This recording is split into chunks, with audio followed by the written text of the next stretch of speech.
All right, let's get this going. So, James Talarico went on Joe Rogan. This was a week and a half ago, and I was told to watch this podcast. I have not paid attention to James Talarico very much. I know he's in the Texas House of Representatives. I hear he's a very, very interesting guy to listen to. We have 2 hours and 36 minutes worth listening to. We've got this on 1.25 times speed. So, yeah, I mean, I'm very interested. We also have captions on. The Joe Rogan Experience. Train by day, Joe Rogan podcast by night, all day. All right, James. I'm doing well. How are you? Very good. Nice to meet you. It's nice to meet you. Thanks for having me. My pleasure. I found out about you from my friend Brian Simpson. He was in the green room of the Comedy Mothership, and he was telling me how excited he was about you. He said he watched some lecture. I think it was probably not a lecture, a speech you were giving about the Ten Commandments in schools. And so then I watched it, and I said, oh, okay, this is very interesting. So I thought we'd have a cool conversation. Yeah, well, I'm just honored to be here. It's interesting. I looked up James Talarico's age. I was like, I'm curious, how old is James Talarico? He's 36 years old, apparently. And I'm like, listen, looking at James Talarico, he looks like a pretty young guy. Like, I would say, if I had to guess, maybe he's like 28 years old. Maybe, just by looking at him. But yeah, 36 years old. I was not expecting that. He looks very, very young. But I am interested. Also, my thoughts on Joe Rogan. I forgot to say this earlier in the video. I don't really have too much of an opinion on Joe Rogan. I think he's interesting. You know, he's obviously got a podcast for himself. He's over 2,000 podcast episodes at this point. So he's obviously been doing this for a while. But yeah, I know Joe Rogan is moderate conservative, or moderate right-leaning, I should say, is a little more proportionate. I know he's not like a typical MAGA. You know, he's not like a MAGA person. He doesn't strike me as one, to my knowledge. He's like a pretty normal person with like some conservative and right-leaning beliefs. Yeah, I mean, I don't know. I think he's an interesting guy for sure. I've never really had like super strong opinions about Joe Rogan in the past, so I guess this is we're really gonna get an impression of him here. My Thanks pleasure. for including me. Thank you. I'm honored to have you. It's always interesting to see a person who is a Christian who is not for the Ten Commandments Sure. in schools. Yeah. And yeah. I think you made a very compelling argument, you know. Yeah, I've gotten that a lot. People who are like, you're in seminary, you're studying to become a minister. Why wouldn't you want the Ten Commandments in every classroom? So I recognize that it's kind of a weird position to be in. But I grew up in a tradition that cherished the separation of church and state, not just because it protects the church or protects democracy, but it is what allows this democracy to happen where we can all have different faith traditions and live together in peace. And so any attempt to erode that boundary, I feel like I have a special obligation to speak out against it.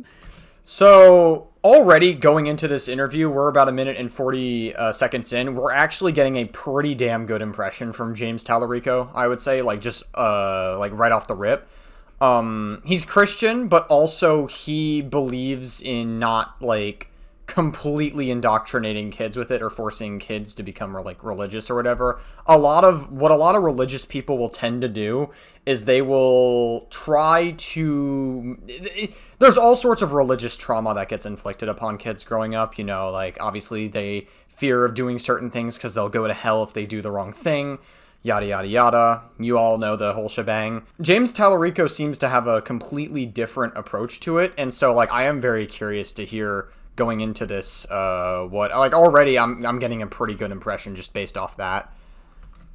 And so I told my colleagues that I thought the bill was unconstitutional, I thought the bill was un-American, but I went one step further and I said I thought the bill was unchristian, which again probably sounds weird to people, but in all of Jesus' teachings, he's always focused on the outsider, the outcast, the person who's left out or the person who's different. And so as a Christian, I think my concern is for the Muslim kid and the Jewish kid, the Hindu kid, the atheist kid who's sitting in the classroom who now has a poster on the wall forced by the government that says, you know, your religion is inferior or you're not welcome here. And I just think if Jesus saw that, he would weep for those students and would demand that we love them as ourselves. And so that's why I kind of spoke out against the bill on theological grounds, not just constitutional grounds. Yeah, like, listen, I have my opinions on people who believe in God, you know, like, I have my opinions on religion. I generally would say I have negative opinions on it. That being said, if you are religious yourself, I have no hatred towards you. I have, in fact, I don't actually hold anything against you so long as you don't, use it to justify being prejudiced against, like, gay or trans people or marginalized groups, or you justify to do really bad things or really disgusting things, then generally speaking, I don't really have a problem with you. You know, I think a lot of you that might be watching this, which is probably very few of you, to be honest, but in case anyone is, if you played a game called Fallout New Vegas, there's a character in that game named Joshua Graham, who is, I would say he's like a pretty morally gray character. He's definitely not done super good things in his past. He's definitely not been great. And I think Joshua Graham understands that as a character.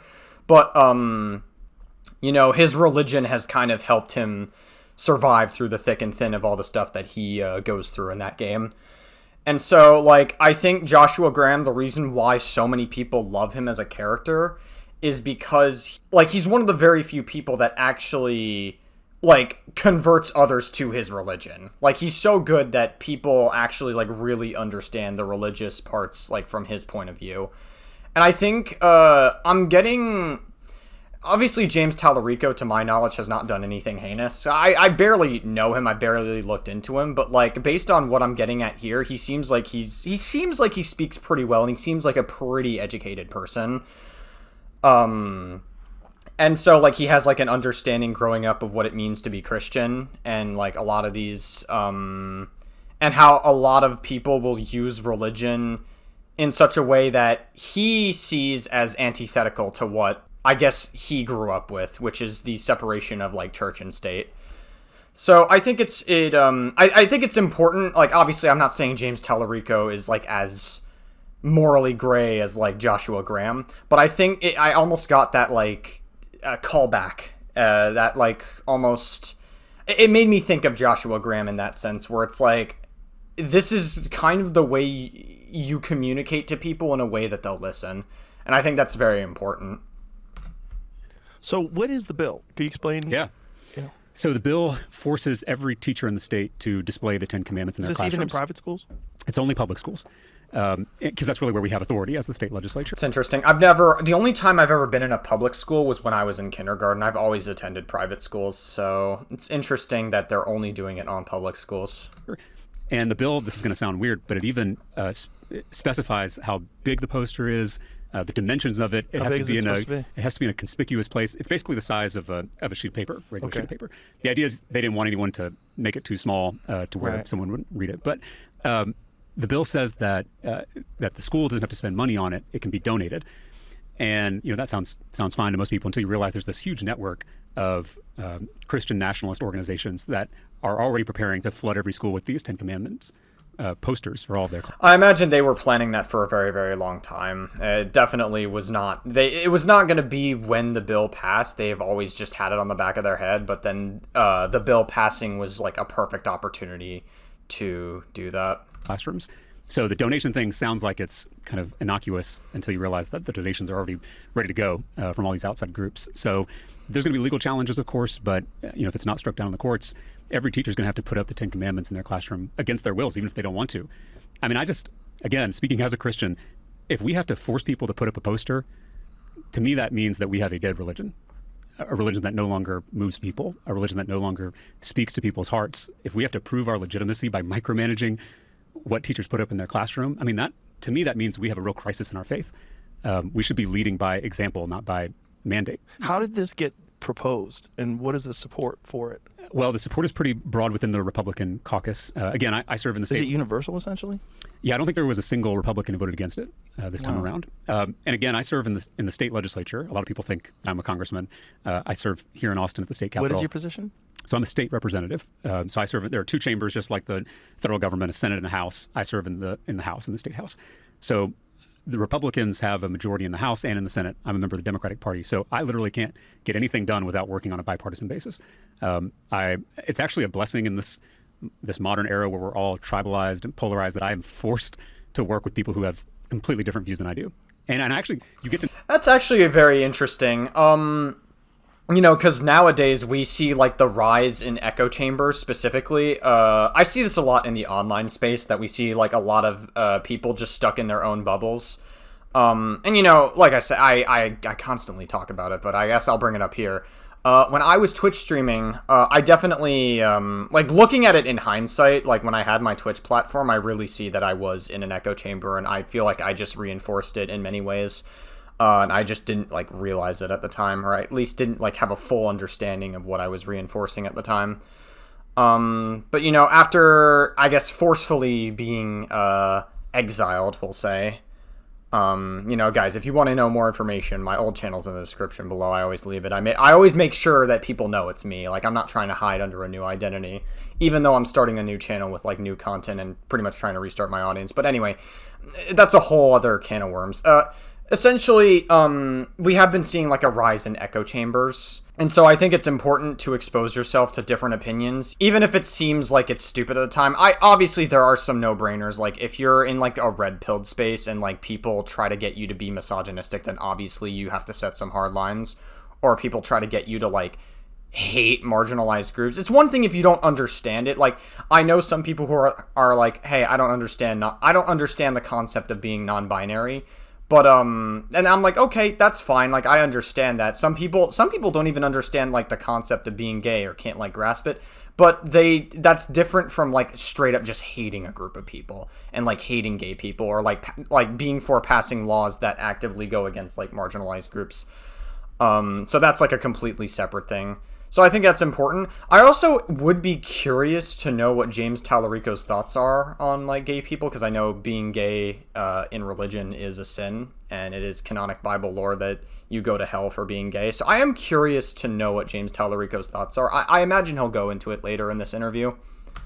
Know them in DC. From what I hear, I've only been to DC a few times in my life, but from what I hear, you're really kind of separated physically from your colleagues. You don't spend a lot of time talking to each other anymore. It's a lot of fundraising and events, and not really a lot of relationship building. In the state capitol, you don't have the same media scrutiny, the same spotlight. So we can still get to know each other and go out to eat with each other and meet each other's families.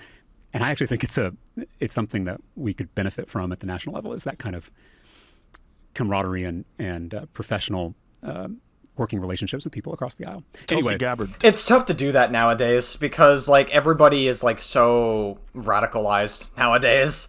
It's like they feel like they can't support, like if you're extremely far left progressive, you feel like you can't support a lot of things. Even though I feel like a lot of it tends to just be virtue signaling, to be honest. I mean, if you look at Hassan Parker, like, yeah, that circle on Twitch is like extremely far left, but they can't even do as much as like fucking boycotting a soda or boycotting Twitch, which is a subsidiary of Amazon, both of which are on the BDS list. They also didn't advocate for voting for Kamala Harris, who would have been better for Gaza. She wouldn't have been perfect, I'll admit. She wouldn't have been, like, perfect for Gaza, but she sure as hell would have been better than Trump, who wants to flatten Gaza and then build hotels in Gaza and essentially kick all the Palestinians out, pretty much. There were even some people who fucking voted for Trump just to combat Kamala Harris because they thought Trump would be better for Palestine. And then there are some people who didn't vote at all, both of which are, like, listen, if you didn't vote this election, you might as well have voted for Trump, just to be honest. Like, if you didn't vote at all. But, anyway. Told me she tried to do a lot of that. Yeah. You know, when she was a congresswoman. Yeah. And she said it was very difficult, and she would get pushback from other Democrats. Yeah, the system doesn't encourage that at the national level. Here, you know, we do not. I think in D.C., the minority party appoints the committee chairs or ranking members.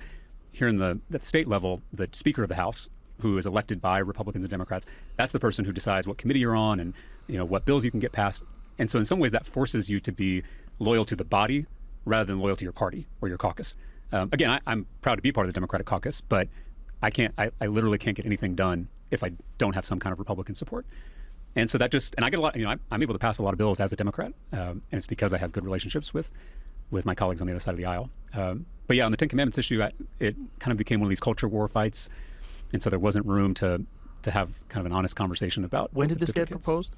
So it originally got proposed 2 years ago in 2023 during the regular session. I spoke out against the bill. I kind of kicked up a bunch of dust about the bill, and it went all over social media. And I think that pressure ended up delaying the bill enough to where it died on the deadline, so it didn't pass. Then it came back this session, 2025, and eventually passed both chambers and got signed by the governor. So unless it's stopped in the courts, it's going to be law in the state of Texas. Wow. And here's what I try. I try to always take someone's argument at face value and assume best intentions. This is I could never do that. I could never do that. Like, honestly, God bless James Talarico for trying to do that and trying to argue in good faith. I really, like, listen, we're, like, almost 10 minutes in. I actually do, like, really like this guy. Like, I actually really like the way he speaks, and I could see why a lot of people really like this guy. I don't know. I could never take someone arguing at face value with best intentions. There's always a lot of people that tend to just argue in bad faith, or they'll either try to, like, debate bro you and try to win the discussion rather than actually trying to have like a legitimate, intelligent conversation about anything. That's what I try to do on this channel. I try to have intelligent discussions as much as possible. I think that's like a very important thing that we need, especially considering the online atmosphere doesn't really have a lot of intelligent discussions about literally anything anymore. Again, I know James Talarico is not like terminally online, so it's actually it's very refreshing to see people like this is the point. It's definitely very, very refreshing. It's I almost admire it. I actually do admire it. I don't even almost admire it. I actually do. This is how I'm able to work in a place like the legislature here in Texas, because I try to listen to what someone's argument is. And if I'm being charitable, the best argument for this is that the kids are not all right. Young people are growing up without the structure of faith, whether it's the Christian faith or Islam or Judaism or Hinduism, whatever it may be. Students are just less religious than they once were. People are less religious than they once were. We know that's a fact. And so this rise in mental health issues, anxiety, depression among young people, there are folks out there, and I would even put myself in this camp, who say it's that children are growing up in an incoherent universe. Yeah, I mean, I could see that. I also feel like the rise in mental health issues for young people, and this is coming from someone who's Gen Z, so I feel like I have a little bit more insight into this. I think COVID specifically was a massive fucking factor to it, for Gen Z in particular. If we're talking like in the context of younger people growing up, there's a lot of kids who grew up during COVID and then never matured as a result, and they kind of just stayed. A lot of kids who grew up to be content creators, like, again, TikTok, even like content that was considered mid would blow up on TikTok, and then like kids felt pressured to maintain that. But even kids who weren't content creators, who were just sort of in the background, like COVID really like affected a lot of people's mental health. And I feel like it's done a lot of irreparable damage to many different things that have happened. And so like, I feel like it's just, we're still seeing a lot of that, even though like COVID as a whole is like pretty much more contained as a problem. The effects it has, we're not going to stop seeing for a really long time, I don't think. I think that's got to be like a huge part of it, if you want to have a conversation about mental health. But I think this perspective that James Talarico has is interesting as well, so. Not a tradition, a story that helps them make sense of their lives in a profound, almost cosmic way, which is necessary for human beings. I mean, no matter who you are, you need that structure and that meaning in your life. And so I recognize that as a problem. But what I firmly and passionately believe is that the government forcing teachers to put up a poster actually makes that problem worse. Because I think, and again, I was a middle school teacher before I became a politician, so I know students. They have the best BS detector around, right? They are now I think this bill will create a whole new generation of atheists who think that my religion, my faith tradition, that means everything to me, is more about power than it is about love. Yeah, absolutely. I think James Talarico is on the money with this one. The more you force kids to do something, the less they're going to want to do it. I mean, like, kids already have, like, negative thoughts about going to school. I mean, hell, I fucking had negative thoughts about going to school. I understand, like, in hindsight, it was necessary for me to do, and I obviously am better off now than I was if I hadn't gone to school. And so, like, so many other kids that go to school, obviously. Like, already going to school is a fucking challenge enough as is for kids, for many of them. But maintaining, like, let alone forcing kids to, like, go into religion is just going to make them not want to do it. There's a lot of stuff that are taught in schools that you don't really need a lot of in your life, like mathematics, geometry, there's some science that you're taught, unless you're getting into a specific field in college learning about these things, you're not going to need them in life, generally speaking. And so religion being added on top of that is going to make people have even more distaste for it, just in addition. And they already kind of think that. Yeah. I mean, young people already think that about religion. I think this is just going to confirm just the worst, people's worst inclinations and impulses about organized religion. Yeah, I would agree with that. Well, and it just doesn't make sense that we've always had a separation of church and state. It's been very important. And that this imposing this on kids in school, in non-religious schools, just seems kind of crazy. Well, and the staunchest defenders for the separation of church and state throughout American history were Protestant Christians, Baptists in particular, right? I mean, the letter Jefferson writes. Is that actually so? That's interesting. Okay. I didn't know that. That's where he first uses that phrase. I guess it kind of makes sense when I think about it, but like, okay. Yeah. A wall of separation between church and state was to the Danbury Baptists. Because, I mean, these Protestants were fleeing Europe as religious minorities, right? I mean, this is kind of essential to the founding of this country, was religious freedom.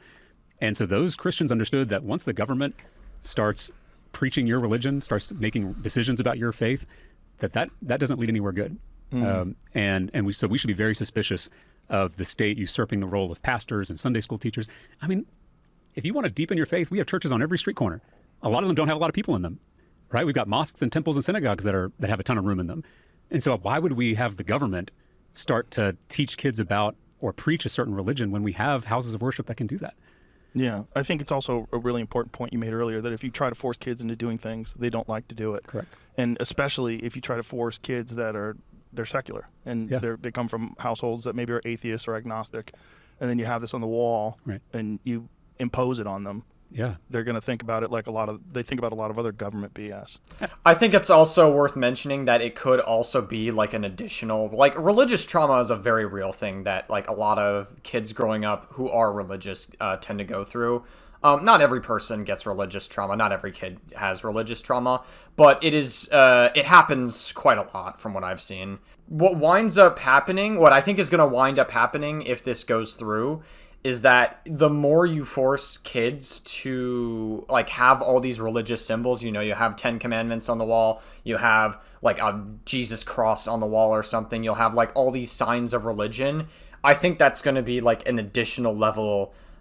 It could potentially be like an additional level of like religious trauma because of how much it's hard to explain, because like I never grew up being religious, so I can't really say every single aspect of what it means to be religious growing up.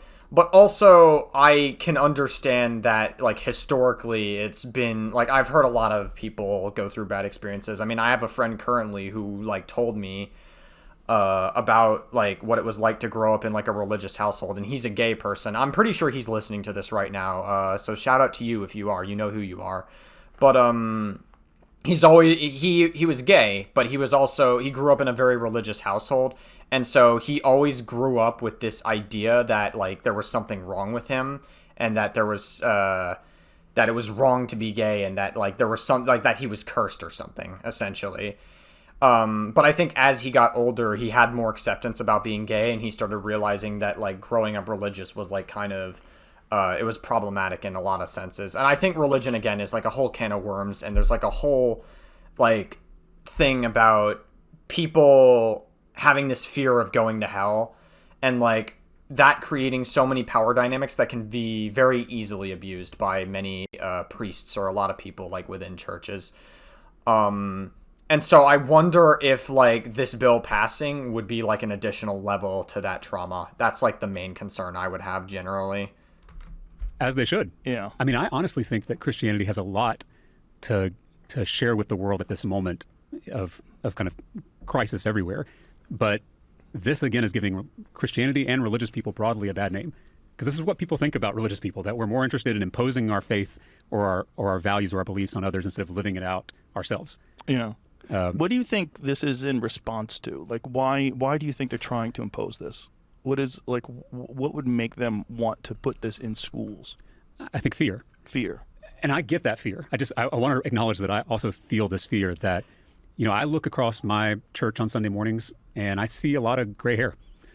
Yeah, oh god. I think I know what the point that James Talarico is about to make here, but before we get into that point, I just want to like address a point that he made earlier, that fear is obviously a huge factor. As I said, power dynamics are very easily abused within religion.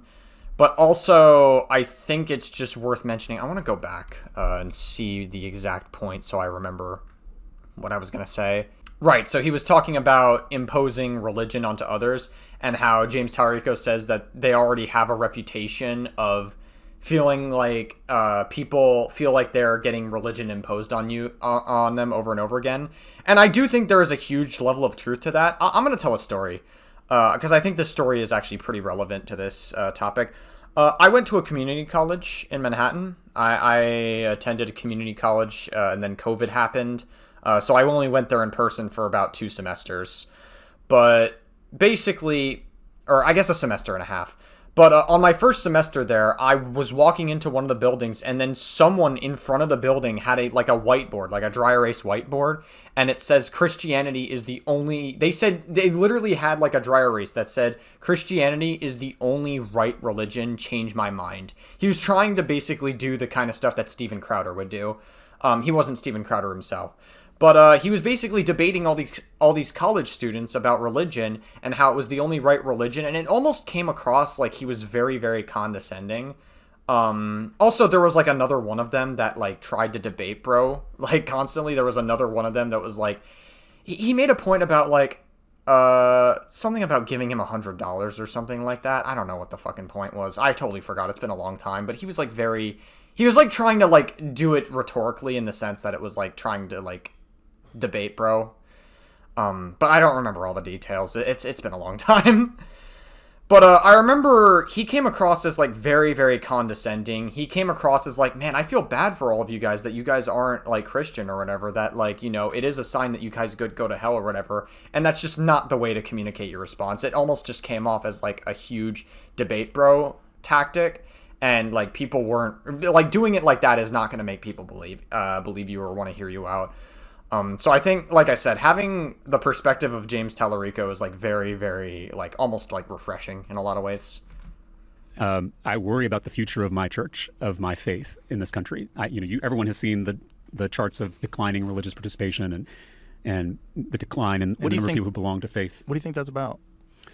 I think a lot of it is well justified, because organized religion has done a lot of damage to people, particularly if we're talking about this country. About this country is going to be Christianity right now. In India, it may be a conversation about Hindu nationalism, but here the dominant religion is Christianity, and we've seen that too many churches, too many faith leaders have abused that trust. Yes, I was talking about this earlier. A lot of Gen Z, a lot of my fellow millennials, when they hear me talking about my faith and how it informs my public service, they're like, I've never heard of this kind of Christianity. Right? Like I was told that if you wanted to be a Christian, you had to hate gay people. If you wanted to be a Christian, you had to want to control women. If you wanted to be a Christian, you had to reject science. Yeah, this is typically why I don't really like religion. These are some of the main reasons why I don't. It also is just like it opens the gateway for a lot of really nasty things that have happened and a lot of people that have misused that trust. So I think it's very important that James does talk about this. So I am curious to hear like his perspective on it. And hopefully, like, I actually really hope that James could be, like, the voice that we need for change to happen if we want to, like, understand, like, religion a little bit more from, like, a different lens.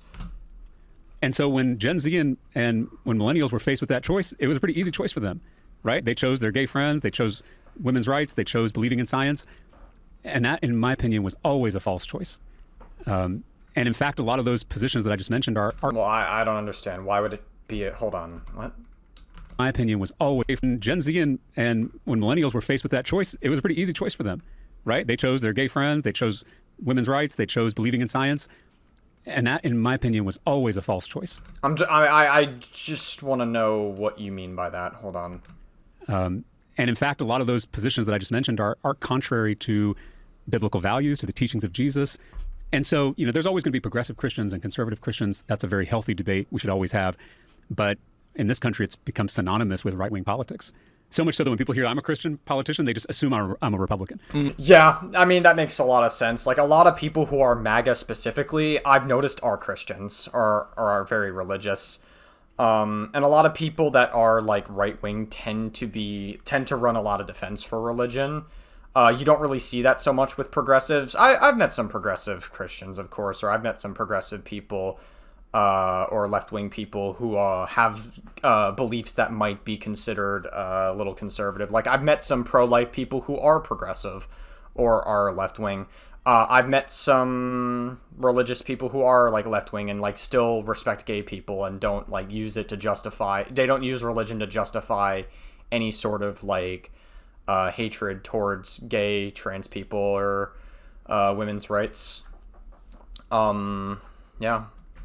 I mean, so it's just I think that has pushed a lot of people away. So where does that come from? Okay, let's start with gay. Yeah. Where does this rejection of gay rights come from? Well, I think broadly we should say that using religion to control the people is a tale as old as time, right? I mean, this is powerful stuff. Right. It's part of why I made the decision to go to seminary, because I was like, if I'm going to talk about my faith and my beliefs and my values in a public setting or on this podcast when millions of people are going to listen, I better know what I'm talking about. Yeah. Absolutely. And also, yeah, like, religion historically has been used to control people in all sorts of different ways. Religion has actually been used in many wars, even in Europe, in ancient history of Europe. I mean, the first thing that comes to mind are the Crusaders and also the Byzantine Empire. Those are, like, the first two that generally come to my mind. But, like, you can name all sorts of things, you know, like the Holy Roman Empire.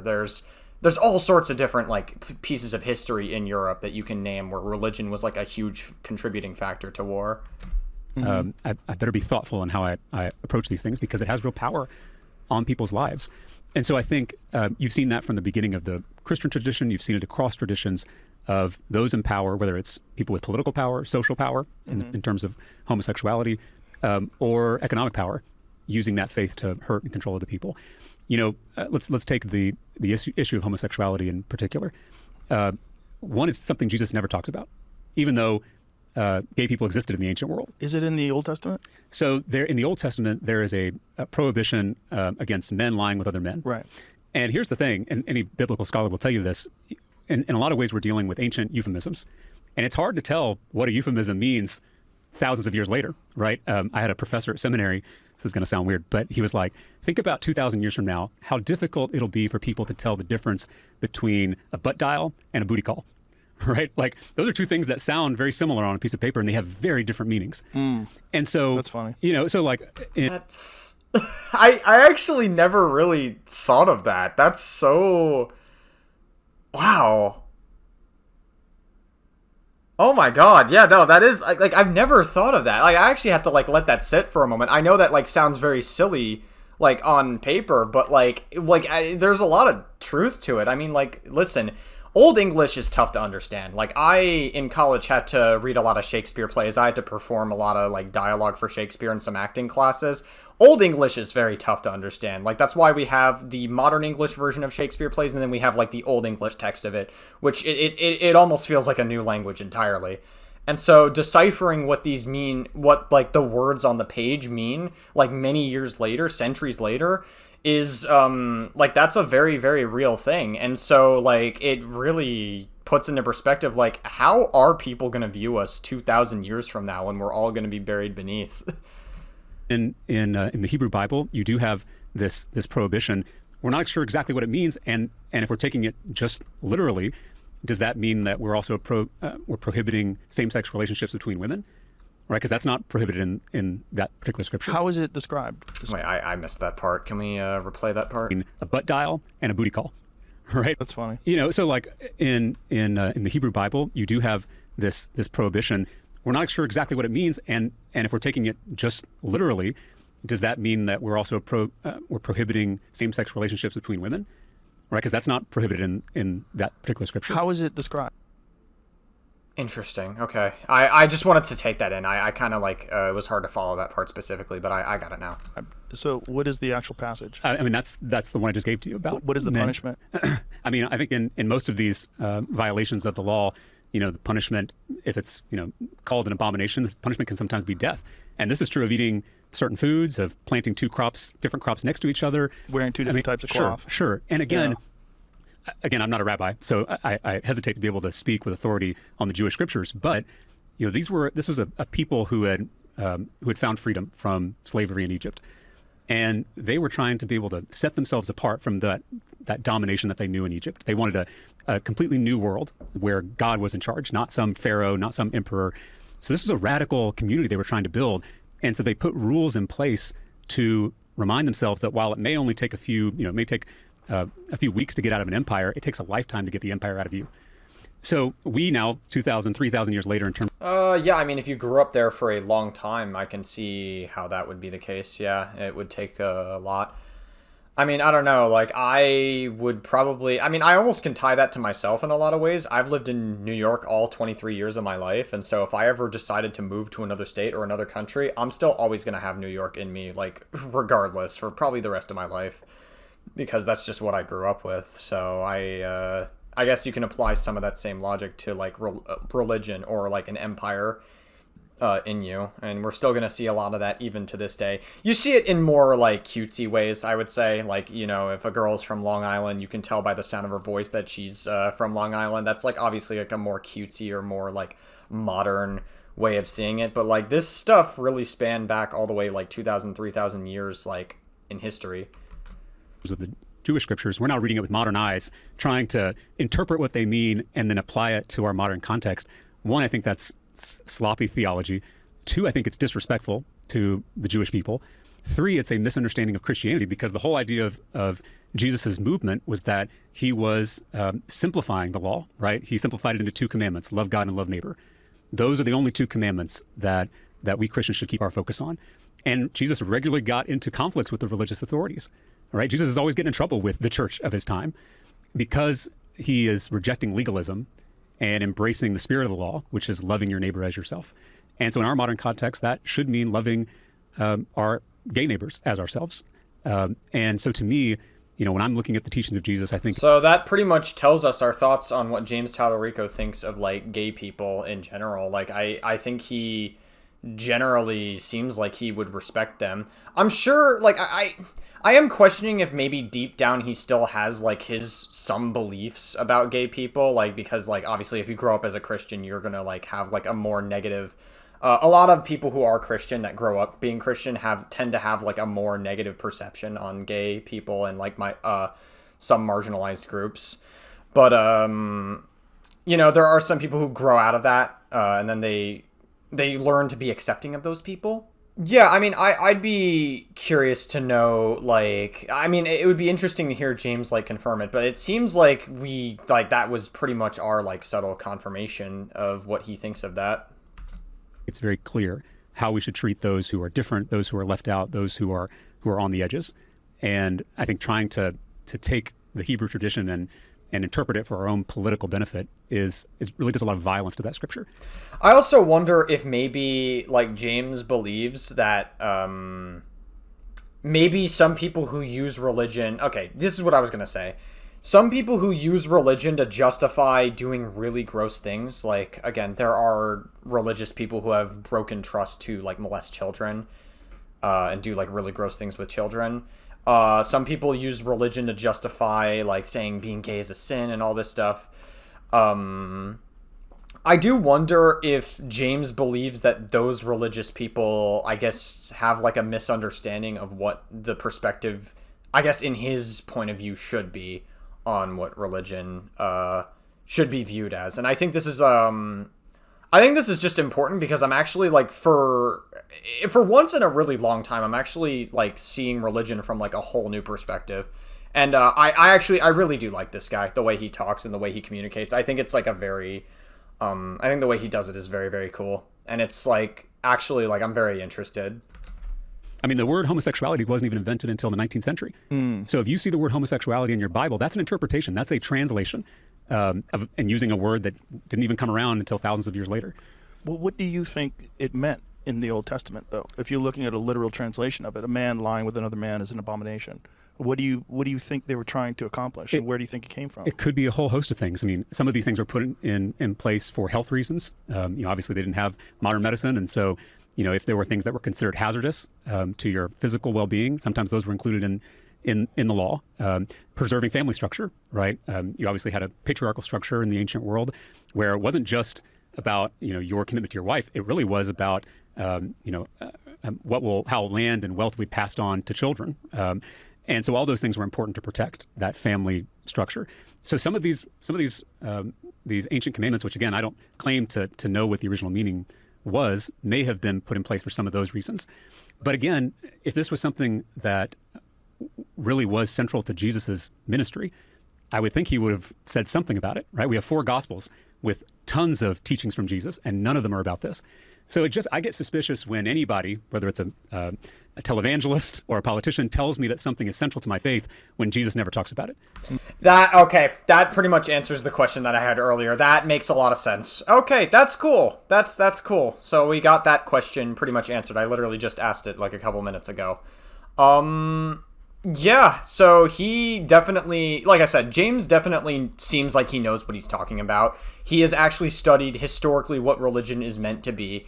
And so when a lot of people seem to use religion to justify doing all these things that I mentioned earlier, it seems like James has like an understanding of how maybe, I guess from his perspective, they're not seeing it the way that I guess in his perspective, it should be seen. But I mean, when I say his perspective, I actually like generally would agree with that perspective. Like, I think this is how you can be religious and you actually like are not like harmful to society, I would say. Because a lot of people will use it, like I remember Asmongold was like reacting to this fucking clip, months ago. And I don't watch Asmongold very often, but like I see him come up in my social media feed a lot. A lot of people tend to repost clips of Asmongold all over social media. It tends to blow up, yada, yada, yada. But like I saw him reacting to this guy, this religious guy. I think he was like an Asian religious guy or something of all things. And so he was like saying, God did not teach you, did not teach a man to be a woman. He taught a man to be a man, which is obviously like him saying that like being transgender is not something you should do or whatever. And he was obviously spewing it. It almost feels provocative to do that. And then a person who actually was transgender walked up to him and pulled a gun and was like, are you going to shoot me or whatever? And you just pulled a gun to my face. I still love you, because like, being Christian and all that stuff, you still love them. But just to be clear, that person should be arrested. I'm not running defense for the transgender person. But I also do feel like the person that was like spewing that rhetoric almost was doing it like to be provocative on purpose. I can't help but feel that. Or maybe they genuinely were just under the belief that they were spewing the gospel. Literally. Quite literally spewing the gospel. So yeah, I don't know. I mean, it's... James Talarico is like one of those religious people that I would enjoy like hearing a perspective from, essentially, is what I'm getting at.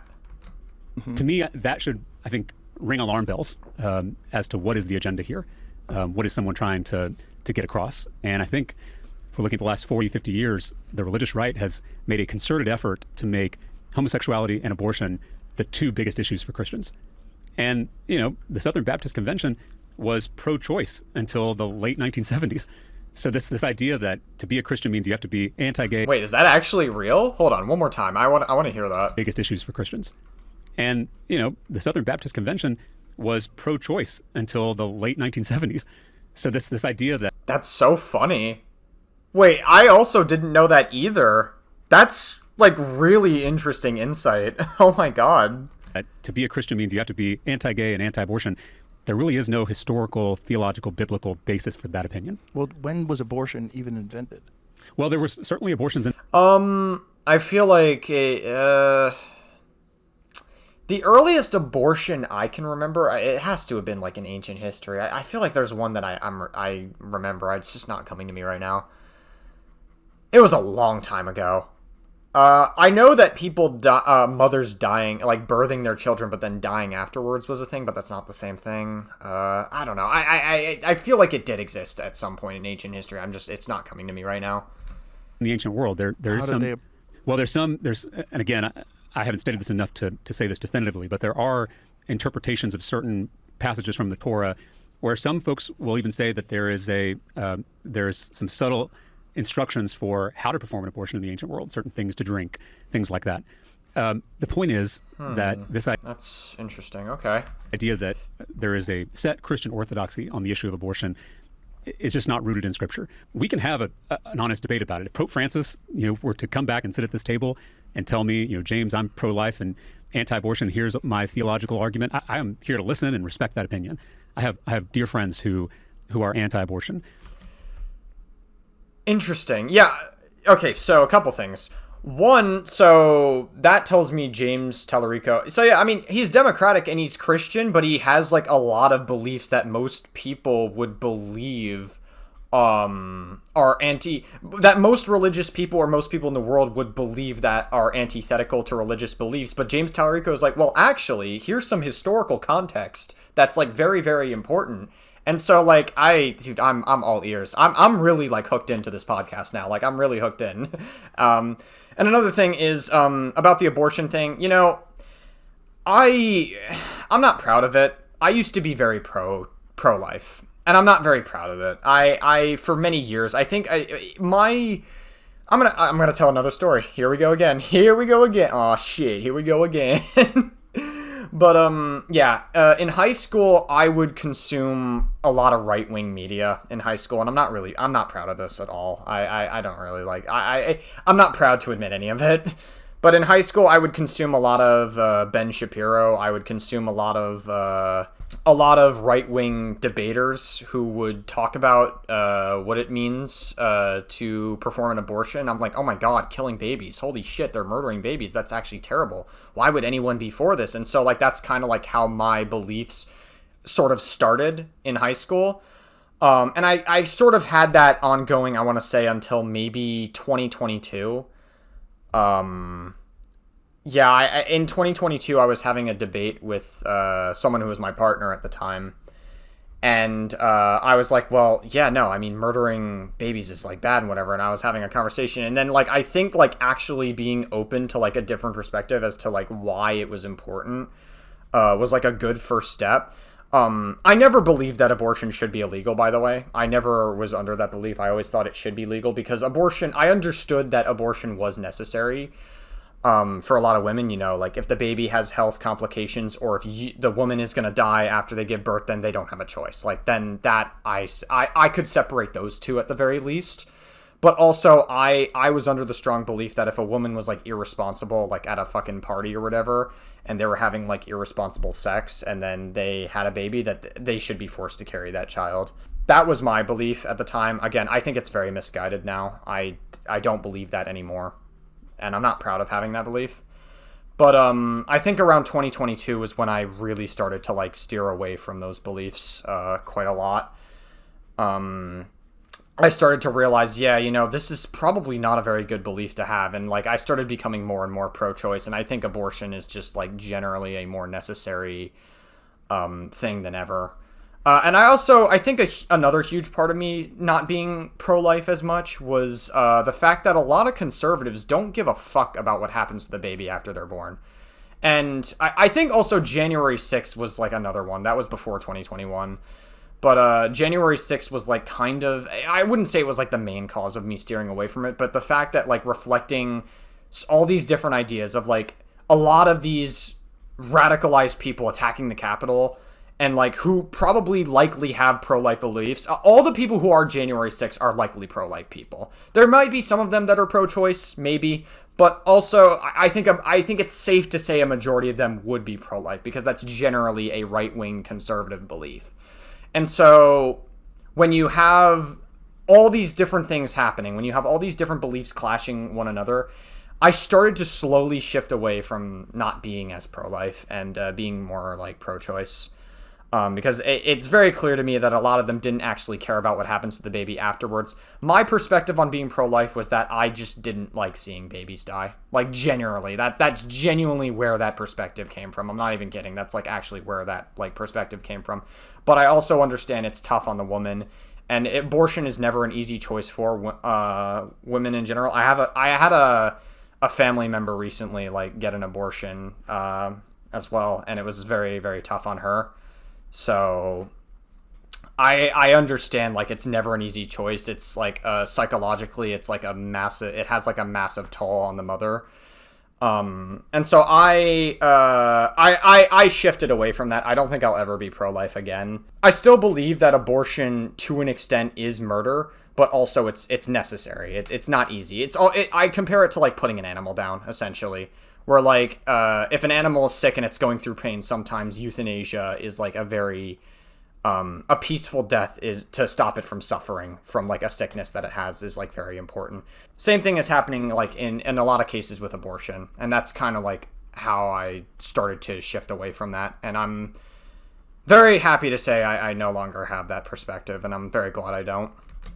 All I'm asking is that for Christians who are pro-choice and who respect the bodily autonomy of women, that we be given the space to make our theological argument. Because I think there is a lot of biblical... One second. I'm going to open my seltzer can. Cool stuff. All right. Evidence to support that opinion. What do you think is the biblical evidence to support the opinion of being pro-abortion? So one, in Genesis, God creates life by breathing life into the first human being, which we later call Adam. That life starts when you take your first breath. And story of Adam and Eve, baby. that is actually the mainline position in Judaism, is that that's when life starts. Then if you think about it from a Christian perspective, something interesting that Jesus does throughout his ministry is he is breaking first century norms about women, talking with women, learning from women, having women lieutenants in his movement. And this was something that was kind of unheard of in the first century. The longest conversation Jesus has with anybody in the whole Bible is with the Samaritan woman at the well. And so this affirmation of women as full and equal people is a huge part of the Jesus movement, especially the early church. And then the last, I think, story I would go to is the story of Mary. Mary is probably my favorite figure in the Bible, the mother of Jesus. And, she's an oppressed peasant, teenage girl living in poverty under an oppressive empire as a Jew. And she has a vision from God that she's going to give birth to a baby who's going to bring the powerful down from their thrones, going to scatter the proud, who's going to send the rich away empty. I mean, this revolutionary song that she sings, it's called the Magnificat. And it's actually been banned by certain authoritarian regimes because it is so radical. But I say all this in context of abortion because before God comes over Mary and we have the incarnation, God asks for Mary's consent, which is remarkable. I mean, go back and read this in Luke. I mean, that's interesting because a lot of people in religion wouldn't normally do that. Sorry. I shouldn't be laughing at that, but it's like I've seen too many bad cases of religion where people just like don't even regard consent. So the fact that God even asks that is, I mean, in James Talarico's words, very remarkable. Yeah. The angel comes down and asks Mary if this is something she wants to do. And she says, if it is God's will, let it be done. Let it be. Let it happen. So to me, that is an affirmation in one of our most central stories that creation has to be done with consent. You cannot force someone to create. Creation is one of the most sacred acts that we engage in as human beings, but that has to be done with consent. It has to be done with freedom. And to me, that is absolutely consistent with the ministry and life and death of Jesus. And so that's how I come down on that side of the issue. Again, I'm very open for my fellow Christians to disagree with that, and they may have scriptural passages they point to be anti-abortion, and I think that's a debate that we should feel comfortable having. All I'm saying is that it shouldn't be assumed that just because you're a Christian, you are anti-gay or anti-abortion, because there are so many Christians out there who don't subscribe to either of those policy positions. That's very eye-opening, actually. I have always associated, So there's a book called The Outsiders. There's a concept I want to bring up in context of what James just said here. There's a book called The Outsiders, right? And the characters in that book, I won't tell you the entire plot and all that stuff. I won't get into it too much. But essentially, there's a concept explored in that book where there's greasers who are typically less. They're financially more just trying to get by. Essentially, financially, they're just trying to live normally. Some of them are in poverty, some of them are a little more poor, and then you have the socias who are much more rich. They're a little more wealthier. And so this idea that people will judge you for who you hang out with. So if you hang out with a bunch of greasers, you could be seen as a lowlife, basically, or you could be seen as one of them who like to cause trouble, essentially. And so I think that concept can be applied here, where if someone is viewed as a Christian, you automatically think in your head, uh-oh, is this person... I kind of did it earlier in this podcast as well. I was a little bit skeptical of James Talarico. Like, when he said he was Christian, I was a little bit skeptical. But if it wasn't for the fact that I didn't hear that some people were like, this guy is like phenomenal in the way he talks, you have to listen to it, I probably wouldn't have even been taking the time to watch this podcast or listen to it. And so when I listen to the idea that people are Christian, I automatically think to myself, okay, what do they think about gay people? What do they think about trans people? What do they think about women? What do they think about this or that? Or do they subscribe to these ideas that I don't agree with or whatever? Like, there's like all sorts of things that run in my mind about like pre-existing beliefs that I already have. But I think what James Talarico said is actually extremely eye-opening. And I think he communicated it in such a beautiful way. I genuinely think if Talarico like rises up in the ranks and he ever chooses to run for president, I would vote for this guy, actually. I'm not even kidding. Like, I think he understands like all these nuances, and I feel like a lot of people, I think some people said that he might run for president. I would not be opposed to that. I would definitely, him and Hunter Biden, because I watched the Hunter Biden interview with Andrew Callahan, which I'm not going to react to. I already saw it, and it's 3 hours long, so... But it's another very good interview. I would recommend it. I'll leave it in the description of this video if you guys want to go check it out, actually. I'll even leave it in the link in this video.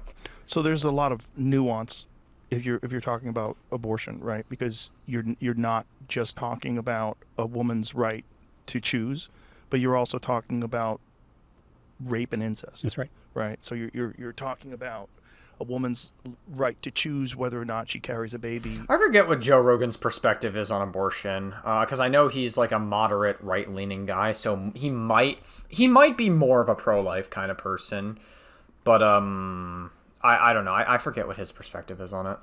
When it was not her choice to begin with.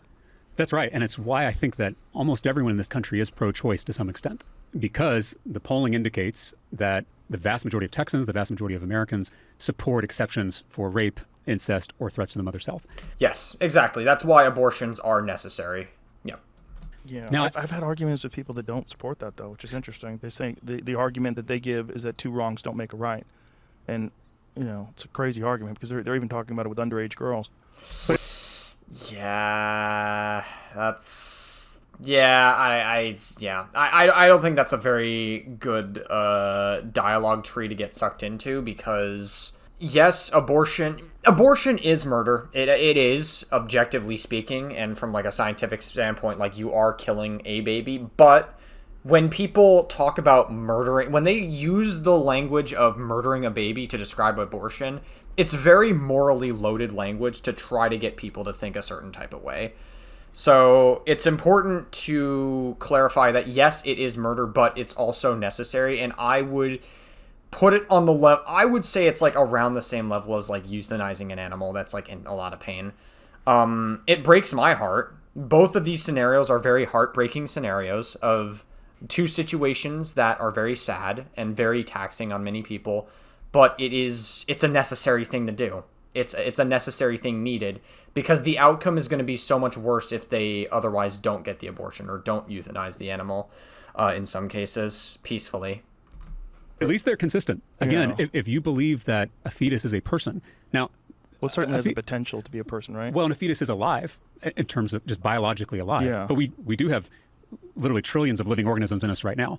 But Yeah, I mean, it is alive, but also, like, we have to understand that, like I said, the way I already used the analogy earlier. Just rewind the video. they Question don't is, have the potential to be a full-grown human being. absolutely. But the question is a fetus or is an embryo a person with full legal rights that trump the rights of a woman, or a girl, as you mentioned? Because if you're... We haven't assigned humanity to a fetus, just to be clear. Like, yes, it is a human being, technically, and it is alive, technically, but I think what people are missing when we have these conversations, and this is what I was missing when I was in high school. This is the what I wasn't fully like grasping, the idea that I wasn't fully grasping, is you haven't assigned humanity to a fetus yet. And so that's why it's not the same thing as like actually pulling a gun and like pressing it against someone's head and pulling the trigger. It's not seen as the same thing. Those are two separate situations entirely. If you're a 16-year-old girl who's been raped, does that embryo or that fetus, does its rights trump the rights of that girl? Right. Or the life? And I say no. I think most Americans say no. And to me, that exposes kind of the lack of support for fetal personhood. Again, we can have conversations about limits to abortion, all those things, but I do think it's clear that most Americans believe that a woman or a girl should have the autonomy to make those decisions about their own body. I do think if you choose to get an abortion, you shouldn't wait till the very last trimester, because the later you wait in the trimester, the more likely they're going to feel pain. So I still believe that if you are going to get an abortion, you should decide sooner rather than later, just for the sake of it being a more, I guess, clean and less painful process, we'll say. I think most Americans probably would agree with that, but I think also most Americans are very uncomfortable with the concept of late-term abortions. Sure, yeah. And I would say... That's exactly what I was talking about. Well, I think if you look at the data, the late-term abortions that happen are almost exclusively to save the life of the mother. Because, I mean, now you're talking about people who have... That's true, actually. I wasn't really accounting for that when I said that. So that actually is a good point that James brought up. Yeah, if it brings, like, a health complication, like if the mother is going to die if they give birth to the child, or if the mother has to be cut open to, like, give birth to the child or whatever, or, like, whatever the case is, right? It's still going to pose some level of threat to the mother's livelihood, and if there's no other choice, then they have to get an abortion. Then there's no choice. Like, you have to, even as tough and as sad as it is, like, that's your only option. Picked out a name, who bought a crib, people who want this baby, and so the only time this happens is for immediate, life-threatening medical reasons. In most cases, I'll say yes, that's true. There are, like, a very small minority of people who are very stupid and very selfish and then wait till the last trimester to then get an abortion. But that's it's almost not even worth bringing up because it very rarely happens. Those stupid people do exist, but it's like, I would say James Talarico, I would say like 99% of the time is like correct here, yeah. Right, but there are exceptions to that, right? There are people that change their mind. Well, and I think within Roe versus Wade, there was a legal framework for states to be able to make decisions about how you regulate abortion. And so if a state decides that they wanted to ban elective late-term abortions, if those things happen, then that was completely fine within the framework of Roe versus Wade. But we're not having that conversation, right? We're having a conversation about a total extreme ban on abortion. But here in Texas, the most extreme. The thing about... Yeah, and I mean, like, even back when I was pro-life in high school, I always held the belief that I never thought abortion should be illegal because I always understood that it was a necessary process in some cases. So I was never for banning abortion or making abortion illegal. And also, I think it's worth mentioning, assume abortion even gets banned. It's banned in some states, but assume, like, all 50 states in America ban abortion. That's it. Done. No questions asked, right? That's not going to stop abortions from happening. Like, we realize this, right? We've lived through the Prohibition era of the 1920s, where alcohol was illegal for a very short period of time. But people, in fact, you can actually see statistics that prove back in the day that the consumption of alcohol actually went up as a result of it becoming illegal, as opposed to if it would just be normally legal and you could drink alcohol. The same logic can be applied to abortions. People, it may not necessarily, the number of them may not go up necessarily because abortion is a separate process than drinking alcohol, but it's not going to stop abortions from happening. It's just going to make them more unsafe, more unreliable. You're going to have, like, fucking crack houses, but instead of crack houses, it's abortions. It's not an actual crack house. I was just using that as, like, a metaphor. It's like abortion houses, for a lack of a better term, of doctors who are performing abortions just illegally. And so it's going to be like a whole can of worms that I just don't think is... It would just be better if we had it legalized. Roe versus Wade, though, was Roe versus Wade. The issue was that it was a federal thing and that it was supposed to be up to the states to make their own decisions, right? So how did it get passed in Texas that it was, I think it's 6 weeks, right? Which is very early. Which is the point where a lot of women don't even realize that they're pregnant. Well, and that was the original ban that passed, but then Texas had a trigger law in place, which was if Roe v. Wade is overturned, which it was, then Texas would automatically ban abortion in all cases. So no longer a week by week framework. It was a total ban. So there was that original ban that went into place, but then that was, because Roe was overturned, was then replaced by a total ban. So in Texas, again, we're not recognizing any of the shades of gray in this conversation. It is the most extreme ban in the country, and we've seen the devastating consequences of it. We saw Texas women who were forced to wait in emergency room parking lots until they went into sepsis. We've seen women banned from using public highways to travel out of state to get an abortion. That's what they were just trying to do in Lubbock, was prevent women from using public highways. Well, there was also the thing where they were trying to go after women that traveled to other states. Right.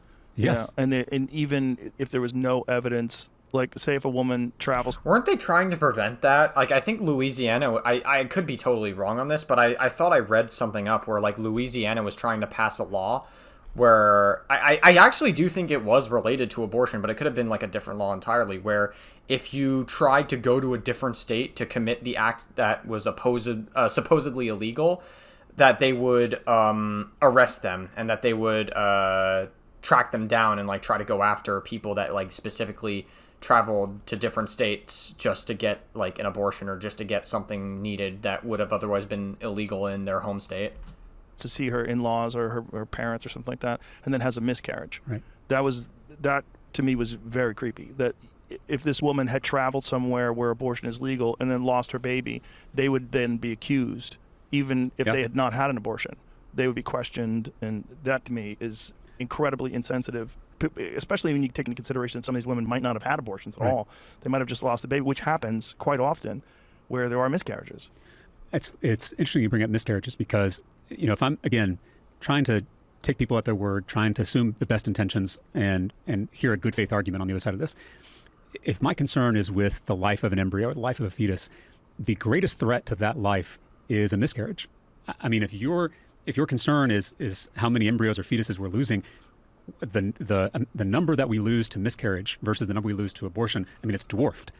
And so I'm always interested why the pro-life movement is not more interested in figuring out how we prevent more miscarriages. Because if your concern is that embryonic life, it seems like finding ways to prevent miscarriage, which we have best practices that can do it, right? Making sure people are covered by health insurance. That's actually a good point. I never even thought of it like that. Like, I'm surprised I didn't think of some of these points when I was like, I feel like I was radicalized into being like very pro-life back then. Like, I feel like that was like a huge moment. And I feel like cause like when I believed in the pro-life movement, I genuinely cared about the baby's life. I cared about what happened to it after it was born, what happened to it during birth, and like all that stuff. I tried to take all that into account, but like I never actually took into account, like when I actually was believing it, I never actually took into account the miscarriage, the concept of like trying to prevent miscarriages and stuff. That was never really the focus of the conversation. And I feel like a lot of these like right-wing people, especially a lot of right-wing grifters nowadays, when they try to like argue abortion, and you have people like Charlie Kirk who are like more focused on like trying to debate bro people, it's like very it's just I'm wondering why I never thought of that. And I feel like for a lot of these right-wing people, they don't care about what happens to the baby after they're born. And so that's probably why we don't see a lot of people caring about the miscarriages as much, because that lack of empathy and lack of care for what happens to them after they're born seems to disappear. And also there's like a lot of different contradictions with some of their beliefs, like January 6ers, for instance, that are pro-life. Again, if you're a January 6er, you're a traitor to the country. But more than that, there were people that did die on that day. And the people who attended January 6th who are pro-life, it makes me think like you don't actually care for your own cause as much as you like claim to. So I just admire James's ability to like try to see their argument in the best possible way. And I feel like I try to do that as best as I can, but I feel like even I have my shortcomings with it. Once their pregnancy starts, that is a huge opportunity to prevent miscarriages. You're not going to prevent all of them, but there are things we could do to stop it. And so the fact that all the attention is on abortion rather than on some of these other things that maybe we could all agree on, to me, again, it makes me suspicious about the true motives of some of these politicians and some of these oh my god, I did not pre-watch this. He literally is going to say everything that I just said. Well, you know what they say, great minds think alike. Who are pushing some of these bans. because it doesn't seem like it's about children. It doesn't seem like it's about mothers and women and girls. It does seem like it's about control. So, yeah, I mean, I agree, but I am curious to know, but why? You know, like, I actually don't understand. Like, we know it's about control, but I don't know if, maybe this is just a me thing. I don't understand the why aspect. Why all the control? Why do you want to control about what women's choice they can and can't do with their body? Like, why? Like, the why aspect, because it's definitely not about the life of the person. Like, you can't say that it's about the life, because they don't care about what happens to the baby after they're born. And again, as James Talarico said, the idea of preventing the number of miscarriages that could possibly happen, that's not where the focus of the conversation is when we're talking about pro-life. So the aspect is, why do they want the control? That's what I want to know. And I think that's what we see across this Christian nationalist movement, is controlling what you do with your own body, controlling what you read, controlling what you learn, controlling where you travel. I mean, this is religion at its worst, Right. is trying to control people and what they do. How do Yeah, sure. you define Christian nationalism? What is that to you? Yeah. So I think there's lots of different ways you could describe it. The way I define it is a little broader. I say Christian nationalism is the worship of power, whether it's social power, economic power, political power, in the name of Christ. And I think it's relevant to describe it this way because it's something we've struggled with within the Christian church from the very beginning. So the first followers of Jesus didn't even call themselves Christians. They called themselves the Way, because their crucified teacher had taught them a different way of being human, a different way of relating to other people, of understanding your relationship to neighbor and to God. And this transformed them. They became these peculiar people, is how the Bible describes it, because they didn't participate in the economy, the military, the culture. They were persecuted because they turned the world upside down. Again, that's how it's described in Acts. But 300 years Is that how flat earthers are born? after that, No, I think turning the world upside down is a completely different conversation. I was just trying to make a joke there, and obviously the joke didn't land like I hoped it would. after the Roman Empire crucified Jesus, Emperor Constantine made Christianity the official religion of that very same empire, the same empire that crucified Jesus. So this is 300 years later, and now Christianity is the official sponsor of the empire, of Western civilization. Do you think Constantine was a Christian, like legitimately, or do you think that he was using it? It's always hard to tell with politicians, and I say this When as a was he politician baptized? myself. When was Constantine baptized? Well, he was baptized, I don't know the year, but he was baptized after he had this vision before a decisive battle, when he saw the cross and decided that his soldiers would put the cross as part of their emblem, and then they won that battle, right? Which, who knows if it was because of his vision or not. But it started a trend, which we've struggled with for literally, more than 1,500 years, of powerful people, emperors, billionaires, dictators, megachurch pastors, using religion to protect their own wealth and power. Yeah. And to me, Christian nationalism is just... So, if I'm interpreting what James is saying correctly, would that mean, if we're going back to the concept of abortion, or the conversation of abortion, because I asked earlier, why?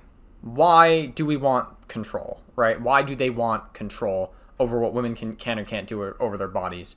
Would it be because of mentioning earlier, like this idea of, where is it? Like this idea of like wealth and power, maintaining that? I don't know. I don't even know if that would be it in the context of abortion. In religion, I understand that. In history, it makes sense. Maybe they're just shifting the conversation. I'm still very curious on like the why. I'd be very curious about that. Just the latest iteration of that, whether it's the Ten Commandments bill, whether it's the bill, I don't know if you read about this, a bill that we passed that allows schools to replace school counselors with untrained, unsupervised religious chaplains. Sometimes people who go online and become a chaplain within 5 minutes. That to me again is an example of Christian nationalism. It's using the state, it's using political power to elevate one religious tradition over all the others. It's using governmental power to dominate our neighbors instead of loving them as ourselves, which is exactly what we're called to do as Christians. And then, of course, most recently we saw this bill that defunded public schools here in Texas. Yeah, fucking Trump passing the big, beautiful bill. God, we could have a whole conversation about Trump. Maybe James will talk about it later in the podcast, but Trump has just not done anything fucking positive for this country whatsoever. He has had a completely negative impact on the country. He tried starting a trade war with all these other different countries. He literally did. He just does. There's like very small things that Trump will do that just adds up over time that makes you realize how much of a fucking piece of shit he is. And one of the things was removing the LGBTQ branch from the suicide hotline 988, removing the LGBTQ branch, and I'm like, who the fuck does this benefit? Like, actually, like, what was the point of that decision? Who the hell is that benefiting? Like, why even do that to begin with? Why even think about doing that to begin with? What is the point? Like, people, like, LGBTQ people already have it hard enough as is, like, growing up in America and, like, having rights being taken away from them. Why do you need to take away that branch that they could possibly have for them? It's just like small things like that. Trump will do very little things like that, and it's like spans across all different things, and it's like why? Again, that's a separate conversation. Maybe James will talk about Trump a little more here. Maybe he will. I don't know. Who subsidize private Christian schools. And to me, again, that is a bill that's right in the middle of this Christian nationalist movement to erode the separation of church and state and force a certain interpretation of Christianity on everybody against their wills. Yeah, there's this narrative that this is a Christian nation. This is Sure. It was founded as a Christian nation. And I think they call upon that. Yeah. When they're making these decisions and talking about it in this very particular way. Yeah, and I think no one would disagree that Christianity was influential in the founding of this country. Yeah, I mean, it's the most represented religion here. It was on the founding. That's why you see most religious buildings, or I should say infrastructure, are churches, Christian churches. I mean, obviously you'll see like Catholicism, and then you'll see like synagogues, which are different branches of religion, but like it's mostly Christian churches that you'll see throughout America. And it's still influential. I mean, it's suffused throughout our culture, our politics. It is a central part of who we are as a nation. But I think it's really important to clarify that we were not founded as a Christian nation. We were founded as a nation where you were free to be a Christian, or a Jew, or a Muslim, or a Sikh, or a Buddhist, or an atheist. I mean, that's the promise of America, is that we are this multicultural melting pot where no... God, this guy is so good. I hope one day he runs for president. I really do. I like him and Hunter Biden are like two interviews I watched, and I'm like, if these guys ever run for president, these are people I would vote for. 100%. I like these people a lot. I could see why people really wanted me to watch this James Talarico interview. This is very interesting. No one is told how to pray, and no religion is elevated over the others. It's like, I feel like I had like an impression going into this podcast, and I'm not going to lie, I definitely had my doubts when I heard he was a Christian. I'm not going to lie. I definitely got that at the beginning of this podcast, but just listening to him talk, like you really get like a new perspective on like religion as a whole.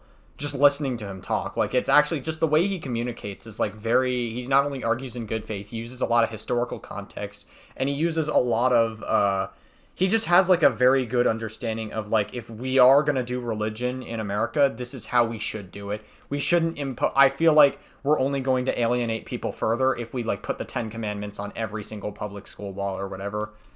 So yeah, like this guy, he knows his stuff. He very clearly does. It's also important to point out that it wasn't in the Pledge of Allegiance until communism was an issue in this country. Yeah, and to be fair, the Declaration of Independence does mention a creator, and now it doesn't necessarily mention the Christian God, but it does mention a creator. I think probably in a deliberate attempt to be less sectarian and more open. I mean, a lot of our founders, if we're being honest, some of them weren't religious at all. Thomas Paine, and then a lot of them weren't really what we would consider Christians today. A lot of them were deists, where they saw God as this impersonal clockmaker who created the universe and stepped away. Clockmaker. And I'm not. That's an interesting way of describing it. Well, and I'm not casting aspersion that. Yeah. Where did you come up with that? I think this is how deists would describe it, because they would the universe describe it as a clockmaker. Really? Yeah, that the universe is, and it's because they were Enlightenment thinkers, so they were enthralled by physics and the natural scientists, and they saw that the universe fit together in this perfect way, almost like a clock or a watch. And so they assumed that God was this watchmaker, this clockmaker, and then kind of stepped away from God's creation. Mm-hmm. That is a very different view. It's not an invalid view. I don't mean to cast aspersions on that view, but it's very different than a lot of Christians today who have a personal relationship with God and feel God's intervention in our lives and in our world. And so those are very different kinds of religious. And so for Christian nationalists today to say, that our founders were these evangelical Protestant Christians is just not quite historically accurate. These were Enlightenment thinkers. They had their own suspicions of religion. I mean, Thomas Jefferson. So this pretty much answers my question that I had earlier about what James Talarico would think about people who are religious, who have these beliefs, and like try to impose them on other people. Like, again, it goes back to the story that I said earlier when I was in college. That guy who came on campus said that Christianity is the only right religion, and he was very, very condescending about it. His attitude was like he spoke in such a way where he was not going to get through to people. Like, it was just not going to be effective at all. It seemed like he was trying to rage bait more than anything else.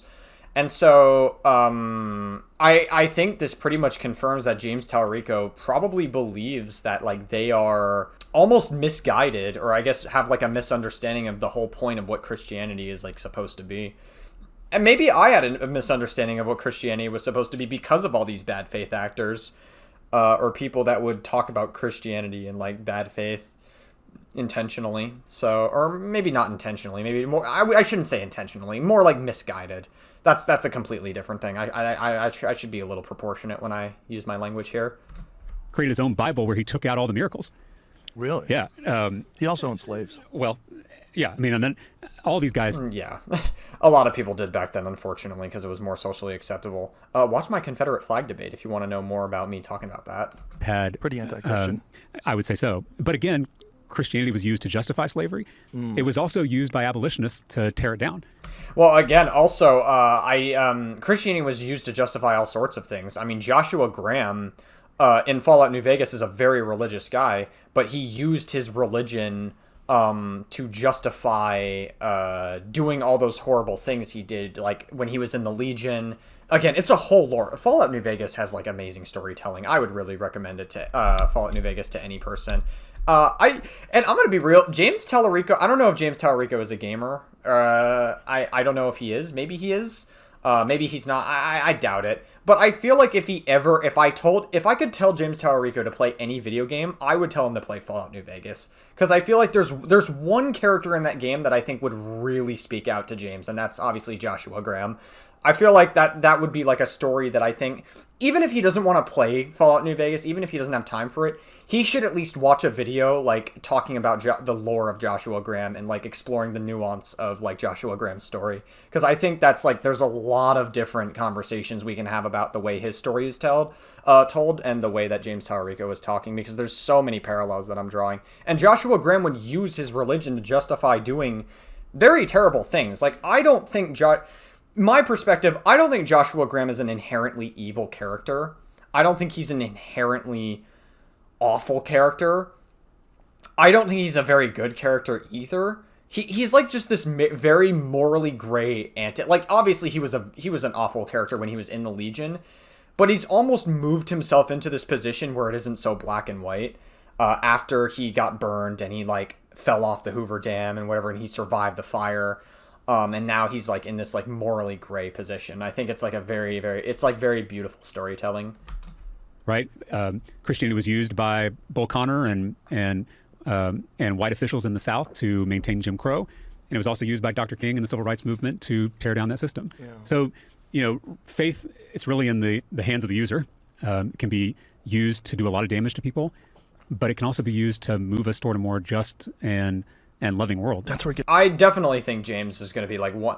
If James continues to get into politics and rise in the ranks of politics and continue to like speak publicly about these issues and to like have conversations about this, I think he's going to be a very important voice for people who are religious going forward. Because like it's actually very interesting listening to him talk, and I actually think he has potential to change a lot of people's opinions on what religion could is supposed to be and could potentially be like going forward. Because a lot of people, I would say there's a lot of negative connotations attached with a religion. A lot of people associate a lot of negative connotations with a religion, but there's a lot more like nuance to it than that. And unfortunately, there are a lot of bad faith actors that will use religion to give it more of a bad name.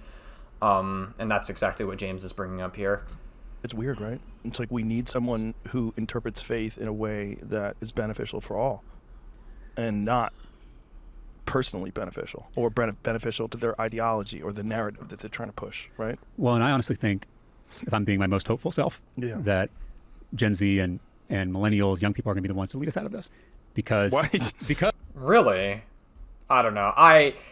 Maybe this is just a me thing, but I have very little hope for Gen Z. My generation is cooked. Maybe it's because I read a lot of like online stories about that come from people who are Gen Z, so maybe that's just like a me thing personally.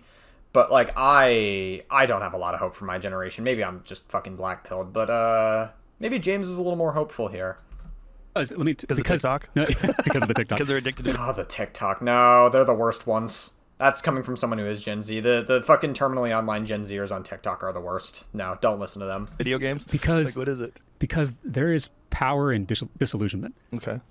Because Interesting. Okay. that's fertile ground. So let me back up. So in my faith tradition, Jesus is not just a great teacher. Jesus is the embodiment of the pattern of the universe. Right, this is trippy stuff. I like trippy stuff. Yeah, he, in his person, his life, his death, his teachings, that we somehow learn something about God, this ultimate reality. And Jesus' life, again, in our tradition, the milestones are incarnation. That's Christmas, right? When God takes human form. Incarnation, by the way, is not just limited to Jesus. It's everybody, right? Everybody bears the image of the sacred, right? Joe Rogan does, James Talarico does, every listener to this podcast bears the image of the sacred, made in the image of God. A radical view, right? Mm-hmm. So that's incarnation.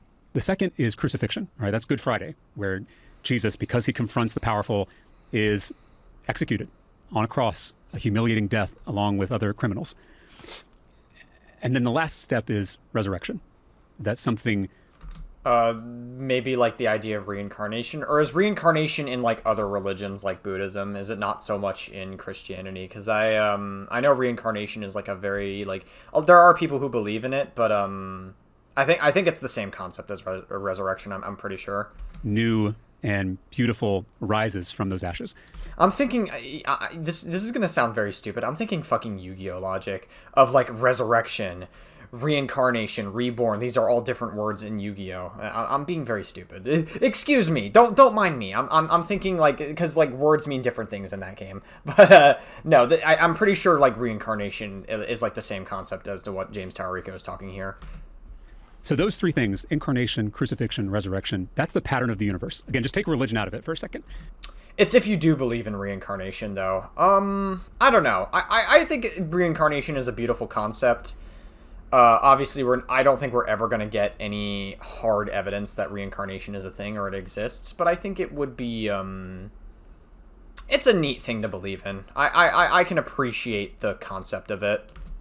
Let's just think like a physicist or a biologist. Creation, destruction, recreation. I mean, that is the story of the physical universe. It's the story of our lives, right? That we are all headed toward a brick wall at the end of this, right? There is birth, death, rebirth. Hindus would say reincarnation, right? This pattern of reality is something that's recognized across traditions.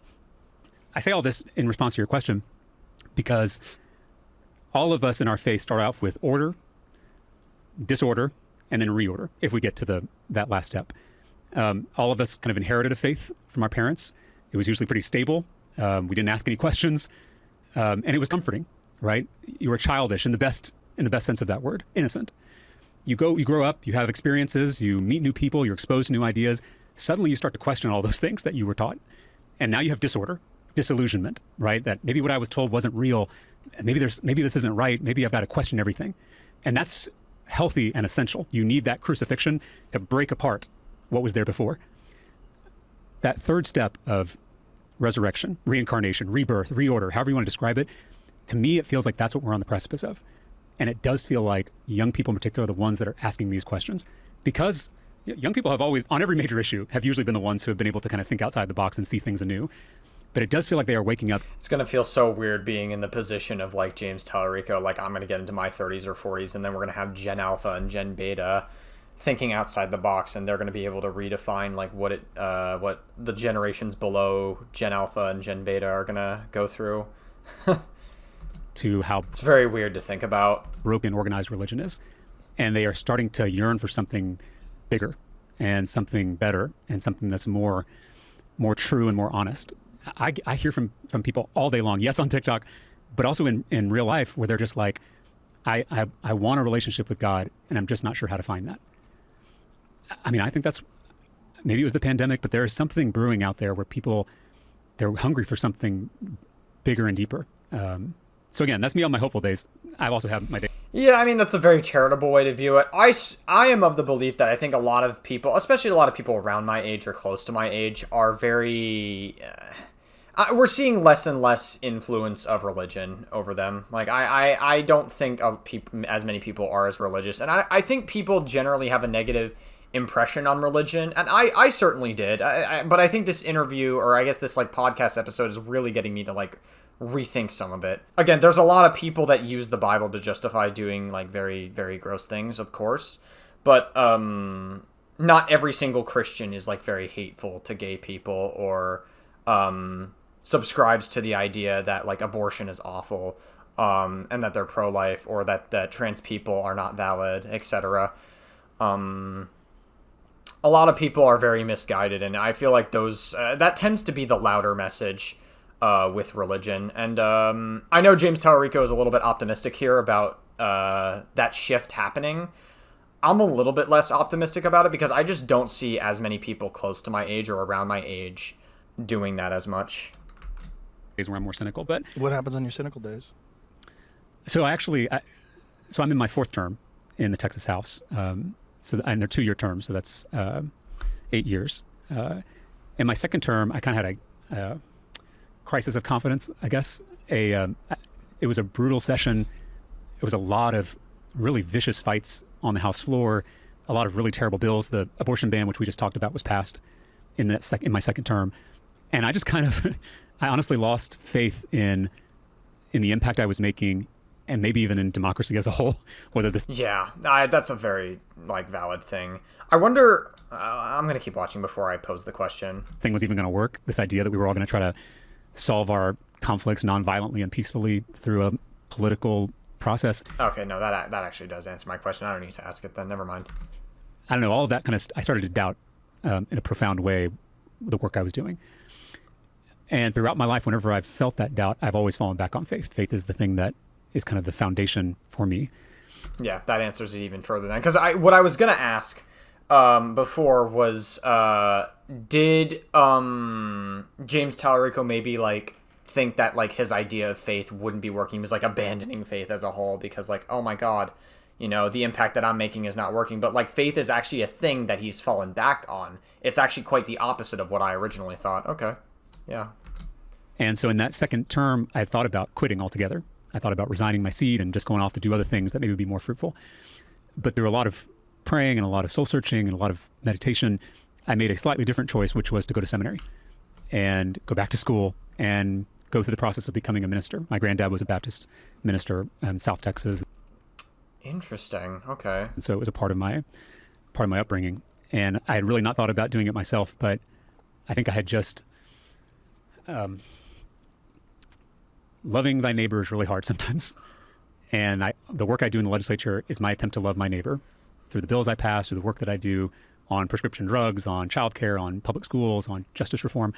But I was losing faith on whether I was actually doing what I came here to do.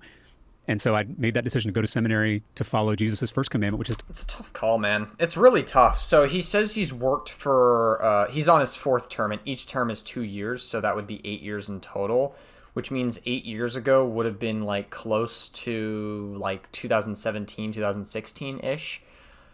Just about, yeah. But, like, it's... I don't know, man. Like...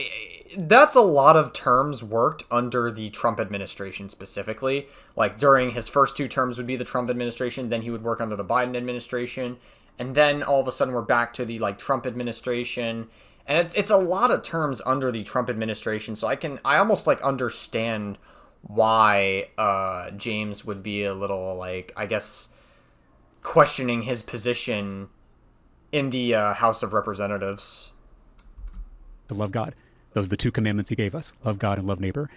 And as a seminarian and a lawmaker, I'm starting to figure out how these 2 commands, how they relate to each other, how they sustain each other.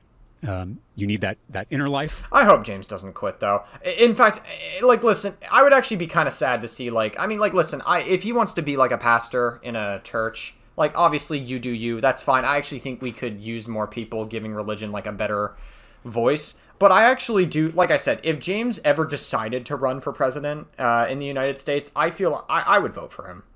I definitely would. But also, I don't know if he'll ever get to that point. But, like, again, these are people like Hunter Biden and, like, James Talarico. These are people that, like, have a lot of potential for being, like, presidents that I would vote for and, like, would be presidents that we would actually need to, like, run the country. That these are the kind of people that I feel like have the most potential to make a difference on the country. Not people like fucking Trump who have had just a negative impact on just everything he fucking does, like, ever. Which I feel like I'm cultivating at seminary. And then you also do this outer life of how does that impact your relationships and the work you do out in the world. And you really can't have one without the other, because if you do the second one, the work out in the world, you can burn out so easily, which I think I was about to burn out in that second term. You can burn out if it's not sustained by that love of God. And again, I don't mean God as that word is charged for a lot of people. I hope he doesn't give up on politics. I that's my hope. But, like, if he ever does decide to become a pastor, you know, I could understand it. Like, I could understand, like, why he would take that path again. I don't mean like a sectarian. It's just that I would be a little bit, like, sad if that was the path that he went down and not politics, personally. But I would also understand it. I'd be like, I get it. Religious orthodoxy definition. I just mean that ground of your being, whatever that is. Anyway, I don't know if that answers your original question, but What was the main struggle? Like, what were you facing in the House that was causing you to have this crisis? well, so there were several bills. I mentioned the abortion ban. Was there were it a few dealing others. with the human beings, though? Was it the actual... So the bill, this was the straw that broke the camel's back.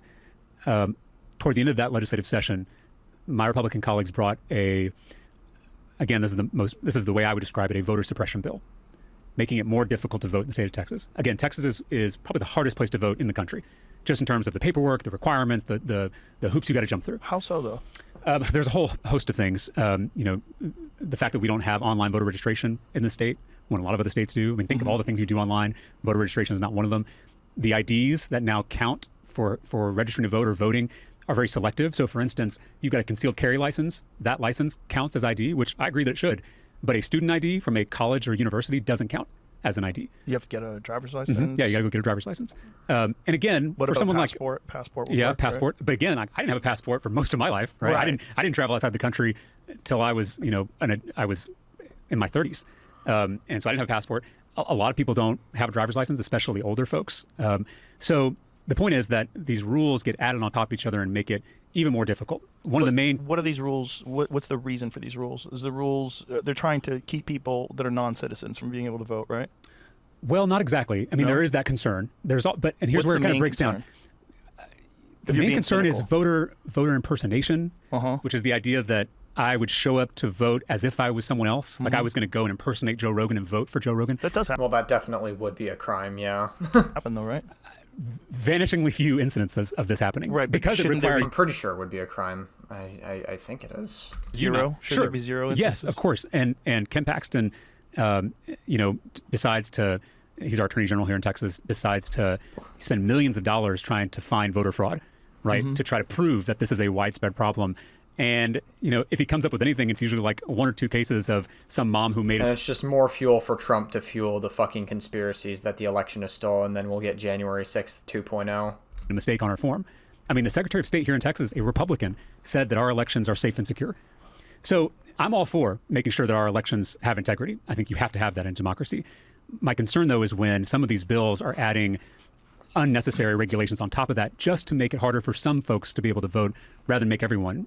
Oh, is it like the 3/5 compromise, kind of similar to that logic? And it's also similar to, when they stopped slavery, then they added a whole bunch of laws specifically to make it harder for black people to vote. So it's like, oh, you have to be able to read to vote. Oh, you have to be able to write to vote. Oh, you have to be able to do this to vote. You have to do that to vote. And these were obviously targeted specifically for black people to not vote. I wonder if it's like something similar. I mean, I know Texas has they love their gun laws. They obviously they're red in a lot of parts. They're definitely becoming more blue as time progresses. They're definitely becoming like more of a nuanced state, we'll say.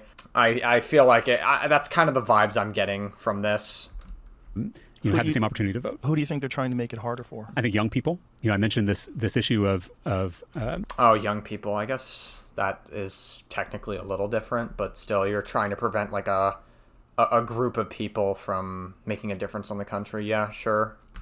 Colleges, universities, and those student IDs not being eligible. 2, in Texas, you've got to change your registration every time you move counties. Not necessarily if you move within a county, but every time you move counties. This is something we don't have to do. Like there are logistical systems in place where we could track voter registration across counties. But think about the people that disenfranchises, the people who move a lot, who moves a lot, young people move a lot. Yeah. Every time you get a new job. I could listen to this guy talk for hours. This guy is very, like, I know I may not be saying much or, like, pausing much in, like, some aspects of what he's saying, but, like, I'm so absorbed in what he's, like, saying. It's, like, actually very, like, I could listen to this guy talk for hours. I really like this guy a lot. He's very clearly very educated. He's getting me to see, like, religion from, like, a new perspective in such a way that's, like, not, forceful. It's very we need more people like James Talarico. I think we need more people like this. Get a new apartment. If you go to a college or university, then you are moving and your voter registration has essentially been erased until you redo it. And young people are more likely to vote progressive and liberal. I mean, I don't even know if that's true anymore because, you know, a lot of young people voted for President Trump in the last election. I think that's because a lot of young people felt very disenfranchised by some of the laws that were being passed by the previous administration and some of the actions they were taking to suppress freedom of speech. I think it's fair. My point is, when Republicans in my workplace try to disenfranchise certain groups, I think it's almost they should give themselves more credit and believe in their ability to actually win over those groups, right? Instead of trying to make it harder for young. To them, though, you know? Well, but my point is. Instead of making it harder for young people to vote, why don't you just go out and try to win their votes? Clearly, Donald Trump was able to do it. And if Donald Trump was able to do it, I think more Republicans should feel they can compete for those votes. Yeah, competition but again, is a good thing. And a lot of the reason why people were voting for Trump was a rejection of the previous administration and the idea that this was a continuance of the Kamala Harris. Well, there's all sorts of... Well, I'm going to let Joe Rogan finish this thought before I give my thoughts on that. Harris administration would be a continuance of the previous administration. Yeah, okay. So there's all sorts of reasons people voted for Trump. I blame Kamala losing the election on many different things. One is that there's a lot of people in the United States that believe that women can't be president of the United States, right? It's part of the reason why Hillary lost. It's part of the reason Kamala lost. There are still people who have this outdated idea that women just can't be president of the United States. I don't think that was the main reason Kamala lost, but it's definitely a part of it, I think. I definitely think you can't not regard that as one of the reasons. Another reason, Kamala was just terrible. Like, straight up. Like, she was just not a good candidate. I don't think she was I don't think she was... I mean, she was terrible, but she wasn't, like... Obviously, in a vacuum, I don't think she's as bad as Trump, obviously. It's just more that she doesn't have what it takes to be president. And she's just not the strongest pick for the Democrats. And the Democrats tend to shoot themselves in the foot a lot with their candidates. You know, Bernie Sanders would have been a great candidate back in the day. He actually would have been able to beat Trump. But then instead we got Hillary Clinton, who I'm not a fan of personally. Next, there were a lot of people... This is going to be another reason, and this might be like a more smaller reason. It's the Israel-Palestine conflict, actually. I don't think it's the main reason why Trump won, but I definitely think it's part of it. There were a lot of people who chose not to vote for the election, which if you're making that choice, you're essentially putting your vote into Trump. By not voting for the election, you are voting in the election by not voting for the election. Like, just to be absolutely clear. Like, you pretty much put your vote into Trump by doing that, just to be absolutely clear. Like, the Israel-Palestine conflict, I would say both Kamala and Trump are not very good for Palestine. I would say Kamala would have been better for Gaza. She definitely would have been better than Trump is, but they both wouldn't have been good overall. And so to combat this, people didn't vote for the election, or instead what they wound up doing was some people thought Kamala was going to be terrible for Gaza, so they voted Trump to combat that. Even though Trump is antithetical to all their other beliefs, even though Trump is antithetical to everything else that they believe in, they believe that Trump would have been, I guess, better. And so they just throw away all their moral consistencies. They throw away all their fucking values just to vote for Trump. And I bet they feel really stupid for that now because Trump is actually way worse for Gaza than Kamala would have been. And so now, Trump decided he wanted to, like, flatten Gaza, flatten Palestine, and then put, like, hotels on Gaza and stuff. That was, like, his whole thing. And I think there was, like, an AI video made of it or whatever. It was, like, very fucking silly. There's all sorts of reasons why Trump won the election. progressives are generally, I don't know. It was a lot more popular to be right-winged, especially with like Trump in office, and there's a lot of people that just didn't like how overly fucking progressive people would get, and like how overly sensitive, how just overly preachy and virtue signally that a lot of progressives would be. And a lot of people just really got sick of that. And I can partly understand why, because like there are times where they like virtue signal so much about so much shit that in the grand scheme of things no one cares about, like in the real world. And so, like, there's just a lot of whiny people. Like, again, COVID, like, really got people to... it shifted people in many ways. And, you know, things got very left during COVID. And it got to a point where it was annoying, but now things have shifted right. Then again, it's starting to shift away from that just a little bit because Trump is losing a lot of people who are following him, etc. So yeah, those are all the reasons I generally believe why Trump was able to win the election and Kamala wasn't. And also Kamala was just not a strong pick for the Democrats at all. Yeah, I think that's true. But again, I'm arguing for my Republican colleagues here. I do think there is something that Donald Trump tapped into, I think that other Republicans could tap into. And again, this is weird because I'm a Democrat making an argument for Republicans. The reason I'm doing this is I think when politicians feel that they can win over voters, we all compete to win over those voters, and that leads to better public policy, right? If you write off voters, then that leads to extremism in your policy making because you're only focused on pleasing your people. Well, that was an issue with Young. Yeah, I mean, pretty much. That's definitely an issue. We're seeing this a lot with Hassan Parker as well. Like, he's stuck in his echo chamber. I mean, I said at the very beginning of this podcast episode that we're seeing the rise in a lot of echo chambers specifically. Like, now so more than ever. Like, and that's been ongoing for years, and that can be like a good or a bad thing depending on how you view it. Men. Yes. Yep. Yeah. And so yeah, and a lot of young men. We've been seeing a lot of young men becoming more conservative. A lot of men, either my age or younger, specifically, are becoming more conservative than left leaning. the fact that I do think the Republican Party can speak to Of course, you do have your people like Harry Siston, who are male feminists that care about women just so they can sleep with them. I'm kidding. I actually don't mind Harry Sisson that much. I think Dean Withers is more obnoxious, though. This desire to be an entrepreneur. You know, Democrats too often, my party, we think that people are going to be happy with a handout. Mm-hmm. No one, I've never met someone who wants a handout, right? I mean, people want to work. You've never met someone who just wants free money? I actually haven't. No. I have. Have you? Sure. I should hang out with different people. Well, there's a lot of people that just want the government to take care of them. Here's the thing. I think some people may think they want that. Mm-hmm. And let's take the government out of it. Some people. Well, I mean, we do have free healthcare in Canada, and like Canada's government like funds different aspects of things that the U.S. wouldn't otherwise do. So I don't know. I mean, like, I think our healthcare system is flawed. That we could have a whole conversation about that. But it seems like James Talarico is going to advocate against it here. So I'm curious to hear what he has to think about it. I think they just want to sit on their couch, right? And I do too, right? When I'm like exhausted, the last thing I just want to rot. My point is, after a while, that doesn't make you feel good. No. Right? Well, Every human being, you need the desire. No, definitely not. Yeah. To work, to produce, to contribute. I think that is a natural human urge that's like... I guess he's talking about a completely different thing than what I just mentioned. Okay, fair enough, I guess. I must have talked about something else. Built into us. That is true, but I also think there's a lot of people out there that feel completely disenfranchised, and the idea of working sounds abhorrent to them.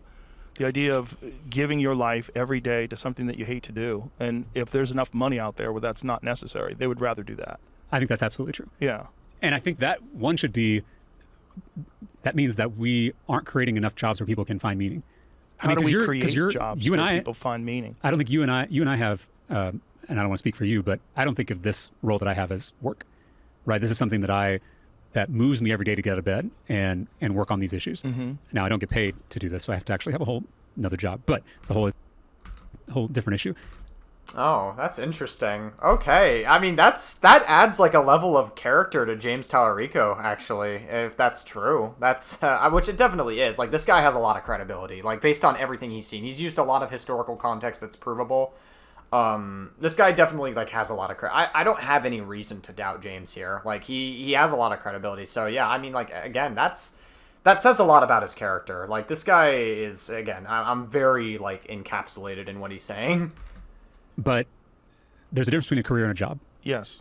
I think everyone that I've met, everyone I grew up with, wants a career. Yes. And that career can look very differently. That career does not have to be in a office, right? I mean, that career can be outside, can be with your hands, or that career can be at the home, right? My little sister just had her first child 2 years ago, my baby niece Jane, and she's stay at home.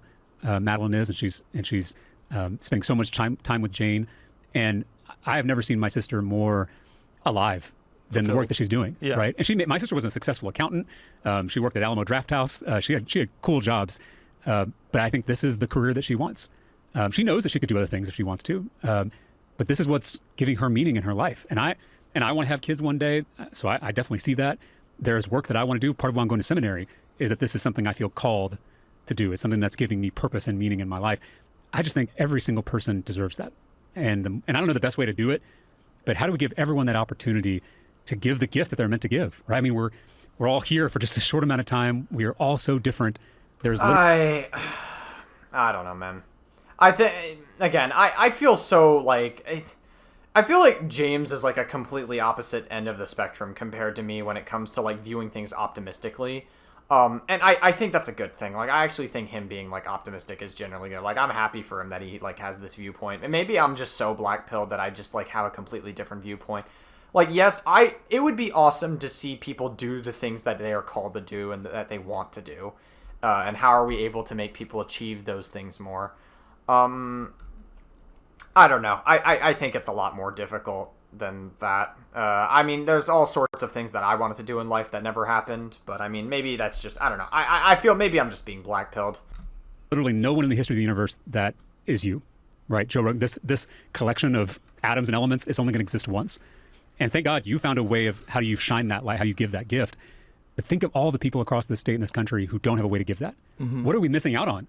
Right, the cure for cancer is trapped in the mind of a kid in a low-income school. Right, but this is all great sentiment, but what are the actions that could be taken in order to give people a path to a career rather than a job? So let's talk about, I think we're all either thrilled or terrified of this AI future.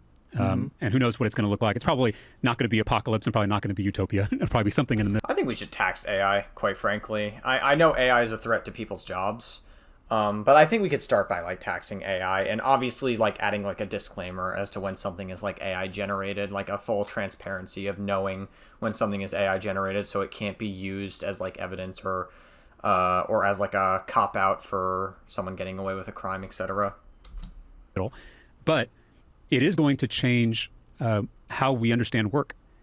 It's going to change how we understand our jobs and our careers. It's going to Well, yeah, it is a threat to many people's jobs. Yes, eliminate a lot of jobs, I would imagine. And so this is now going to be a spiritual question about what does it mean to be a human being. It's one that we are not equipped to answer right now. Oh boy. Oh, we're getting into this conversation now. This was if you've listened to Daft Punk's music, they go into this theme constantly. It is like a hidden message in most of their music and all 4 of their studio albums of what it means to be human. And they really hammer this home, specifically in Random Access Memories. Because there's no way they would have planned Random Access Memories back from homework. Or maybe they are. They are genius people. They're very smart people, creatively speaking. So I wouldn't doubt it. But yeah, this is something that they, like, Daft Punk very much went into with their music, especially in Random Access Memories. They explore what it means to be human, and they like understood that was a question being asked back then, and we're still asking it here in 2025. So I think it's very interesting that we've been having this conversation for a long time now. Because in a lot of ways, we have thrown out the baby with the bathwater. And because of the problems with organized religion that we talked about earlier, we've just jettisoned the whole thing. So we're no longer having conversations about what it means to be a human being. But to get to your question about what specifically this could look like, I'm intrigued by some of the pilot programs on universal basic income and what they've provided. But I think what's missing in this idea is how do you provide people the support to go off and realize whatever dream has been festering in their brain for a long time. Mm-hmm. Almost like entrepreneurial grants, right? Of where we invest in someone's next big idea for an industry, for art, whether it is community work or nonprofit work or solving a community problem. My point is, my life shows me that people are they have this creativity and this imagination that we are not tapping into. And it is, and so much of that is trapped in people who are either in these meaningless jobs or are not, or either gone to, inadequate schools and therefore don't even get into a job where they could express themselves and give this gift. But I do know that it's out there, and that if we tap into it, it could be a game changer. So I don't know what this looks like, but it does seem like the disruption that's coming could be an opportunity. Again, back to out of crucifixion comes resurrection. Disruption is an opportunity. Yeah, I would to do agree. something. I think it's also very dependent upon the individual. And I think the best thing we can give them is inspiration. And oftentimes the best thing you can give them is an example of someone who also did it. Yeah. And so there's a lot of people that feel completely disenfranchised by the system that's currently in place now that I think is going to be upended by AI. So there is an opportunity for them to do something completely different. And the positive aspect of universal basic income is that, first of all, I think we could both agree that if an enormous amount of jobs just go away, that probably is the only way to sustain society. You can't just have people go poor and go hungry when we have unfathomable. Well, yeah, because then you're gonna have another Great Depression scenario where you had like fucking Herbert Hoover, who was he stayed too true to laissez-faire, and the entire country was going through a fucking Great Depression, and no one ever wanted him as president again. And good riddance, honestly. He was not a very good president at all. He had no positive impact on America whatsoever. And so good fucking riddance. But yeah, then FDR came in and he pretty much fixed all the issues, and he became one of the greatest presidents of all time. Wealth that's being created by these same systems, right? So universal basic income, on one hand, has a lot of hope because there is this potential that you now no longer. So we're locked into the situation where you think that you're working and you have to work because you have to take care of food and you have to take care of shelter, and that this is what most people are doing. With most people in this country right now are working check to check.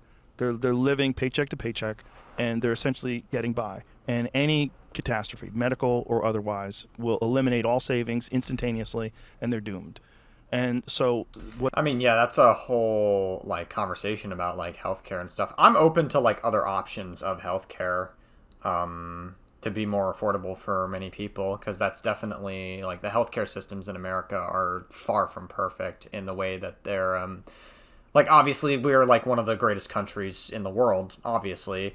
And like we have a lot of like it's not the issue of how it's done, it's just more of the accessibility and reach it has on people. And unfortunately it all comes down to it not being affordable for many people, or being great for many people who need it, who otherwise need it. What they're doing is just working, giving most of their life just to sustain whatever state they're in currently. And that's very frustrating for people because they don't think they ever get ahead, and they don't think they have any potential to get ahead. So if something comes along that takes care of that aspect of life, so if universal basic income can provide you with food and shelter, now you no longer have to think about food, you no longer have to think about shelter. Now you have to find meaning. The problem is, for a lot of people, there are so many distractions that are unproductive, like social media, like video games, like many things that people participate in all day long. And then you add in a factor of drug addiction and partying and a lot of other fruitless things that people participate in. I think this is the reason why a lot of we're seeing like a rise in like Gen Z, like with depression and a lot of mental health issues. I know James Talarico brought it up earlier, but I don't think he it's not that I don't think he didn't understand that as a reason. I think it's more so that he just didn't really like bring that up as like a major factor. And also I guess I was able to provide some more of that insight because I am Gen Z myself, and I had my own like mental health issues and struggles like growing up, especially like during COVID and stuff. And I also think that James Talarico, like he's a millennial, I'm pretty sure. So it's like, you know, it's crazy because like even though they're just one generation apart, that's still like a massive difference in like what people experience and how they experience it. If you only were living for the first 35 years of your life just to deal with food and shelter, and now food and shelter is provided for you, now at 35, you have to sort of reformulate your view of the world and find meaning and find something. And maybe you're an atheist, so you don't find meaning in religion, and you don't have any desire to find meaning in religion. Okay, well, what do you do, and how do you educate these people, and how do you? I think there's going to be an upheaval the likes of which we have never seen before, and there's going to be a lot of chaos, and it's going to be very, very uncomfortable for a lot of people. I think we're going to deal with unprecedented levels of addiction, whether it is with drugs or with fill in the blank, whether gambling, whatever things that people get addicted to, because I think people are going to look for thrills. They're going to look for something that entices them, that gives them some excitement, because they're just getting a check every month Yeah. Unfortunately, just the way humans are wired, that's not good for us. We know that from lottery winners. Yeah. Like people Sure. Yeah. I mean, I agree with this. Yeah. get an enormous chunk of money. You might win $200 million. Yep. You hit the mega bonus, whatever the hell it is, and then you're living in hell. Yes. For whatever reason, you don't like it. You now find yourself surrounded by people that are trying to take money from you. You feel like you're a target. All the people that you grew up with and all people that know now looking for handouts, and it gets really crazy. And most of them wind up penniless within a short period of time. Yep. I think it's like, how many years is it where most lottery winners wind up broke? I think it's like less than 20 years, even when they have enormous amounts of money. Yeah. So like, The lottery is such a fucking scam, and it's so foolish. It's it's actually very evil how they manage to make you do it. It's I'm pretty sure that someone did like a statistic on the lottery and winning the lottery. I think it was like I think it was like you have like a 1 in 7 trillion chance of winning the lottery. I'm not even kidding. Like someone did like the math of it in anything. They like applied factorials and everything. the only thing that you can do for those people is to somehow or another inspire them to live in a different way. Yep. And I don't think that's a function of the government. I think Yep. that's a function of individuals and of Well, James Talarico is certainly doing a very good job of accomplishing this goal, Joe Rogan. Yeah. inspirational people that can provide some sort of an example that differs from what they're surrounded by. I agree. And so if we approach this when it happens, which I agree it's about to happen, and I don't think any of us are ready for it, if we approach it as a technological problem or even an economic problem, I think we're missing the full picture here, because I do agree with you that it is primarily, first and foremost, a spiritual problem. And what I do know about human beings is that all of us ask these questions. What does it mean to be a human? What is all this about? Where is my life going? Why are we all here? Right? Late at night, I can assure you, almost everybody has asked those big, deep questions. That is essential to being a human being. Whether you're religious or not, whether you're an atheist or not, we all do struggle with these ultimate questions. And I think what's borne out over thousands of years of our species' history is it's best to wrestle with those questions in community. Yes. Because Yes. Yeah. I mean, not that it's. I would like to take it a step further and say, yes, it's best to wrestle out with these questions in community, but also we don't really have a choice. Like, we kind of have to learn more as we go on. That's how. There's a reason why we study history, for the exact reason that James Talarico just brought up here. That we don't repeat mistakes that are made in history.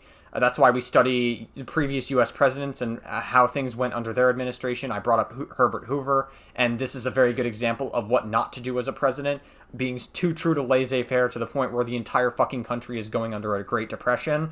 You know, you like study history in all other different countries, like continents like Europe. Just like, again, there's like it's the same reason we study history, because there's so many mistakes that are made, and it's inevitable that people are going to make mistakes, and that's why we have to study them to learn how do we not repeat these mistakes again going forward. And so not only is it something that's best in the community, it's inevitable. It's something we have to do in history. It's like it's something that's going to inevitably just continue to happen, is the point I'm trying to make. Because right now, especially on my side of the aisle, where religion has declined among certain populations, there's this tendency of like, well, I'm not religious, I'm spiritual, which I'm very open to people who say that, and I understand where they're coming from. But you want to be careful that it is not private spirituality only, meaning that it's only something that you own, that only impacts you and has no relation, no connection to other people. I do think we've got to be a part of communities where we ask and struggle with these questions together. It can look like a church or a mosque or a synagogue. It can also be a book club, to be honest, right? I mean, or a podcast, right? Like this space, in a lot of ways, for the whole country has become a place where people are having these bigger conversations that aren't just about your job, aren't just about the current events of the day, but something deeper. Yeah. And I think we're going to need that now more than ever. I think it's interesting because, like, you brought up books in like book clubs and stuff. Obviously there are still a lot of people who enjoy reading books and stuff, and I definitely have been trying to get into it more. I was trying to read Blood Meridian earlier this year. I never actually wound up finishing it. I never got around to finishing it. It's a very tough book to follow, but it is very good. Like, there are a lot of aspects to the story that are very, very well written.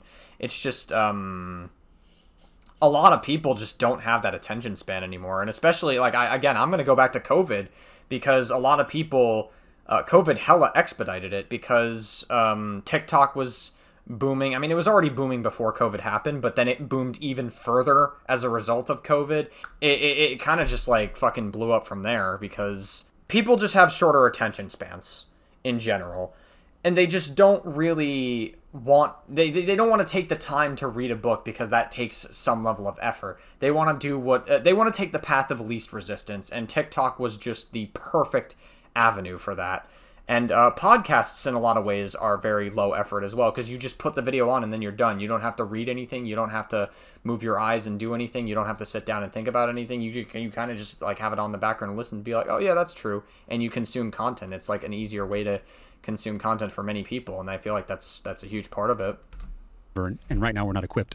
No, I agree too. And there's also a lot of people that don't have a legitimate in-person community. That's right. That's part of the problem too. And and the people that do reject the concept of religion, finding an in-person community that doesn't turn into a cult, Right. which is also a problem. Yeah. Because generally these in-person communities are led by charismatic people who tend to want all the glory for themselves and tend to want to be praised and tend to want, and, it gets real weird sexually. It gets real weird with control, and then they impose rules on the group. It always goes sideways. There's not a good example of a new religion or a new cult that's been formed. They're like, oh, those guys really nailed it. You got a benevolent leader who really just cares about everybody else and wants the best for everyone. And I think, weirdly enough, podcasts do fit into that space for whatever strange reason. If you can find someone who really does profess these thoughts that, like, generally you want good for other people, and you genuinely want the world to be a better place, and you genuinely don't want all this for yourself. I think there are a lot of people who do virtue signal a lot of these beliefs. I'm not saying Joe Rogan or James Talarico are these people. I do think that to an extent they do care about it. I don't have strong opinions about Joe Rogan himself. I know he's like more moderate right-leaning, but I don't really have strong opinions of Joe Rogan. And Joe Rogan doesn't like strike me as like someone who's like super MAGA either. Like, he just seems like a normal guy who's like, moderate, but has a lot of like conservative, right-leaning beliefs. Genuinely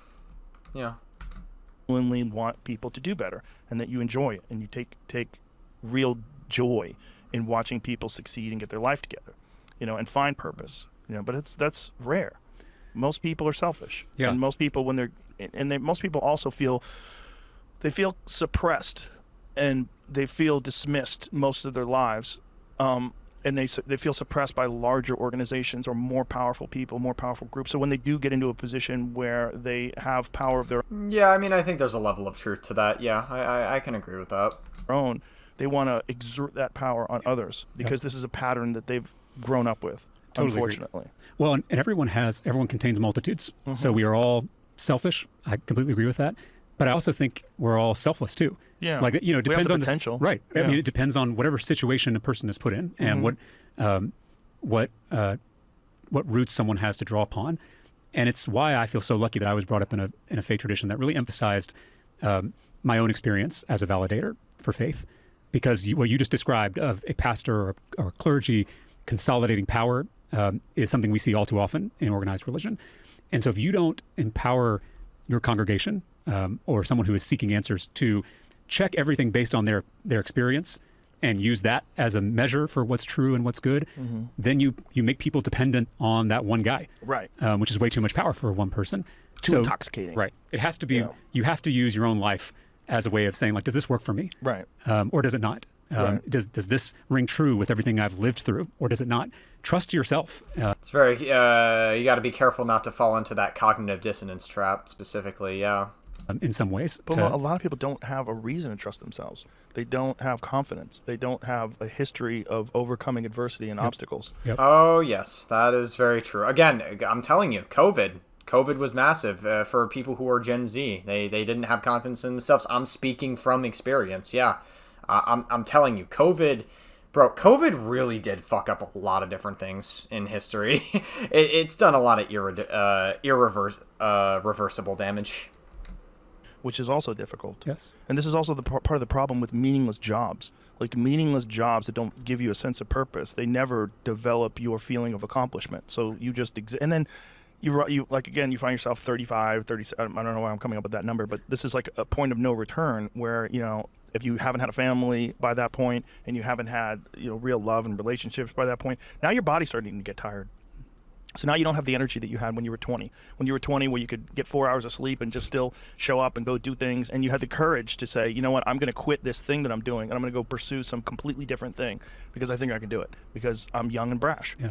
And when you get older, and then you do have a bunch of bills, and then one of the things that I like that you talked about was that if we were really a Christian nation, we would forgive student loan debt, and I am a big fan of that, and I do not like that we are predatory towards young people and condemn them to loans that are unforgivable regardless of any other kind of bankruptcy, which is really kind of sick. I think Bernie Sanders had similar opinions about this topic specifically. I remember seeing a tweet from Bernie Sanders where he was, it wasn't exactly about student loans, but he was talking about like this same concept in healthcare specifically, where like a person with diabetes who desperately does need insulin to like help and stuff with their diabetes. It depends on what type you have, of course.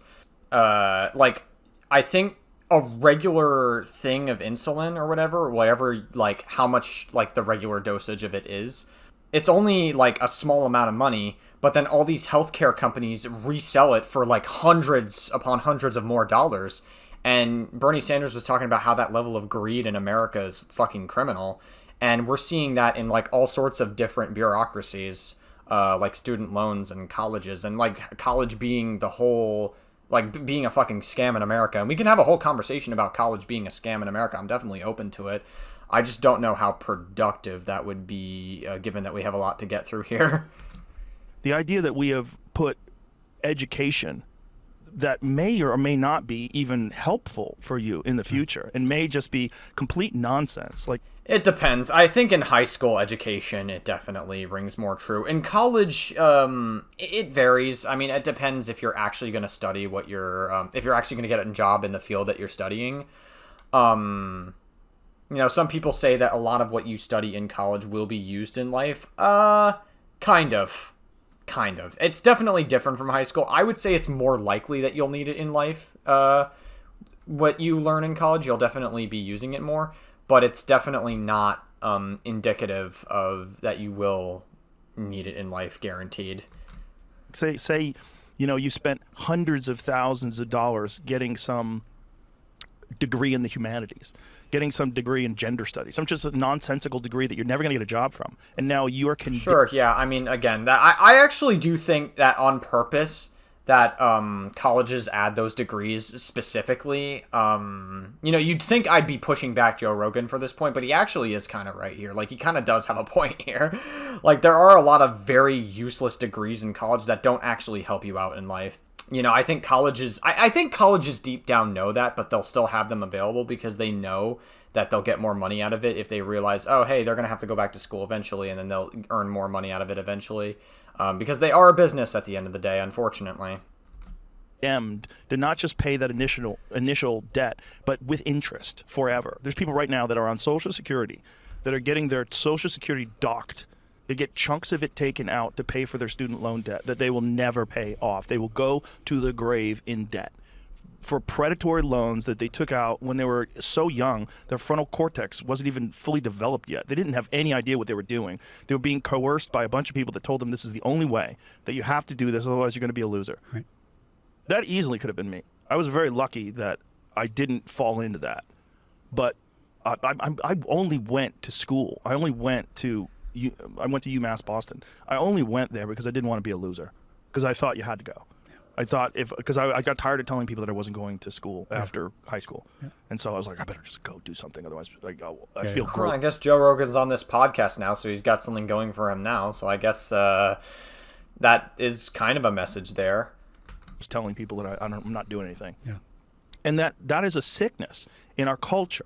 That's a sickness in our society. It's a sickness in our civilization that we have allowed these financial institutions to prey upon the youngest and most vulnerable people with inescapable loans that they will carry with them often for decades and decades. and it's sick. And the resistance to forgiving that is also sick. It's like we spend so much money on other countries. So much money went to U.S. aid. We're developing foreign nations and influencing elections and regime change. And we're so resistant to giving people the freedom to have education as a thing that doesn't burden you with financial ties that you can't escape. Yeah. The idea that you can't escape it even with bankruptcy is so sick. Right. Yeah, I mean, it's tough. It do be tough. I was very fortunate to have parents that didn't fall into that trap and that waited for payment for certain college funds, and I never actually got into student loans ever because student loans is a fucking nightmare. Like short term, it might seem like it's fine, but like long term, you wind up like spending maybe like years, even decades, paying back student loans. And it's just an absolute fucking weight on your shoulder that you absolutely just don't want. And luckily, I'm not in that situation. I'm very thankful that I'm not in that situation, genuinely. It's a sickness, man. And we've just accepted it. Well, that's just how it is. Well, someone's making money. Right. Someone's profiting off of that. So you're allowing people to profit off vulnerable young kids. It really goes to show that fucking college really is the biggest scam in America. Holy fuck. To the tune that where, the interest compiles every year and you're stuck with it forever. Why? That's not a situation that listen, I said this before, but I'm going to say it again. You want to make America great again? You want less losers. Okay? How do you get less losers? You get less people that are financially crippled by student loans. You get less people that grow up in a neighborhood where there's no hope. Well, guess what? Trump doesn't really care too much about that. I know, and to be fair, in Joe Rogan's defense, I did hear that he was pushing back against Trump a little more, but, literally, like, someone literally confronted him about his slogan about making America great again, and I think Trump literally responded with, I'm the president of this fucking country. Oh, he didn't say fucking. He didn't say it quite like that. He says he's the president of the country, and he'll decide what makes America great again and what doesn't. Definitely not talking like a fascist dictator there, but yeah, I don't think Trump has much concern about like the student loans and changing the concept of student loans. He may have pretended to care about that or potentially cared about that before just to get into presidency, but he's obviously not going to follow through with that promise because he hasn't been able to follow through with many different promises, like him promising to release the Epstein files, and he's obviously not going to release it because he's on the files himself.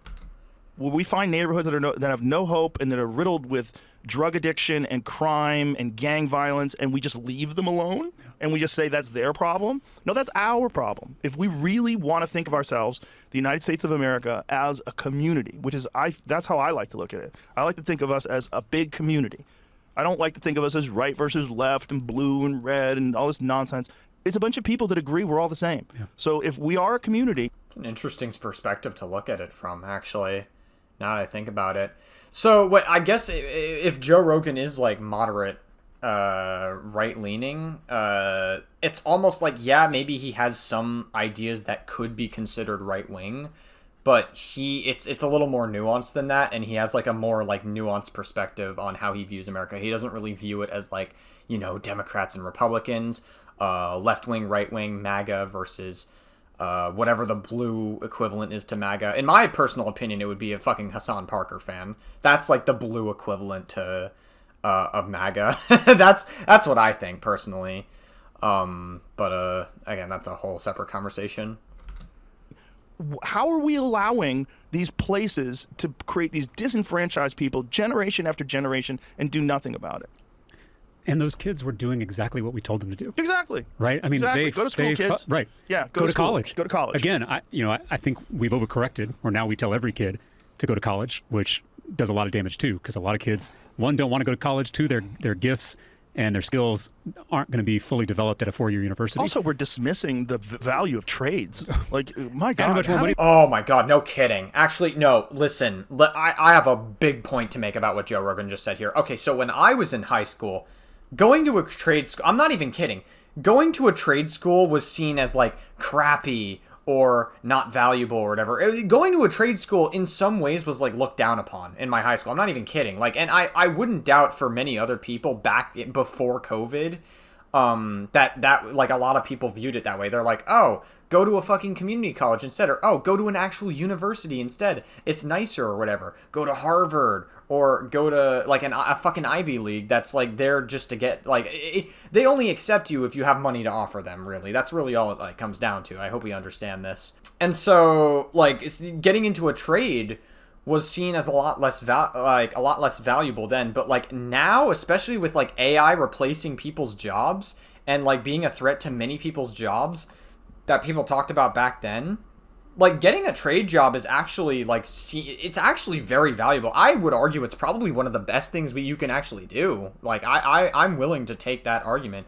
You know, short term back then, maybe I should have done a fucking trade job. I don't know, honestly. Like trade jobs are a lot more valuable. Are a lot more valuable than people gave them credit for back in the day, and I think people are starting to see the value in them more now. I also don't think that we should have ever seen it as bad back then. I'm glad we're starting to see like a shift in that, but unfortunately that's only because like a big part of that is only because of the fucking AI threat that's been going on, and you also get a lot of money out of it too. They make great plumber is so important. Having a great carpenter is so important. Electrician. No, I mean, so important. And you make a lot more money. I mean, the guys I went to high school with that have a boat out at Lake Travis are not the ones who went to a four-year university like I did. They certainly didn't study, you know, right. Get your head out of the books. The nonsensical stuff that doesn't get you anywhere. But you know, yeah, okay, yeah, fair enough. So I mentioned to you before I was a politician, I was a public school teacher, which is kind of an unusual route. What did you teach? Serving. I taught 6th grade language arts at Rhodes Middle School. Oh, so that's something that's valuable. I often say language arts. Teaching middle school is the best preparation for politics. It's a lot more like middle school than people think. The egos, the drama, you know, just all of it is. Isn't it crazy how no one gets past that? Yeah, I mean, well, we could talk about this all day, but there are lots of stories I have where I'm just blown away by the ego. Mm-hmm. And again, I have an ego. You have an ego. There's no way you can do this kind of difficult work without an ego that, you know, to be able to say, I want to make decisions for 200,000 constituents. I mean, that's the job I have, right? I mean, that takes a certain amount of ego to make those kind of decisions. You just can't let the ego be the boss. Correct. And this was the problem. I mean, yeah, I'm kind of guilty of that sometimes, but for very different reasons. We focus so much on President Biden's age, which I agree was a problem, but I don't think we've really discussed that the biggest problem was ego. It was his inability to step aside and let someone else do the job. Yes. Right? I mean, when it should happen a lot earlier than when it should have never happened in the first place. Let's be realistic. In 2020, we all knew, anybody that was paying attention knew that he was compromised. Yeah. Well, and that he said he was a transitional figure. Yeah. I mean, I don't know how explicit he was, but he certainly made it sound like, you know, he was stepping in so that he could usher in a new generation. And that never happened. Because when you get into these offices, and I'm just a little state rep at a low level, but even I know, like, people call you representative. Your mail says the honorable. Yeah, right? Nice. Like, yeah, that's right. And you're like, this feels pretty good, right? That's pretty like cool. People, you know, and you have a bunch of new friends, right? All the lobbyists are like, now you're, they're professionally friendly, right? And all that can go to your head very quickly. I'm sure. And think about someone who's been in it for 60 years. Mm-hmm. I mean, it almost becomes a fused part of your identity to where you can't step aside. Oh, yeah. Everything is for self-preservation. Well, look at these politicians that are in their 80s that are still in office. Desperately clinging. Yeah. I mean, I look at these people and I'm like, you have grandkids. Well, it's not just that. It's also the support system that's behind them, right? Yes. Because all those people need that person to stay in office. Correct. Yeah, they all depend on. Yeah. But I'm like, you tell me this 60 years from now, if I'm 80 years old and I'm still in elected office, it's like, go home. Well, maybe spend not. Some time with your grandkids. You're still valuable at 8. I'm not dismissing. I don't age think comes for all. So funny watching this now after watching the Hunter Biden interview yesterday and listening to Papa Gut react to it. It's so interesting. Like listening it with that understood context, or I guess pretext maybe. I don't know what the correct usage of the word would be there. All of us, right? I mean, yeah, but I don't dismiss. I guess context would be a good one. I was right the first time. Possibility that you could be an elder statesman and be like very wise and kind and benevolent and doing a really good job. I guess but that to me it suggests that you think there's no one younger with more energy who could do this better. Well, why do you have to have no energy if you're old if you take care of yourself? See, I think there's a lot of people that have learned a lot in their time. You know, sure. I mean, you've got your situations where you've got like your Nancy Pelosi's where they're clearly, using the system for extreme wealth. They're generating preposterous amounts of wealth for a reasonable income. You know, they may have a reasonable income of $170,000, $200,000 a year, but yet they're worth hundreds of millions of dollars. Like, that's kind of crazy, right? That's kind of crazy that you're supposed to be, that's above board. That's level. That's okay. That's nuts. But or I mean, I just saw the story about this congressman right before the big beautiful bill passed, and he like sold all his stock in a company that does Medicaid reimbursements. Oh, Jesus. So like, you know, because you knew it was Can't wait for Trump to take away all the Medicaid.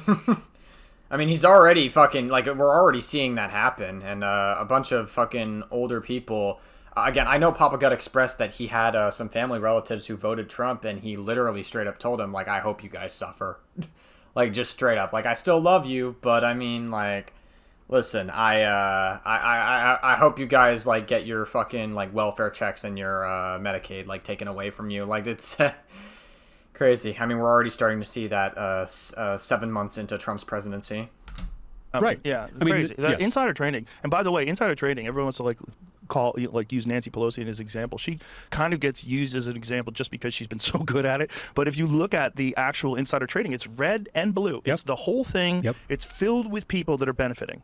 Well, and so going into this, when I first decided to run, I was 28, had never run for anything How before. old are you now? 36. I just turned 36. And I was, like I said, a former teacher, so I didn't know about how to run for Why office. did you decide to run for office? Well, so I was a teacher on the west side of San Antonio, which is for those your listeners who are in San Antonio, the west side is this beautiful, historic neighborhood, Mexican-American neighborhood. It's also one of the poorest zip codes in the whole state of Texas. So every day... It's interesting. The only part of Texas I've been around is, like, close to Fort Worth and Dallas and Plano, but that's because I had a sibling who lived around the area at the time. So that's like the only reason, like that's like the only time I've ever been to Texas, and that's the only time I've ever traveled to Texas for that specific reason, was to visit, because I had family there. He doesn't live there anymore. He moved closer to us now. Yeah, I mean, it's interesting. I maybe San Antonio. I don't know. There's like other parts of Texas I want to visit. I know Amarillo was on the list that I wanted to visit. There's other parts of Texas I'd like to go to for travel. There's a lot of different places I'd like to travel to, but I'd be curious to see what San Antonio is like. I guess we'll hear what James has to say about it. I saw my students struggling to overcome poverty and these systems that were designed to hold them back. And the school I was at was underfunded. It was Title I school. I taught 45 kids in one classroom, and the classroom was... That is above average for any class. Listen, I mean, maybe that's coming from some idiot who was in a fucking private school. That's me. I'm referring to myself that way. But I was in a fucking private school. On average, my class would only, like, at maximum, would probably be, like, 13 students, maybe. Like, at most. Like, just 13 students. Like, I did not have very big classrooms, like, growing up in, like, private schools. But I guess it's a lot more common and checks out, like, within a public school. But even for a public school, 45 students in one class is a lot, even for a public school. Not that much bigger than the studio. Oh my God. So you can imagine 45 kids in here.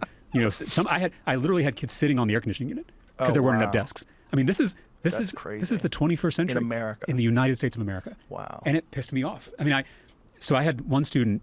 I was a first year teacher. What happens in schools, especially schools in high poverty neighborhoods where things are really hard, you know, the administration of the school will oftentimes give the kids who need the most help, the kids who have the most troubles, to the first year teachers, right? Almost like a hazing thing. Crazy. It's funny how that works. So I remember my first year teaching, my principal told me that I was going to get this kid named Justin, who had gotten kicked out of his elementary school the year before because he had brought a knife to school and threatened to stab his fifth grade teacher. Wow. Okay. Jesus. We're really diving into this story. So I was, again, first year teacher, kind of freaked out, right? As anyone would be, yes. The kid shows up. One, he's not a monster. He's an 11-year-old boy, right? Like this high, right? I took him aside, introduced myself, told him I was happy he was in class, told him I wanted to get to know him. He gradually started to raise his hand a little bit more in class. He was super smart, super just quick. He also had like a great smile. He's very popular with the girls in the class, a lot of personality. And I started to invite him to our little lunch group because I had kids who came and ate in my classroom during lunch. And we started to kind of build a rapport. And he didn't have a lot of male teachers, so I think that was helpful to see a guy as a teacher and be able to build a relationship with him. Anyway, right before winter break that year, it's the last day of school, he brought me this wrapped gift. The wrapping was all jankety, but I opened it up and it was this little cup with a snowflake on it that he had bought at the Dollar Tree for his teacher. Again, this is a kid who was going to stab his fifth grade teacher. A few months later, he's bringing a snowflake up to his sixth grade. Wow. I guess that really goes to show the like impact that James Talarico has. Like, I mean, he had it on me earlier in this podcast episode where like I was really encapsulated with the way he communicates things. He's very good at like communicating his beliefs in such a way where it like you really like James Talarico's a very likable person, like generally speaking. I hope he continues to do politics. I know he wanted to be a pastor at a church, and like if he wants to do that, that's totally fair. But like I would really be like I think if he keeps going in politics and I hope he continues to like succeed with making a difference, and maybe one day we'll see him as a presidential candidate. That would be fucking cool. I would definitely vote for him if he ever decided to run for president. I think he should, but yeah. Like it just goes to show the impact he has on people who might be like troubled at first, who might have like a completely different perspective from the beginning, and you see from a brand new one. I'm gonna just use my floss real quick. Teacher. And I was feeling like I was on top of the world as a teacher. I was like, so who's going to make the movie, right? Like, here I am, right? Sandra Bullock's going to play you in a movie. Yeah, who's going to play me? And then I came back after winter break. I was in my third period class, and I heard this commotion out in the hallway. So I immediately stepped out of the room to see what was going on. And there were two of our coaches, and they were both restraining Justin, either side of him. They were carrying him out of the school. He was screaming. His feet didn't touch the ground. Like, he literally was just carried out of the school. I found out that he had started a fight in his third grade class, and that was his last strike. And it was the last time I ever saw Justin. I did some digging to figure out what had happened. Turns out in the previous semester, Justin had been seeing a therapist that was provided by the school district. And it was this lady that he really was hitting it off with and getting along with. And they were going through all his issues because Justin had been abandoned by his mother at a Jesus Christ. Poor kid. very early age, which that'll screw anybody up, right? Justin had experienced violence, had experienced all this trauma. And so for the first time, there was... Oh, Jesus Christ. Poor kid. I hope he's okay now, wherever he is. God bless him. I seriously, like, I hope he's okay now. a professional who was helping him work his way through it. And there was a teacher who liked him and who believed in him. And that was all it took for Justin to see all these improvements. And I found out that after winter break, that because of budget cuts from the legislature, the district had eliminated the therapist. Oh my God. Oh man. Jesus Christ. I have so many fucking feelings about that. So this lifeline... it's just probably not worth fucking saying everything here, but if I said how I felt about it, it would probably get this YouTube video taken down. That's as much as I'm going to say about that. Suddenly went away for Justin. So literally everybody had abandoned Justin, including his own mother. Is this like kind of the origin story for James Talarico and like why he started doing what he did? And now the adults that he was trying to trust again were abandoning him. And so that was the kind of radicalizing experience for me, because these people at the state capitol had cut $5 billion from our schools. Who knows why? Who knows what the justifications were? But I saw firsthand how that screwed up a kid's life. God. That's just, I just hope Justin's okay, man. I feel so bad for him. Like, he very clearly has had a rough life, and he very clearly is, like, when you see how he got to this point, and I mean, it really goes to show, like, the impact. Even if he wound up having a last strike at the school and he couldn't attend school anymore, it really goes to show how much of a positive impact James had on his life, even if it wasn't for, like, the longest time. That's just really sad, man. That's very heartbreaking. I saw the damage that did to real flesh and blood human beings. And so I promised myself right then that if I ever got a little bit of power or a little bit of influence, that I would do everything I could with every fiber of my being to stop that from happening again. So literally Justin and my students are the ones I think about when I'm at the Capitol. They are the criteria that I use to evaluate public policy, not if it's a Democratic bill or a Republican bill, not if it's going to get me, ex-lobbyist support. It is, will this help my students or will it hurt my students? Period. And it makes things a lot easier. I have a picture of one of my class periods on my desk at the Capitol.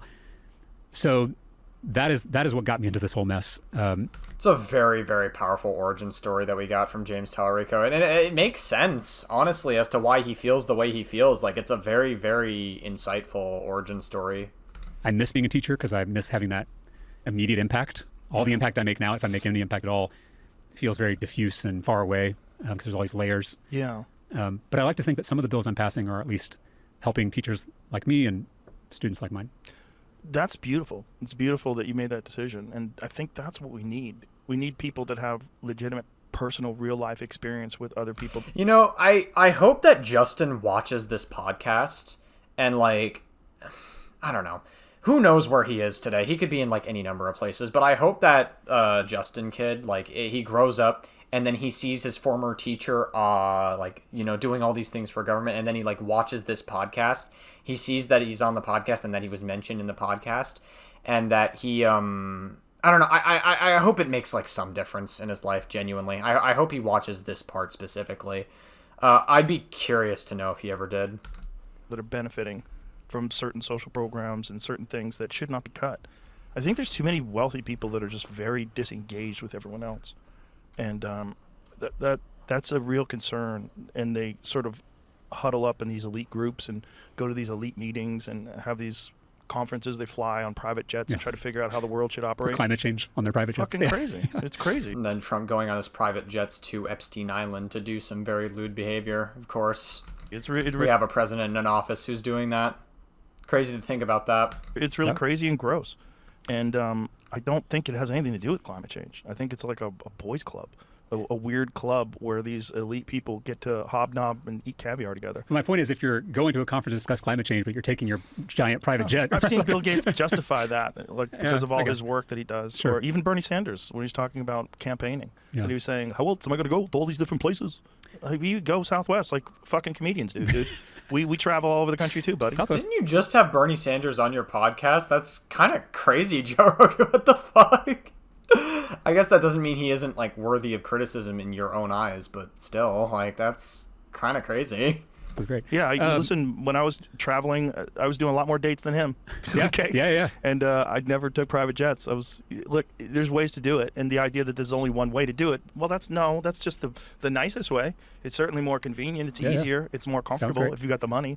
But the idea that you're gonna preach to everybody else how to live their lives, like you're so disconnected from most people. Well, I would say that I am probably the poorest member of the Texas legislature, and I'm not Really interesting. poor, but relatively speaking, most of the people I serve with, either very successful lawyers who own their own law practice, doctors and surgeons who operate their own medical practice, or it's trust fund babies. No offense to those people, but yeah, that is a weird thing. It's just people who have a lot of family money. And here's, because I mentioned earlier that I don't make any money at this job. So unlike a congressman, because I think Congress people make like 100, 150 or something, which is a real salary. I make $7,200 a year. That's $400 a month after taxes as a state rep. That's my salary. Now, I also get a per diem when we're in session, which is a little bit more, which is helpful. But the reason I say that is because there are systematic barriers to a regular person running for the job that I have. Got it. Right? Yeah. Like unless you have an ability to support your family, right, or sustain your life or pay your bills, a teacher can't run for the job I have. Right. A firefighter, a police officer, construction worker, you can't run for state rep. And you wouldn't be able to take time off anyway. No. How are we going to do it? Yeah. Yeah. So the only people who end up serving, and again, I understand why paying politicians no one wants to do, right? Like I understand that I'm not a sympathetic character here, but when you don't, But you are. Well, but the problem is when you don't pay a politician, especially a state legislator who's making most of the big decisions that affect your life, it's really not people in Congress, it's the state level people. But if you're not paying them a living wage, then you're only going to get trust fund babies and lawyers and surgeons. What do you think is the motivation of those people that are involved? I mean, do you find people that are benevolent, that are trust fund babies and surgeons and doctors? For sure. I mean, FDR was a trust fund baby, right? Was he really? Yeah. I mean, he's one of the wealthiest families in New York. Bobby Kennedy was a trust fund baby and still sympathized with working people. So I don't think that you have to be born poor to be able to do that. I do think it provides a helpful perspective. You know, I was born to a single mom, and that experience has helped inform how I view things. So a lot of my colleagues, I would say, just have no experience. So for instance, there was a bill that we passed, unfortunately, that would make it easier for landlords to evict people. And we were trying to work with the author of that bill to add some exceptions for, if you just miss a bill because you're late, you shouldn't get evicted, right? Like we're trying to build that out. And the author just kind of had no conception with how you can miss a bill, right? Like it just, because when you have people who do that, right? Like he was like his accountant does all that. And I'm like, but when you're a working person, you're balancing raising kids, working multiple jobs, right? Maybe trying to exercise when you can. Like when you're doing all that, and God forbid you have a medical problem, like yes, some stuff falls through the cracks. 100%. Yeah. And like evicting that family because of a mistake or because they missed a bill, to me, it's not that he's trying to be malicious. It was that he just had a complete blind spot on what it was like to be a working person. But there's also people that they are malicious. They don't care about people that are struggling, and they only care about their peers. Sure, yeah.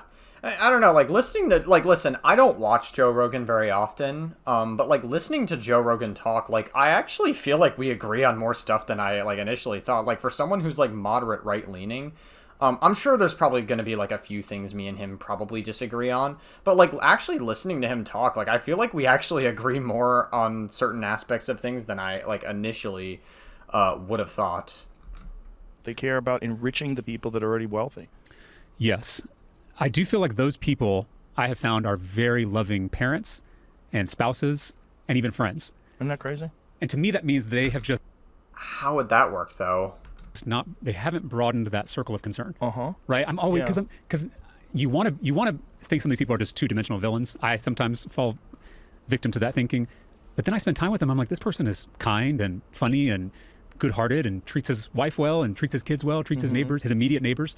So that my challenge is always like, how do I try to expand that circle a little bit more to where they care Right. just as much about a neighbor who lives in a completely different city than the one who's right next door to them in Highland Park or River Oaks or one of these nice neighborhoods, right?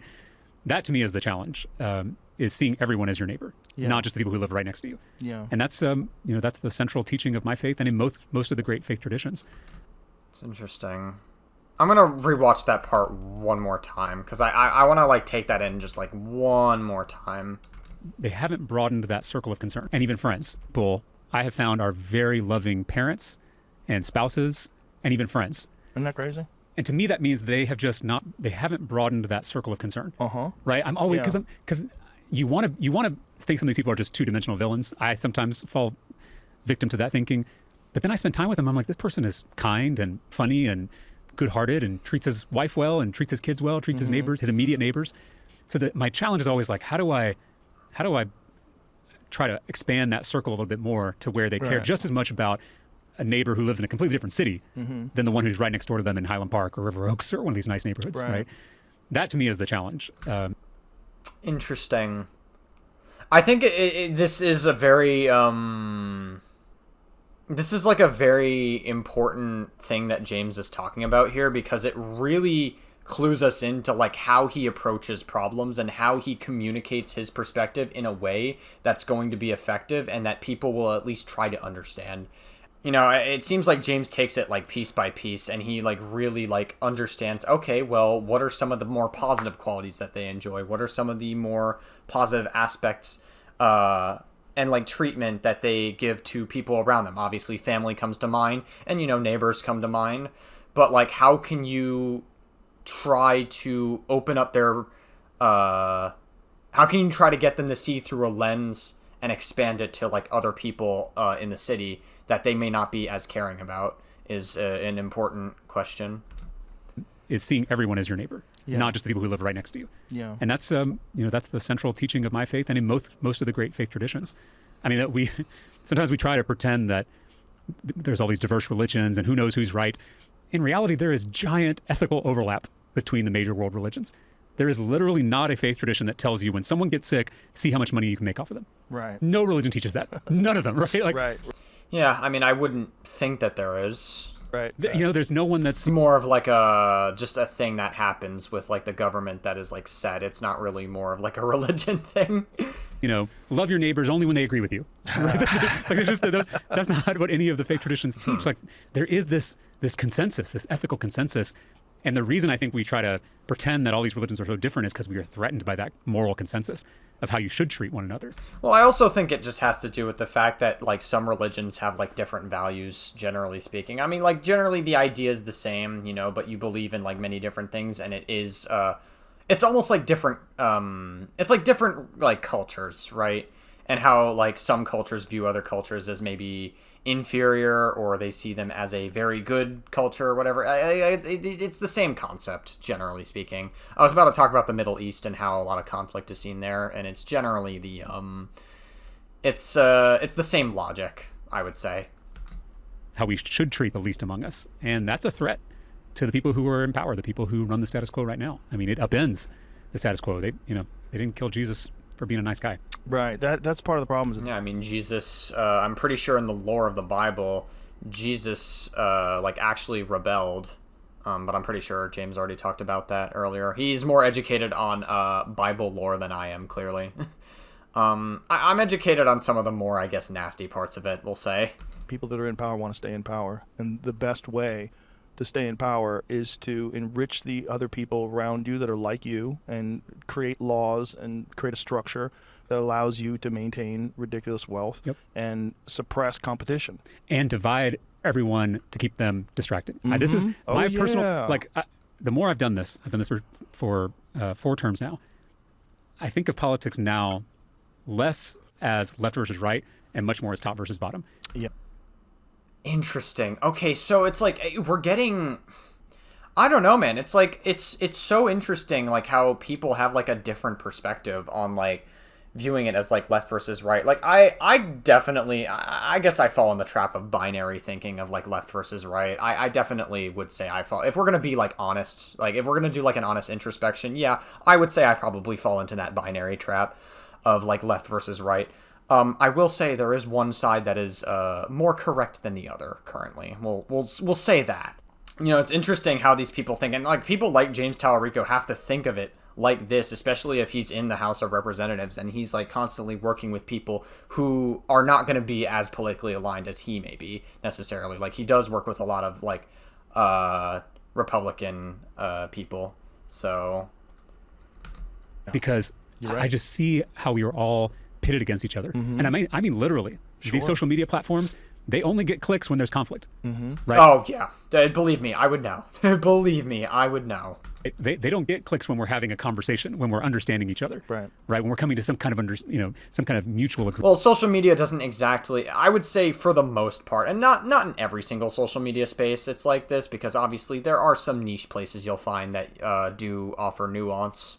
And that don't have fucking morons that are just like chirping away, thinking they're doing something. A bunch of unemployed losers who need to get serious fucking jobs. You definitely, there are some spots that definitely do that, but I would say for the most part, a majority of the internet is more about the outrage rather than the actual nuance and having a legitimate, intelligent conversation about anything and actually offering a solution. Because a lot of people who like have this outrage and fuel the outrage machine, one of the things they'll say is be like, take accountability. There's no accountability here. Take accountability. And then you're like, okay, well, what does accountability mean? Radio silence. They're not going to tell you a single fucking thing about it because it's not about accountability. It was never about accountability. It's about fucking creating the outrage, fueling the outrage, and then looking good because of it. You want to look good in front of people and feel good in doing it. When in reality, maybe you should just reevaluate aspects of your life and maybe you should consider getting a job. I don't know. Agreement. That doesn't get anybody any profit. Right. And so the Rupert Murdochs of the world, the cable news networks, the social media platforms, the Zuckerbergs and Musks, I mean, these platforms are literally tearing us apart by design. Yeah, I mean, they're designed to, and they're also designed to make you addicted to them as well. So that's another huge aspect to it. And I think there has to be something better than that. Well, I didn't even know if it's by design, but that's the way that it's the most profitable. No, it definitely is by design. It is absolutely by design.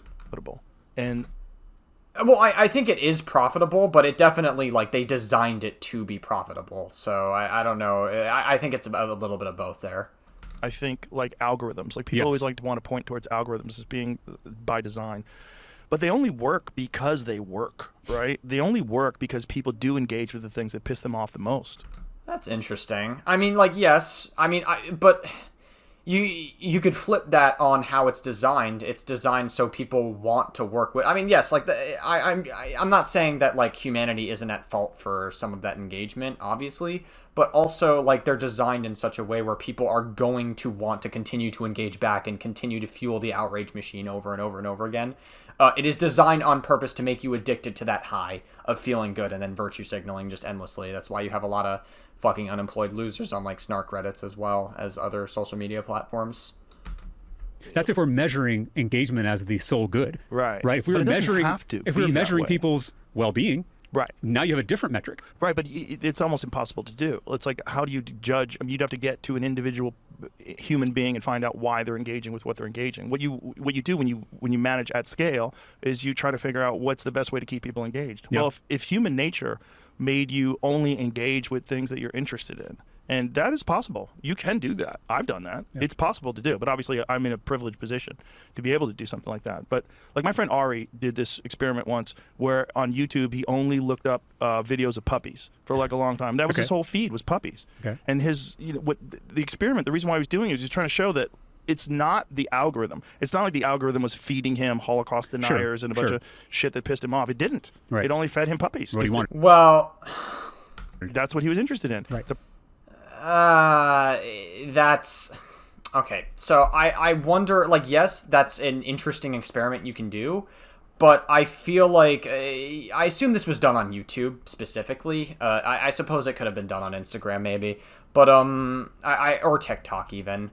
But I assume it was done on YouTube. First of all, I think the social media platform you use is important because each algorithm, they're designed very similarly, but there are small differences that may not seem big, but they actually make like a big difference in like how your algorithm works, like your For You page on TikTok or your recommended on YouTube.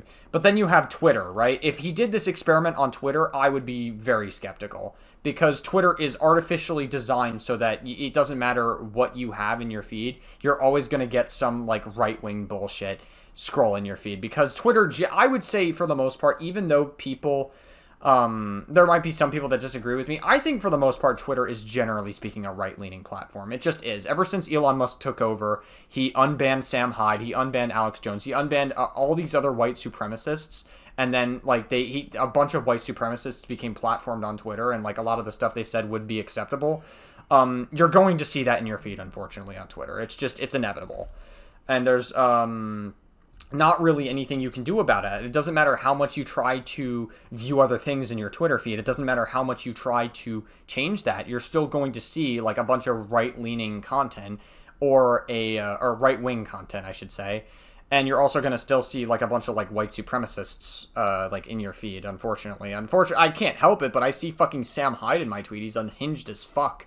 He also got me banned from the Papa Gut Discord. So thanks, Sam Hyde. I appreciate that. Problem is people are Technically, it was my fault, by the way, just to be clear. I shouldn't have sent that dumb fucking tweet. Ugh, god damn it. Ugh. Very stupid of me. Oh well. interested in things that piss them off. And I think a lot of that also is a distraction from your own issues in life, is that you look towards external things that maybe don't even really affect you, but provide you with a source of, you can pay attention to them and get invested in them and get angry and ignore maybe the shortcomings of your lack of discipline and your lack of focus and the things that are really holding you back in life. You know, you can get distracted by some other stuff. You can get distracted by some things that maybe legitimate issues, maybe real, but how much do they affect you in day-to-day life? Right. Very little, probably. Well, I just think we all, and I know I have this experience of just feeling terrible when I'm on a lot of these platforms. Oh, yeah. Right? Oh, yeah. It's never a good feeling, but you still engage in it because it's addicting. It's designed to be addicting. Okay, we're back. I started the recording again. I remember the timestamp. It's actually the day after the recording of yesterday, because I was recording this at around 11 to 12 p.m., or 12 a.m., actually, and then 11 p.m. Last night. And there was no way I was going to get through it at like 1 in the morning unless I was under very specific circumstances. So I decided, fuck it, I'll just save it at this timestamp. We'll pick up on it tomorrow. And here we are. We're finally picking up on it. We have an hour left of this interview. We're still at 1.25 times speed. Let's just keep going. I forgot to turn on captions. It does feel like everything is making us feel terrible, whether it's the news we're watching, the TV, the social media algorithms.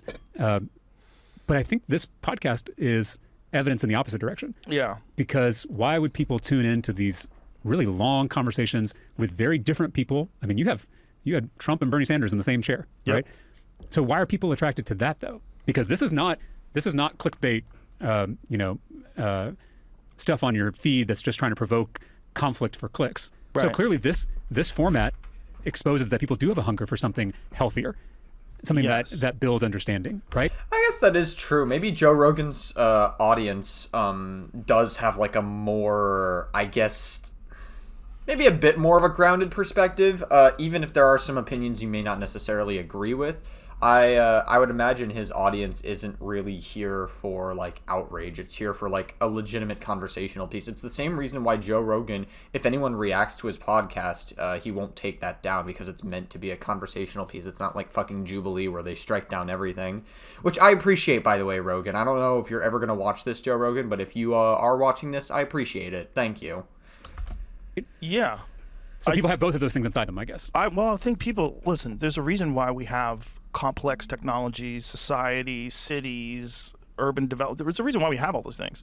It's because the human mind has a genuine, there's a desire for improvement and for innovation and to learn. Yes. It's normal. Yes. But we can be distracted. For sure. But you have to decide not to be distracted. You know, and a lot of my shows are distracting. Yeah. You know, a lot of my shows are complete nonsense because I can get caught up in nonsense too. But this show's a reflection of my own personal interests. But it's also long form. Yeah. Right? I mean, the platforms the social media platforms just abuse your attention so much. Do they though? Yeah. Yeah, no, absolutely. No, they definitely do, especially with TikTok. I mean, like I said earlier in this reaction that there's TikTok is designed to have short form content. And to be fair, TikTok was trying to like experiment with some longer form content. Like I would say they're trying to go past like 30-second or 1-minute videos to like now 9-minute videos or 10-minute videos. Like I've seen TikTok try to experiment with that a little bit. But yeah, no, there's a lot of social media videos are meant to be shorter form content. It really fucked with a lot of people's attention span, especially during COVID. Or do you allow them? Well, do you allow them to way. take over? They don't abuse mine, but they have. Do you not use the typical platforms? Very little. Really? Yeah, very, very little. I go on Twitter every morning when I go to the bathroom to find out what everyone's mad at, and then I leave it alone. It's the best place to be on Twitter. I basically, and then even then I don't feel good, and I leave it alone. I don't look at anything about myself. I look at like stuff that's going. I follow like thousands of people, so my feed is very diverse. It's filled with all kinds of different voices. Yeah. And I just see a few things that people are pissed off about or people are interested in. I find a bunch of cool science stuff, a bunch of cool James Webb telescope discoveries, and then I leave it alone. But you, I mean, and I to some extent, we had the privilege of growing up in a childhood without that. Right. So I just want to acknowledge that for. I guess I almost wish I grew up in a childhood without that. Not gonna lie, but I don't know. I don't know. Maybe that's just again. I feel like maybe I'm just being too pessimistic. Maybe James Talarico is like really. It's almost like he holds a mirror to my soul in a lot of ways. Like he's like very optimistic about a lot of different things, and he's like very thankful about a lot of different things. And I just feel like I'm very pessimistic about a lot of things. So maybe it's a sign that I need to improve some aspects of my life. I don't fucking know. For kids, right? Yeah. Like they don't have the same impulse control. 100%. So if we're feeding this to them, it's almost. I mean, it's just as bad as some of the junk food we're feeding them. Right, but you know what else is popular with those kids? Me. That's right. This. Yes. So if I tell them I'm not doing it, and I tell them why I'm not doing it, yes, and it's clear. It's clear by what I pay attention to. It's clear by what I focus on that I'm not caught up in that the way a lot of people are, and then I'm open to a bunch of different perspectives and ideas, and I welcome them because I really want to know how people think about it. As long as they're genuine, real thinkers, as long as they have good faith arguments and discussions about things. There's a lot of people out there. In particular, I can respect that about Joe Rogan. Actually, I really can respect that. I think earlier in this podcast there were some things he said that I didn't agree with, but I can at least respect Joe Rogan. Like Joe Rogan is just a normal guy, really. Like that's just trying to have a conversation. That's really all it is. That's really what like this podcast boils down to. He's not really arguing in bad faith, even if he has some ideas that you would typically see more right-wing people have, we'll say. He's a normal guy. He's obviously not like some weird. I mean, I pretty much said at the beginning of this podcast episode that Joe Rogan is not like a MAGA person. He's not like a MAGA person. You can tell when like someone is or isn't like MAGA, and obviously it's very clear Joe Rogan's not like a weird like MAGA person. Really, in mainstream media, in corporate media, that just by nature of the format of those things, they're grifters. Yeah. They latch on to whether it's a right wing perspective or a left wing perspective. They're the damn Deaf Noodle's catching strays here. Oh my god. champion of that perspective, and they argue with it, Yep. and they don't see humans. It's professional wrestling. Yeah. And I loved, when I was growing up, I loved professional wrestling. See, I didn't. You didn't? I mean, I did when I was in high school. Yeah, I mean, yeah. I did when I was a young boy, I should say. But then once I started competing in martial arts, An actual sport? Yeah, I didn't like it anymore. Well, because it's entertainment. Yeah. Right? I mean, it's not a sport. I know It's there's fun. athletic ability, but, Yeah. it's the heroes and the villains. Sure, it's right? fun, but Yes. it didn't have real consequences to me. And to me, like, real life consequences were so much more fascinating. Yeah. Real competition, like an actual real wrestling match Yeah. between like two Olympic champions. That Yes. to me was so much more fascinating. Yes. But you have to engage in some sort of a discipline to appreciate that, to appreciate the difference between someone who's like really had like a singular focus in their life of excellence and trying to figure out a way to be really good at something, and then watching them compete with other people that have had a similar thing, and try to figure out what separates the champions from other people, and what are the characteristics, what are those things, and how do those apply to everyday life. And they do apply to everyday life. When I was a kid in martial arts, one of the things that my instructor told me at a very young age is that martial arts is a vehicle for developing your human potential, that you're engaging in this very, very difficult thing to learn about yourself. Yeah. I remember I used to do Taekwondo when I was a kid. I was very young. I was like maybe first, second grade, maybe. I think it was just because I had a lot of issues when I was a kid. So I think my mom was like, "Fuck it, you're doing Taekwondo or whatever." And I stopped doing it just because it was kind of a lot of work in my life. It was a bit of a commitment. The same reason I stopped doing piano lessons when I was in like 4th or 5th grade. But I used to do these things when I was a kid, and then I think eventually I just didn't want to do them anymore, so I stopped.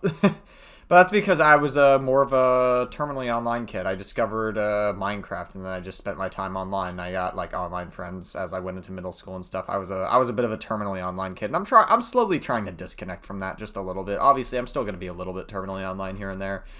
I don't think that's like entirely changing, but we're definitely trying to make some improvements and changes and get like newer perspectives and try newer things in life. I think that's very important instead of trying to do dumb shit on the internet. And that you can apply these lessons to everything in life.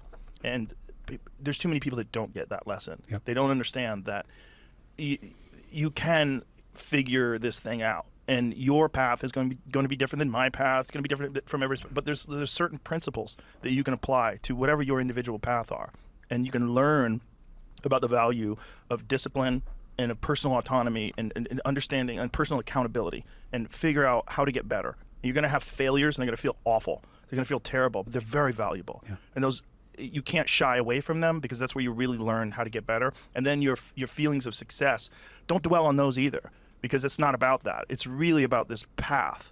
The path is what it's really about. And it's really about learning how to live, and learning how to exist in a harmonious way, with not just other people, but also with yourself. And you have to have respect for yourself. And the only way you develop respect for yourself is you have to know what you've done. Right. You have to know that you've worked really hard, that you've overcome things, and know that you've had these little mental battles where you've had these little bad ways of thinking that you've turned around, and you realize, like, oh yeah, that's possible. I did it before. I'm going to do it again. And you're going to have these moments where you're like, oh, this one's impossible. I can't get through it. But you can get through it. Yeah. And you can, and it can be done. And if there's anything that I try to teach people, is what I've done. I have overcome a lot of these little personal demons. I've overcome a lot of these little things. Actually, they're not little. They're huge. Yeah. It's huge in your mind. But this can be done. And it's not going to be done on TikTok. It's not going to be done dedicating yourself to just fucking off and scrolling and playing video games and doing drugs all day. That's not going to do it. It's not going to do it. It's not going to help you. But you can learn. You can. Yeah. And you can be a better person. And you can respect yourself more. I mean, it's a practice. Yeah, it's a practice, and it's a way of life. Right. And again, the failures are very valuable, and the successes are very valuable too. But you can't dwell on them either. Right. You just got to keep going. Right. Well, There's no end. And I think the thing that's encouraging about both this podcast, but also the format in general, is that it is long form, and so it forces you to pay attention in a different kind of way. Right. Your attention on TikTok or Instagram or some of these other platforms, it is so superficial and shallow, and that attention, I think, is abused on those platforms. Yeah, pretty much. And also, like, a lot of people tend to, because the content is shorter form, people don't want to look into anything further on the internet. Like I said, I think TikTok and Instagram and like all these like social media platforms that have shorter form content are really they've really done a lot of irreparable damage to society as a whole. A lot of people just like have such short attention spans. They don't care to like look into longer form content. They don't care to like educate themselves further on anything. And then they feel like just because they watch this shorter form content, they are super educated and know everything that there is to know about a situation. And that they're on the right side of history or whatever. And it's so like, it's just, it couldn't be further from the truth is what I'm saying. And I think I've talked to people in my own life who feel like the more time they spend on those platforms, the less you're able to pay attention to something. Oh yeah. Right, in your daily life. But the fact, and what you mentioned about martial arts is this focus, right? I mean, you can't do anything great in your life without that focus. Right. It's all. I mean, I'm going to sound like a Buddhist, but the ability to kind of control your own mind and focus that mind and that spirit on something right in front of you on the here and now. I mean, that is the key to all success. Yes. It's interesting. I mean, James Talarico says he grew up as a Christian. I'm pretty sure James like would seem like the kind of person who is Christian, but would take the time to at least study other religions like Buddhism, Hinduism, Judaism, of course. I think it would be, I think it's just really interesting. I feel like he would, in theory, make a good college professor if like anyone's like trying to study religion. I don't know, but maybe that's not the system that he wants to feed in. He doesn't really strike me as like, I feel like he would be a good college professor if he didn't want to like feed some of the systems that he wants to fix currently. And it's whether you're doing a podcast, whether you're doing sports or politics, but it feels like there's a whole generation of kids who are growing up who aren't getting that training for their attention, and it's just getting abused and shot and But scattered. the only way for them to get that is to see an example of someone who's doing it. I mean, this is sports. This is where sports come in, where I think really excellent sports figures that excel, that do something that the other people that are their peers can't do, and then you can learn, like, what is he doing? What is LeBron James doing that's different? What is this guy? What is Ronaldo doing? What are these people that are doing that's different than anything? And almost all of them is discipline and focus. That's a giant. There's genetic factors and coaching and where they started. There's a lot of variables, but you can apply those things to your life. And I think one of the things that's unique about podcast is that it was a mistake, in that no one saw it coming. Like, so no one cashed in on it. So no one, that's not cashed in on it. No one controlled it. Yeah. No one dictated how you do it. No one told you who the questions, what the question should be, or how you should talk to people. You had to kind of figure it out on your own. So you got unique individual perspectives that are legitimate. They're authentic. And authenticity is the thing that's missing from television news. It's missing from anything that's corporate controlled. That's actually a good point. I mean, like, do you think maybe it's possible that, like, because, like, television, before there was TikTok and all these things on, like, these social media platforms, there was television, which has existed for a while at this point. Like, it's existed for decades. Television was, like, a thing people would glue their eyes to, whether it was the news or TV shows or, like, whatever, right? That was, like, a thing. And, like, that was a way to, like, rot your brain and stuff, for sure. That was like, I guess, millennials' version of a brain rot, I will say. But, like, then, you know, PCs came around, smartphones came around, social media platforms came around, and then it just sort of evolved, and now the way we view content has shifted so drastically. Not to say that TVs are never used, but, like, it's, I feel like it's just interesting to see how, like, the form of brain rot content has evolved from one place to another.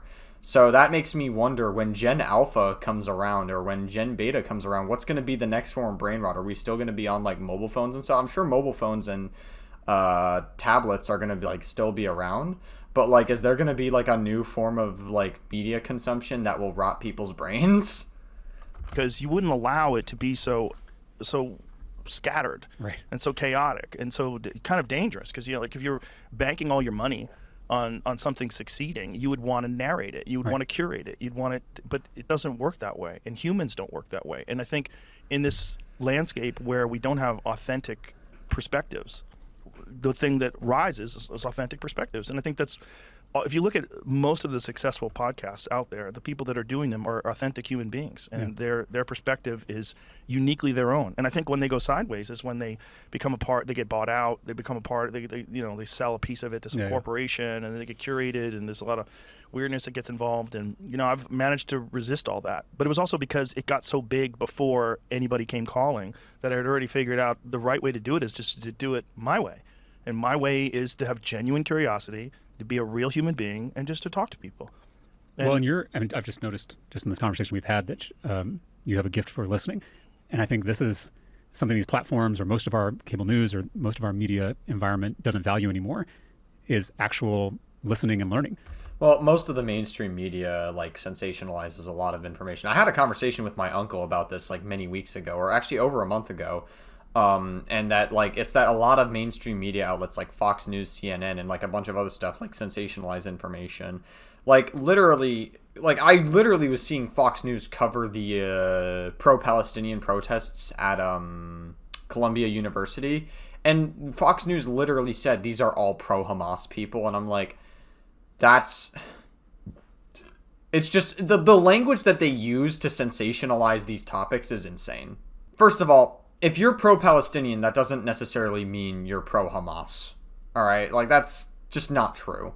Now, I wouldn't doubt that in some of the pro-Palestinian protests or in some pro-Palestinian movement areas, there are some people who are pro-Hamas that are using genuine pro-Palestinian environments to disguise their hatred for Jewish people. There are some people that do that for sure, but you can't say that that's reflective of the entire movement. That's just it's very sensationalist language.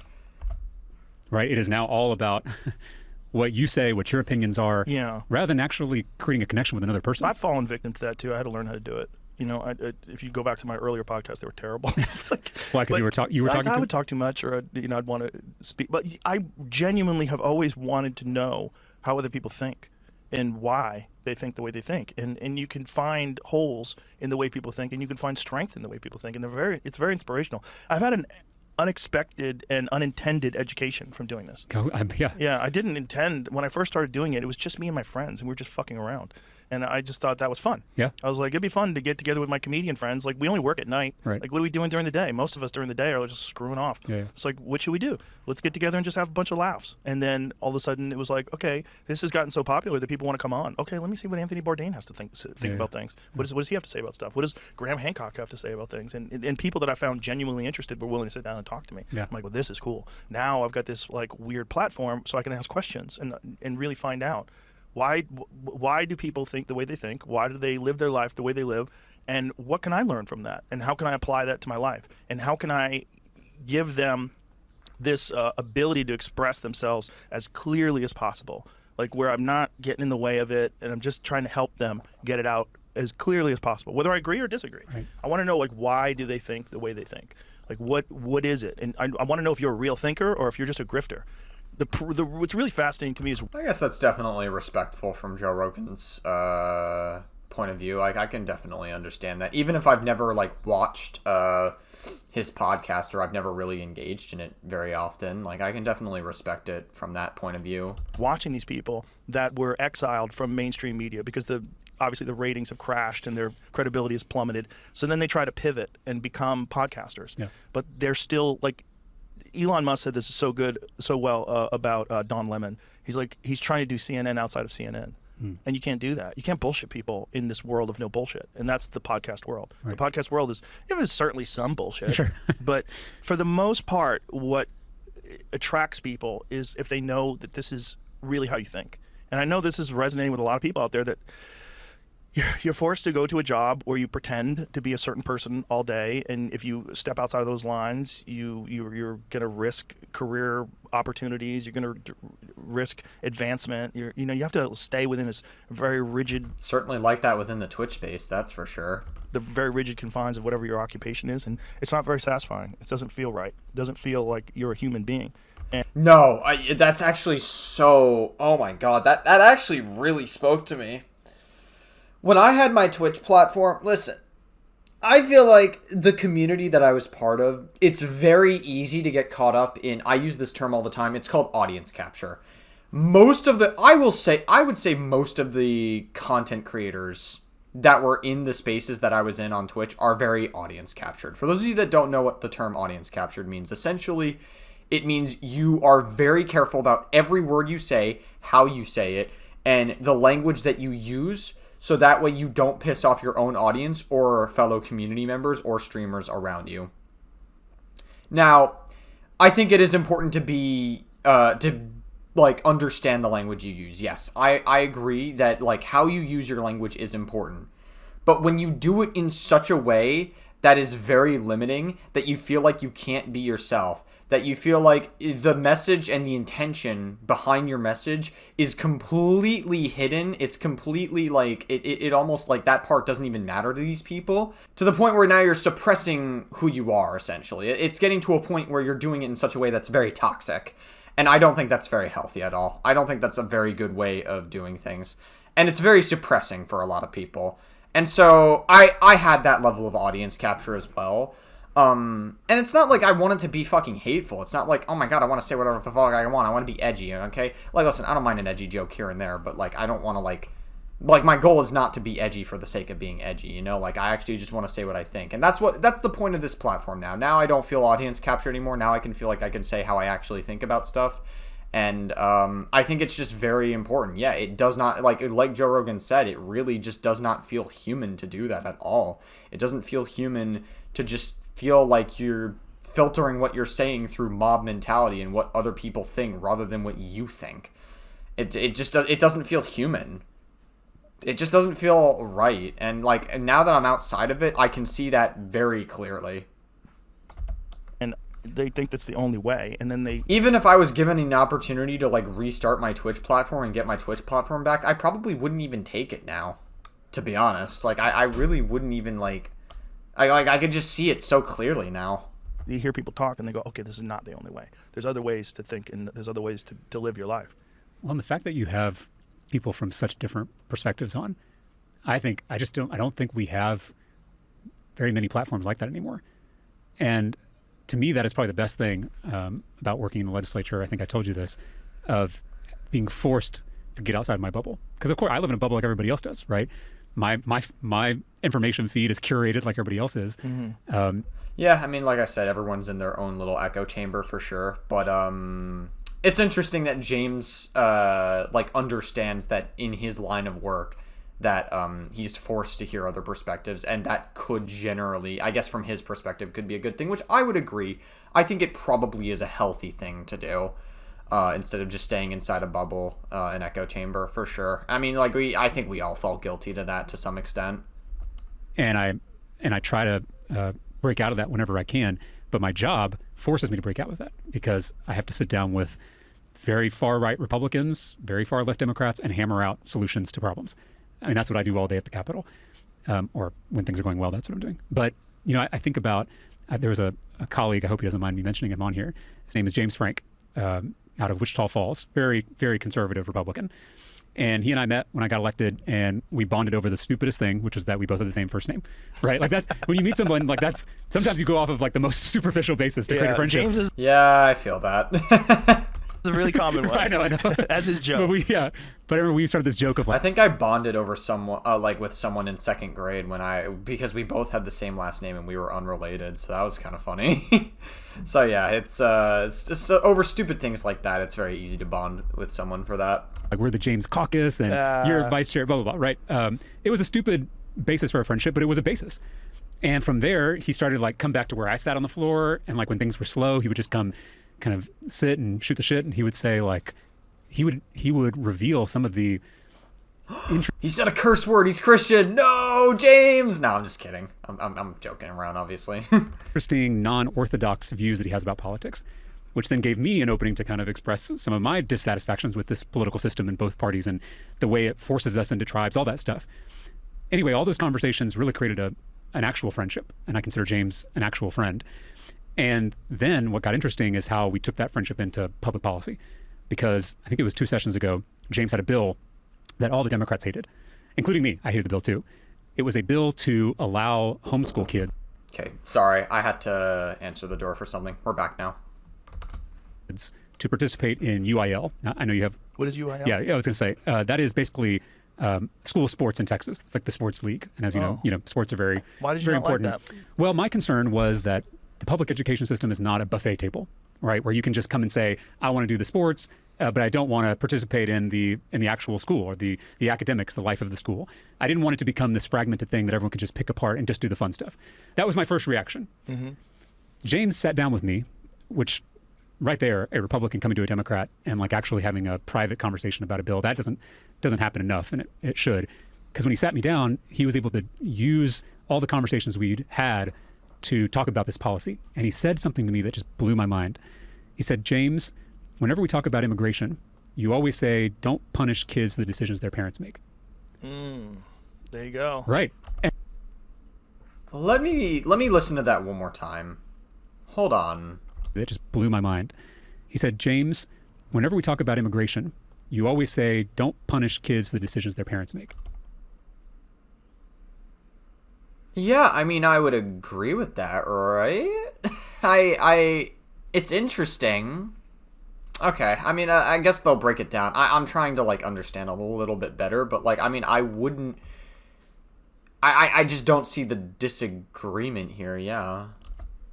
Maybe I'm not understanding the point that his conservative, I guess, colleague is making. I guess they'll break it down a little bit here. There you go. Right. And immediately I was kind of first embarrassed and ashamed, right? That's our natural reaction when we're wrong. But I was like, James he's absolutely right. Like these kids didn't decide to be homeschooled. This may be their only opportunity to interact with kids their own age in a public school setting. This, the opportunity to do. Oh, was that what the conservative colleague was arguing? That was like the whole point of his argument. Oh, okay, gotcha. That was like the whole point of that was like legitimately his like perspective on it. And yeah, okay, yeah, all right, got it. Yeah. No, I could see how that would be mind blowing now. Yeah, okay. UIL football or choir or theater or debate, like this could be a door that opens for these kids. Yeah. So anyway, I ended up crossing party lines to support that bill. And I got a bunch of blowback from my folks. But I felt like this trust that I had with James, someone who is on completely polar opposite side of me, moved me in a way that I actually changed my opinion on That's something. awesome. I think also, if you just look at it objectively, that would be socially beneficial to those kids. So For sure. if it's beneficial to those kids would be better members of the community. Well, actually, I'm going to take it a step further. I did a reaction on this channel. It's a debate about the Confederate flag. And this was a debate back in 2015, towards the end of 2015. And I thought the way this debate was done was so well done. Like, obviously, many people went into it thinking we're probably not going to change your mind walking out of this debate. The whole point is to have, like, a discussion, getting different perspectives, discussing it in an environment that's respectful. That's why I think we should have, like, more debate environments in such a way. Not to, like, debate bro people, not to, like, fucking debate some really, not to like try to win debates, you know what I mean? Like, I feel like we need to have like more debate environments that are actually productive conversations, not trying to like win debates. It's very, I don't like environments where you try to like debate bro people or try to win debates over people. I don't like those. And I know those tend to be the more popular subcultures of debate, but like I generally think the reason why I like the Confederate flag debate so much is because it was a genuine conversation that was happening in like a high school environment. And I think we need more environments like that going forward. If I ever taught in a school, I would try to facilitate like debate environments that would actually be very productive to those environments and very productive to those places. You know what? We passed that bill a couple of years ago, and I got to talk with some of the homeschool kids that are participating, and it has been a game changer for them. That's And awesome. what's interesting is that has become a great recruitment tool for the local public schools, right? Because then the public school is able to show off the UIL, how much fun it is, and then the kids sometimes great. enroll. The point is, like, I was open to changing my own mind, and that goes both ways. The next session, I had filed this bill. Sometimes I file a bill that I know is not going to pass in a Republican legislature, but I file it anyway so it can at least start a conversation, right? I passed a bill that was actually a Bernie Sanders idea. I filed the bill.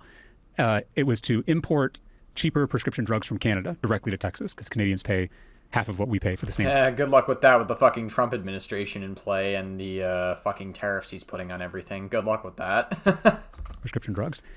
And I didn't. It's already a challenge enough as is being in a Republican legislature, but with the fucking tariffs that Trump's importing, it's definitely not happening now. Think it was going to go anywhere, and all of a sudden James calls me and it's like, I just read your bill. Or that he did put. The tariffs are not really, like, I don't think they're as, like, relevant now, or I mean, I don't think it's, like, the main topic of conversation anymore. Of it, I'm a big believer in the free market, and Big Pharma is disrupting the free market. So suddenly it was me and James Frank. We got it through the House, we got it through the Senate, and we got it signed by the governor. And now Texas is working on its application to the FDA to import cheap prescription drugs from Canada. That's so awesome. Like, it goes both ways of you being open to changing your mind, and the other person being open, and suddenly progress is possible when there's a relationship. Well, that begs the question, like, why are you a Democrat? Well, my mother, so I told you I was born to a single mom. She was a preacher's daughter from Laredo down on the border. She left home at 19. She moved up to Austin. She met my birth father, who was a high school dropout and had a drinking problem. And that drinking problem sometimes led to being violent with my mother. And you know, this actually makes sense because earlier in this podcast episode, he brought up Justin and how, like, Justin's mom, like, he used to teach this kid named Justin, and Justin's mom left him at a young age, and he's had a very, like, troubled childhood. And so I almost wonder if James almost found a way to connect with Justin because he could relate to having a father who, like, he never really got to, I guess, know, or I guess even never really knew him is the point. And because he, at such a young age, I assumed, like, left his mom because he had a drinking problem, and he was a high school dropout and probably also very troubled. Even though James grew up, like, perfectly, seemingly fine, I assume, but, like, still he's, you know, I wonder if that's how he was able to get through to Justin in such a way and make sure Justin could have some good aspects to his life in a classroom environment, even if most of his life was a little bit painful at times. Which I guess that, like, really checks out, yeah. There was one night, it was me and mom and my birth father, and he had too much drink and got violent again. And that was kind of the straw that broke the camel's back, and my mom decided right then and there that she was leaving. So she packed all our stuff. She put me in her little Ford Escort. She drove me to the hotel where she worked downtown. The manager let us stay in one of the rooms for a few weeks until we found a little apartment in East Austin. And mom, you know, she took on double duty at the hotel. She, like, fought for me at every instance, even when it was her own physical safety was at risk. And back then, this was early 90s, you know, she could look over at the Texas Capitol and she saw Texas Democrats like Ann Richards, Bob Bullock, people who fought for the little guy, for working people who were forgotten and left behind. That was the classic Democratic Party. Right. And so I remember when I guess I was maybe kindergarten, and someone in school, they were talking about political parties, and I asked my mom what we were, and she was like, we're Democrats because Democrats fight for the people. That was what she said. And my mom is still a Democrat today, but, like, I don't know how much our party is still true to that, but I do know that that's our historical legacy, is the party that fights for the little guy. And I think we're at our best when we do that today. We're at our worst when we stray from that. I would agree with that. So I still believe the Democratic Party can get back to those roots. I hope last year was a wake-up call, especially to the National Democratic Party. Yeah, I mean, I actually think it is when you think about it. I mean, like, Trump got elected, you know, Trump was obviously the more popular pick than Kamala Harris was, but, like, Trump has done absolutely nothing positive for the country. He's had a negative impact on the country, as a matter of fact. He, and now with, like, and Trump has continued to implode and implode and implode. With, like, the tariffs and the trade wars he was trying to start with all the other countries. And now, like, with this Epstein file stuff that's been happening over the past few weeks, now, to my surprise, even there was a good portion of MAGA that was turning against Trump and, like, being like, yeah, what the fuck is this all about? They were actually, like, it was a huge wake-up call for many people, and I actually think, in a weird way, maybe it was a fucking good thing that Trump got elected, because fucking people are understanding that, like, you know, this is not the way to combat a lot of your frustrations. This is not a way to change America in a way that you think would go well. And Trump is only going to continue to implode. He's been definitely falling off a lot lately, and he's been losing a lot of supporters every day as we speak. And he's only going to continue to lose supporters, and he's only going to continue to implode. Whether or not he lives for his entire term, I don't know. Or he survives his entire term, I don't know. I guess we'll have to wait and see. But I definitely do think it was a wake-up call for sure. About what needs to change and how we need to be different if we're going to build a big coalition to take on the issues that we care about. But that's why I'm a Democrat and why I hope the party can get back to those roots. What are your aspirations? I hope so. But I feel like the Democrats have been shooting themselves in the foot a lot with a lot of the candidates they've been picking the past few years. And I really hope that the Democrats can actually, like, I don't know. There's a lot of improvements that they need to make. The problem with the Democrats is that a lot of people who are left-leaning and Democrats, they're too fucking soft. They're not afraid to, like, go for punches. You know what I mean? They're not afraid... they're too afraid to throw punches. Excuse me, that's what I meant to say. They're too afraid to go for that push. They're too afraid to push back on shit. Whereas Republicans are, in some cases, they're a little too accepting of people. I mean, you had fucking Donald Trump. Donald Trump had a rapist, fucking Conor McGregor, speak at the White House. And then he's trying to pardon people like P. Diddy. He's trying to pressure Romania to pardon Andrew Tate. He is pardoning some January 6ers, all the January 6ers, actually, as a matter of fact, and some of which have child porn charges on them. In some cases, they're a little too accepting, and they're a little bit too crass on what they care, on not being caring about things. Politically, outside of what you're doing right now. So, I told you I went to seminary. Mm-hmm. I'm still in seminary. I have about a year left of coursework. I'm going slow since I'm doing all this other stuff. My goal is to go full-time into the ministry whenever I'm done with seminary and I get ordained. You basically kind of like passing the bar after you go to law school. Like you go through seminary and you've got to get ordained, which is a whole different process. But I want to become a minister full-time, and I would love, my pastor is probably listening to this podcast, whenever he's ready to hang it up and retire, I would love to take over and lead my home church. So I say all that because I don't want to do politics forever.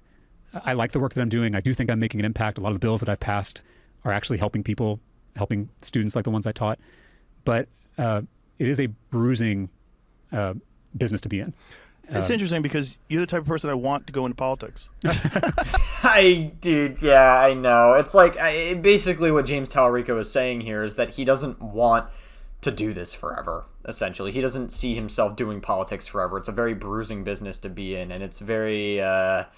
Like, I get it, I get it. If James ever decided I'm done doing this, like, I would understand, right?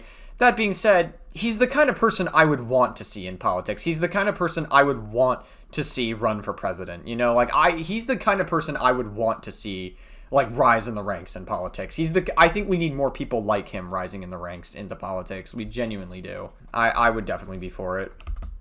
Well, but I've always said that the people that you want to do it don't want to do it. Well, it's terrible. I mean, everything about it is terrible. Exactly. Not But everything about unfortunately, it. terrible people excel at it. There are great things about it. I really don't want, I'm not a victim here. No one was given this job away. I had to work to get this job, right? I had to raise money. I had to knock on thousands of doors. And the fact that I went from serving 150 students at Rhodes Middle School in room 112 to now serving 5.5 million Texas public school students as part of the Public Education Committee in the Texas House. So that's, I passed a bill to allow incarcerated minors to get a high school diploma while they're in prison. And then I got invited out to speak at their first graduation ceremony in the prison. That's interesting. Yeah, okay. Yeah, wow. Look at that. And I saw these kids who made horrific mistakes, but I saw them with their parents with a cap and gown, and suddenly their whole conception about who they were changed in an instant because of a bill that I passed. That's amazing. Right? There's all kinds of terrible stuff in this, the corruption, the partisanship, the polarization, the tribalism, it's all terrible. Yeah. But then, you give a kid an opportunity to earn a diploma, and you're just like, I can hang it up, Do right? you see a pathway where that stuff can be at least minimized, the negative aspects of politics? Yes. What is that pathway? One, I think this is a model right here. Like, having a place that we can all come together and listen to each other. I told you about your talent for listening. I learned this in my seminary training, because what pastors do is listen a lot, and how hard it is to actually listen to someone, right? It's easy to stop talking and then start talking when the person is done, right? Yeah, Like exchanging monologues. Right. That's easy. Right. But actually being open to hearing someone is a whole different ballgame. You have to. I would be very interested. You know, one pathway that James could take maybe in the future, and I don't know if he would ever be open to this, but I wonder if one pathway he could take is maybe he could start his own podcast where he could talk and stuff, and he could like start his own platform and stuff. I feel like a lot of people would tune into that because he's very likable and he's also very like educated in the way he talks, and I feel like that could be a new way he could like get through to like people as well. Obviously he has to be careful not to fall into the trap of like starting an echo chamber, of course. I mean, he seems to be very aware of that, but I feel like if he started his own podcast and he like started doing long form content, I feel like he could definitely get into it. A lot of people would support him for sure, I think. Genuinely care. Yes, you have to recognize something in someone else, a part of yourself, right? That image. Again, I would describe it as the image of God. I don't want to make people feel weird about religion, but that's something. That is what it is. Well, because I think the most revolutionary teaching in my religion is the teaching to love your enemy. I mean, it's crazy from two perspectives. One, it's Jesus is acknowledging that we're gonna have enemies, because you could see a world where he's just like, don't have enemies, right? But if you're gonna do difficult work, if you're gonna speak your mind, if you're gonna stand up to entrenched power, you're gonna get some opponents, right? Yeah. But then the revolutionary part is that you are called to love your opponents and your enemies just as you love yourself. Yeah. It's easy to say in church. Right. Imagine, I mean, I try and fail every day to do that in the legislature, to see my opponents as children of God, to see Donald Trump as a child of God. It's definitely a very tough thing to do, considering Trump has gone to Epstein Island, and if Trump truly is a child of God, he would probably be in hell, we'll say. Probably going to get a primary challenge right there for saying that. But But he is. He is. Yeah. And that's a hard thing for progressives and Democrats to get their head around. But it's like until you, Dorothy Day, who was this great Catholic activist for the poor and labor organizer, she had this great quote where she said, "You really only love God as much as you love the person you love the least." Wow. You only truly love God as much as you love the person you love the least. In other words, the test of Christianity is not do you There's a thin line between love and hate, they say as well, right? love Jesus, because Jesus is pretty lovable. The test is, do you love Judas? I mean, and that is radical. Yeah. And I think that is the key to saving this whole American experiment. Right. Is how do you love your enemies? And how do you get that idea out there in the zeitgeist? That's part of the key, where you reject the idea of being this person that attacks their enemies, Right. and which is also Conquers their enemies. Yep. This is a big aspect of social media, is constantly Yes. attacking people that disagree with you. I reject that. I haven't engaged in that in forever. I used to argue with people online, then I realized I never feel good. I never change their opinion. It doesn't do any good. It's like arguing on Twitter, you know, like it's easy to get caught up in like, okay, well, you know, like men or people with egos, you know, feel the need to argue their perspective and argue with people over and over again.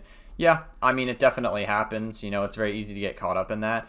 But then once you realize, I'm not going to change this person's mind, or this is pointless. Why am I doing this? You know, like I could be spending my time doing other things instead of getting into dumb Twitter arguments or arguing with someone in a comment section or whatever. Like this is pointless. It's very easy to get caught up in that, especially when like people just have like egos and stuff. But it's like, I just don't really like it. You gotta like try to get out of that for sure. And I'm trying to get out of that as much as possible. That's why whenever someone gives an opinion in their in the comment section of any one of my YouTube videos, I just don't respond. You know, like typically I don't respond unless it's like something I feel worth responding to. Like if it's an opinion I disagree with, I just don't engage with it. But if it's an opinion I do, if it's a comment I like, you know, then I'll like and heart it, and then I'll give a reply, you know. Of course, it's just not really, just don't start any arguments on my own channel. That's kind of the goal I'm trying to have. We'll see how long I can maintain that. And then even if I would like win, you know, Right. air quotes, Right. win some online, I never felt good. No. I felt terrible, you know? So I actually had this happened to me in my first campaign. We were on Facebook was the main platform at that time, and there was a guy who had written kind of a snarky comment about how I was a Democrat who wanted to take away everybody's guns. And I wanted to respond in anger, right? Because that's always your first Sure. first instinct. But I tried to check that anger, tried to remember my teachings, and I responded, and I asked him to get coffee. Again, this is just a guy in my comments, right? Oh, that's wild. And so we actually met up for coffee. Turned out to be a lovely guy. He actually brought his wife and his kids, adorable kids. He talked about how he was a gun enthusiast, and he was also a certified NRA safety officer. And so the more we talked, we actually got down to how we both really value safety in this conversation. and how he was talking about how gun owners, in many ways, are the biggest advocates for safety. And then I do believe that, actually. I do think there is a level of truth to that. There's like a subgenre on YouTube, and this is how I know this, of people that like use firearms, right? They go in shooting ranges, they'll show off different models of firearms, they'll educate their audience on like when it was made, country of origin, all that stuff, the ammo type it uses, etc., all the goody stuff, right? They'll take apart the gun, they'll show the different parts, yeah. And they do advocate, most of the channels that I see do advocate for gun safety, but they believe that taking away guns is not the solution. That's where the disagreement happens, where Democrats believe that firearms should be taken away. I do agree that it being a mental health issue is part of the equation. Like, we can't just get rid of that. But I also feel like the right to bear arms, I have to say, is probably the amendment. It's probably one of the very few amendments in the Constitution that has aged the most poorly. And, again, it definitely sucks for people who enjoy firing firearms and our safety. I think we just need to put even more restrictions on getting firearms, like more than we currently do, if you want me to be honest. Like, I feel like if there is like a solution I could offer, there's got to be like even more restrictions. I don't know. You got to make sure that you have like an okay mental health. You have to have like an okay, I don't know, man. There's like a whole can of worms with it, but like I feel like there needs to be even more restrictions to getting a firearm than there are currently. Because like in Texas, you could just walk into like a Walmart and purchase a firearm, and they won't give a shit. They'll just let you do it. Like I'm pretty sure that's just how it works in Texas. I don't know if it's changed since then, but it's tough. Found some consensus on background checks, stuff like that, but it turned from this dunking in comments on social media to when we were face to face, human to human. Right. Suddenly we heard each other, right? Yeah. We listened to each other, and he realized I was not trying to take people's guns. I have no interest in that. He recognized that I was just trying to find a way to safety, which is his value too. Right. Suddenly that's a conversation. I'm not saying I don't want to be. I'm not naive.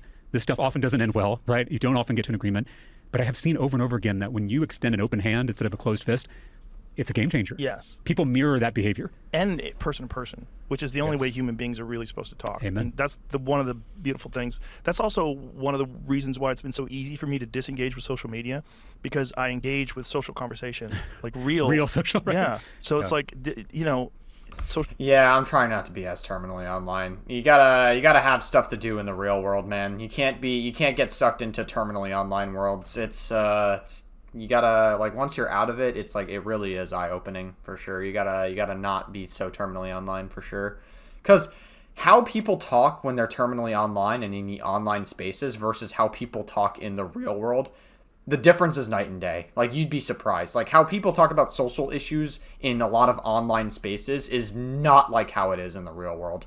In the real world, it's a lot more nuanced. There's a lot more conversation. There's a lot more room for intelligent conversation in the real world. And in the online atmosphere, it gets very terminally online.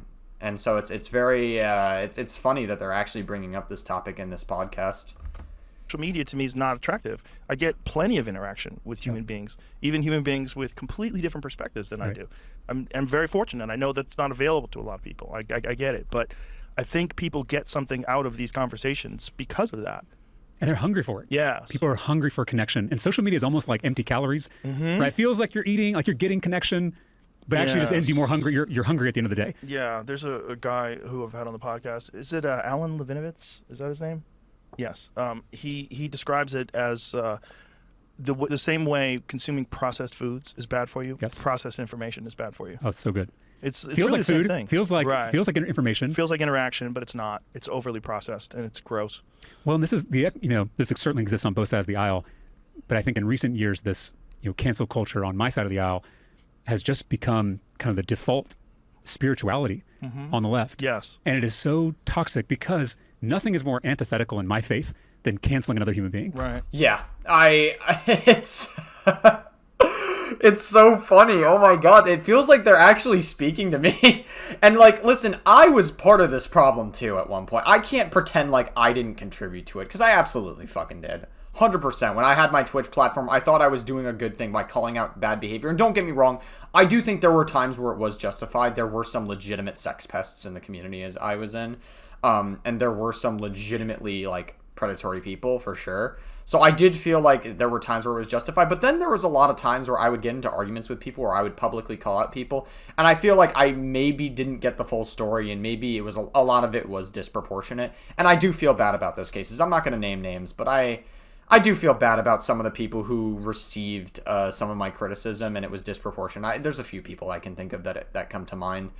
There's a lot of people that received a lot of disproportionate pushback from me, and I do feel bad about that, genuinely. Like, if I could repair those, I would, but it's definitely, I think it's a little too late for me at this point. I feel like the far left specifically, I don't want to say left-leaning people, because the normal left-leaning people who are like me or like other people,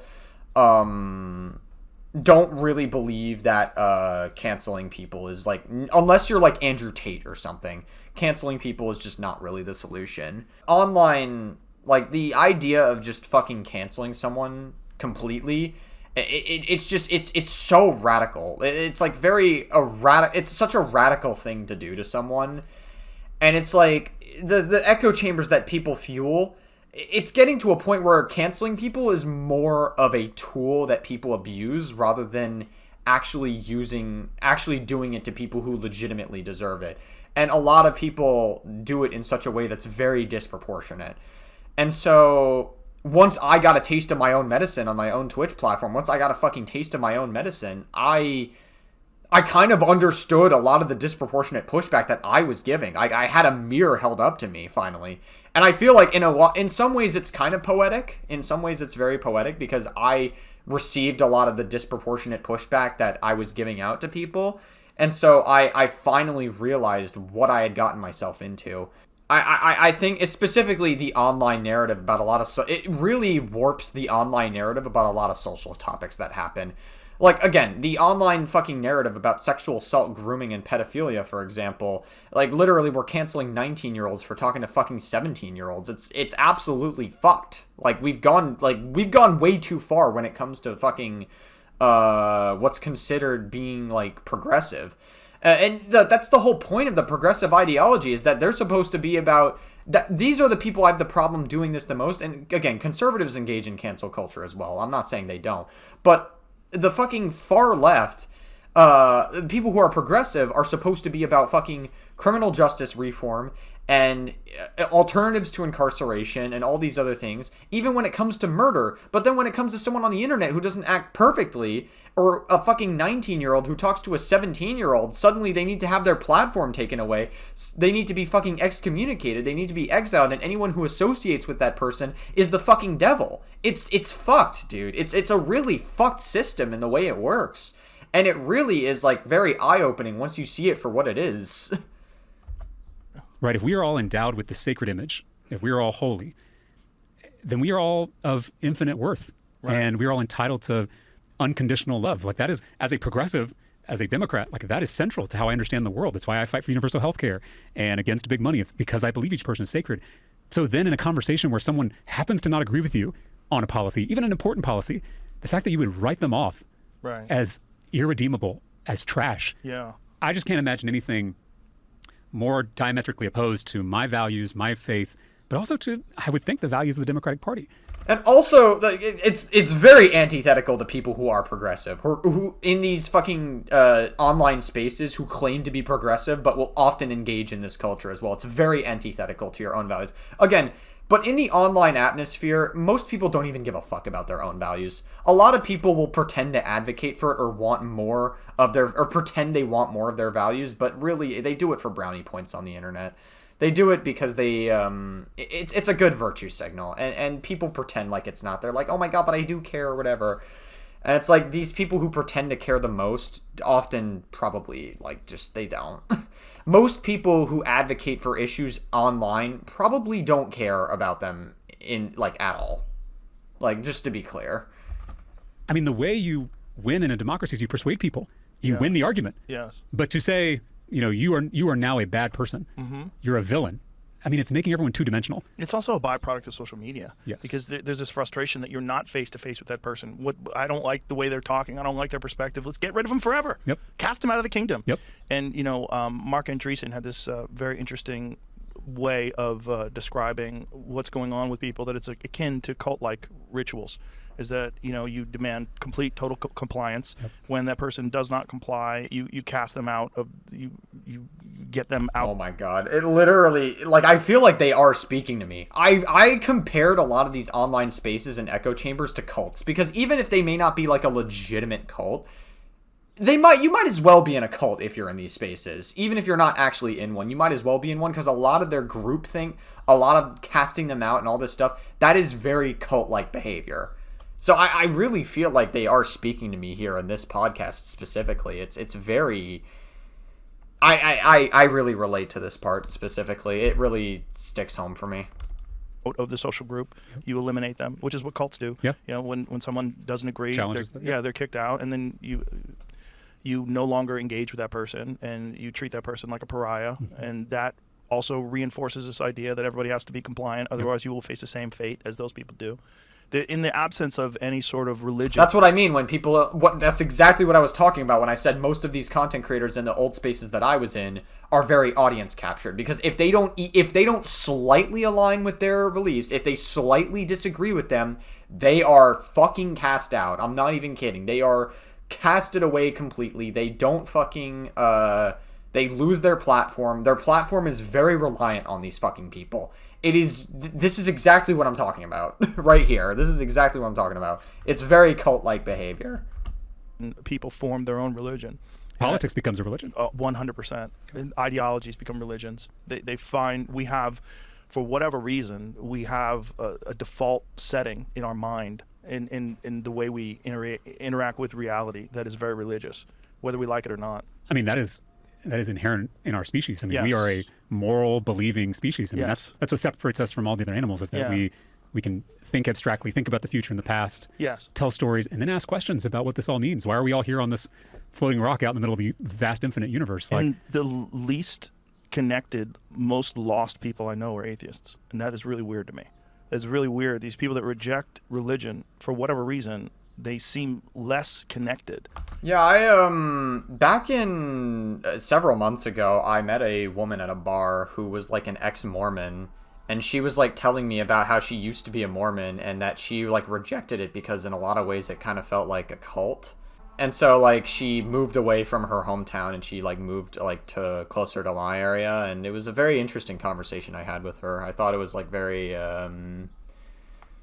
very eye-opening to like a lot of these environments. It also kind of reinforced my like negative opinions about religion. But again, James Talarico has like really opened my eyes to seeing religion with like a new lens. Basically, I'll say it's not like not every person who is religious subscribes to the idea of having a bias towards gay people or whatever, because like being gay is like a sin in the Bible and in religion. So I mean it's but they talked about that earlier in this podcast, so rewind the video. And less engaged with reality. It's very strange. It's very strange, and also more rigid in their perspectives, more rigid in their ideology. Their ideology becomes their God. Okay. It becomes well, and I oftentimes I feel like atheists or agnostics have very valid criticisms of organized religion. For sure. Sometimes they see the church more clearly than I can on the inside of how it's not living up to its values. I think the thing you're hitting on is that there is a baby in that bathwater. Yes. Right? If we just throw out the whole thing, I mean, now we're conducting an experiment on humanity in real time of what happens when you take this believing species and rob it of any community to make sense of the world. I mean, now that's why I honestly believe that's why we see higher rates of anxiety and depression, especially among young people, is because they're growing up in an incoherent universe. Yes, absolutely. And accentuated by social media for sure, this over-processed information. I think there's a perspective that people have that their way is the way that they have to defend and that other ways are the wrong way. And I think there's a spectrum when it comes to everything. And religion, like let's say, like if you're looking at someone who's a right-wing person, who's a conservative person, conservative Christian, who's a Republican, they look at the left like Antifa. They see Antifa. They see the Summer of Love in Seattle. They see that as like the worst aspects. And I think someone who's agnostic or atheist, they look at like the Joel Osteens. They look at these megachurch pastors. They look at these hypocrites that drive Rolls Royces and fly in private jets and make millions and millions of dollars off of their followers as the worst aspects of Christianity.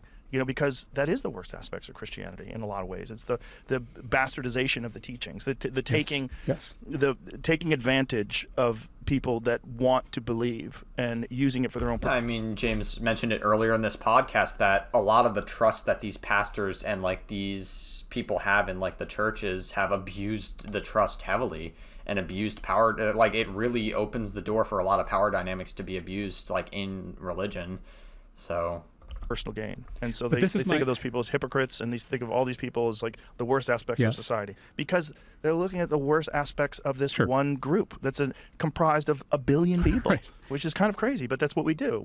And it's not just religion. I mean, a big criticism I have of my own side is that I mentioned earlier this pattern of order, disorder, reorder as the pattern of the universe that these religions are talking about, and we all were born into certain stories, whether it's religion, patriotism, masculinity. These are stories that we're born into. And we grow up and we start to question these stories, which is natural. I feel like my side is stuck on that second step. We haven't made it to that third step, that reordering, that resurrection, reincarnation, where we're taking these things and we are understanding them anew. Because religion can be toxic, but it is not inherently toxic. Right. Patriotism can be toxic, but it is not inherently toxic. Masculinity can be toxic, but it is not inherently toxic. Like understanding that these are things that we can reclaim and be proud of, I think is something that hasn't quite seeped in on my side. So we end up just rejecting all of it. All religion is bad, patriotism is bad and naive, right? And I just don't think those things are true. Yeah. So I do think our challenge on my side of the aisle is how do you get to that third step of feeling disillusioned, but then using that to rise and create something new and reclaim. Yes, politics is corrupt, but it doesn't have to be. Right. We can every system we have is a choice. They're human systems. We made them. Right. Right. I mean, we can make it better if we make that decision to do so. I do feel like right now cynicism is like the hottest thing. It's very cool to be, too cool for school. But I do think earnestness and hope and optimism are going to make a comeback. Well, that's why people like you, I'd like to see more of in politics. And you're trying to get out. You're trying to get out. I'm not leaving right away. I do think there are other ways to make an impact outside of politics. Well, You've shown that. Yeah. I can do that in the ministry. Like I do think we're missing that moral clarity in our political conversation that really can only come from faith leaders. And I think the cynical perspective is that at the highest levels, it's all being controlled by money, and that's not going to change. Like the people that were very hopeful for change when Trump got into office, one of the things that everyone was promised was you're going to find out the Epstein client list. Yep, here we go. Here we go. And you're going to find out who killed JFK and what the UFOs are all about. You haven't heard a fucking peep out of any of that shit. Yeah, and then also Trump he's not going to release the Epstein files because he's on the Epstein files. I don't even know why he would bring this up to begin with. Probably because he just wanted to get elected as president. Probably because, and now people are realizing Trump has made all these promises that he's not going to be able to fulfill and that he actually will actively refuse to fulfill, as a matter of fact. No one knows nothing. And today they just finally said there's no client list, there's no videos. I mean, I had Kash Patel. These people, Kash came on the podcast and said there's nothing that you want to see. This guy, nothing you need to see. Dan Bongino, who's always like shouting from the rooftops, we're going to get to the bottom of this and find out who these people are.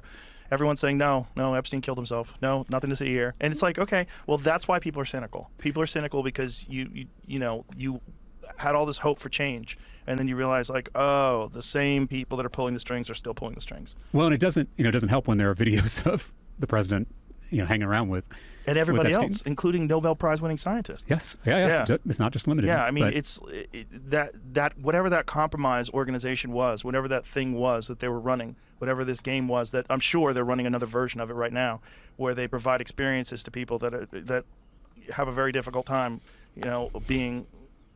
getting out there and having their fun, and then they compromise them. I mean, I think this is it's a time-honored tactic of control. It's been around forever, and obviously it works. Look, if you have so much interest in getting to the bottom of this, like universally on both sides of the aisle, and yet nothing gets done, that tends to give people this fear that cynicism is the correct perspective. And I want to validate that there is reason and good reasons to be disillusioned. I guess all I'm pushing back on is that second step of it's always going to be this way. Right. It doesn't have to be Right. this way. That is the key step. Right. So I'm That's not on. because you need to run for president. It's 'cause you- I'm telling you, man. I'm telling you, James Talarico for fucking president 2028 or 2032, whichever happens to be the case, bro. Fucking James Talarico all the way, man. I would vote for this guy if he ever was a presidential candidate. I really like this guy a lot. Same for Hunter Biden. Like, both these interviews have like really they've really opened my eyes to a lot of it. Yeah. we need someone who's actually a good person. Well- because the Democrats have very few candidates that are. Can I actually push back on that? Please. Because we're talking about how politics has become a religion. This is one of the ways it does is people put all their faith in a politician. No, but I'm not saying that. I've seen it with Bernie. Yes. I mean, people, and I like Bernie a whole lot, but some people treat him as if he's a messianic figure. Well, because And he's Trump, one of and the Trump on the only right, people treat him ones- as a messiah in some ways. Like, this is Bernie's a problem. one of the only ones that's been remarkably consistent his entire career. I know. And so but he's still a flawed human being, right? I mean, that's just like we all are. rare. It's so rare. I know, but And my think point that is, should be praised. But instead of like the change is going to come from your listeners, Yes. not from me, right? I can be a part of that, but I mean, if there's any hope I can give people, it's that the people in power, including the billionaire mega donors who basically run this whole thing, and I can get more into that if you want. Please do. But they are very afraid of the power that the people have.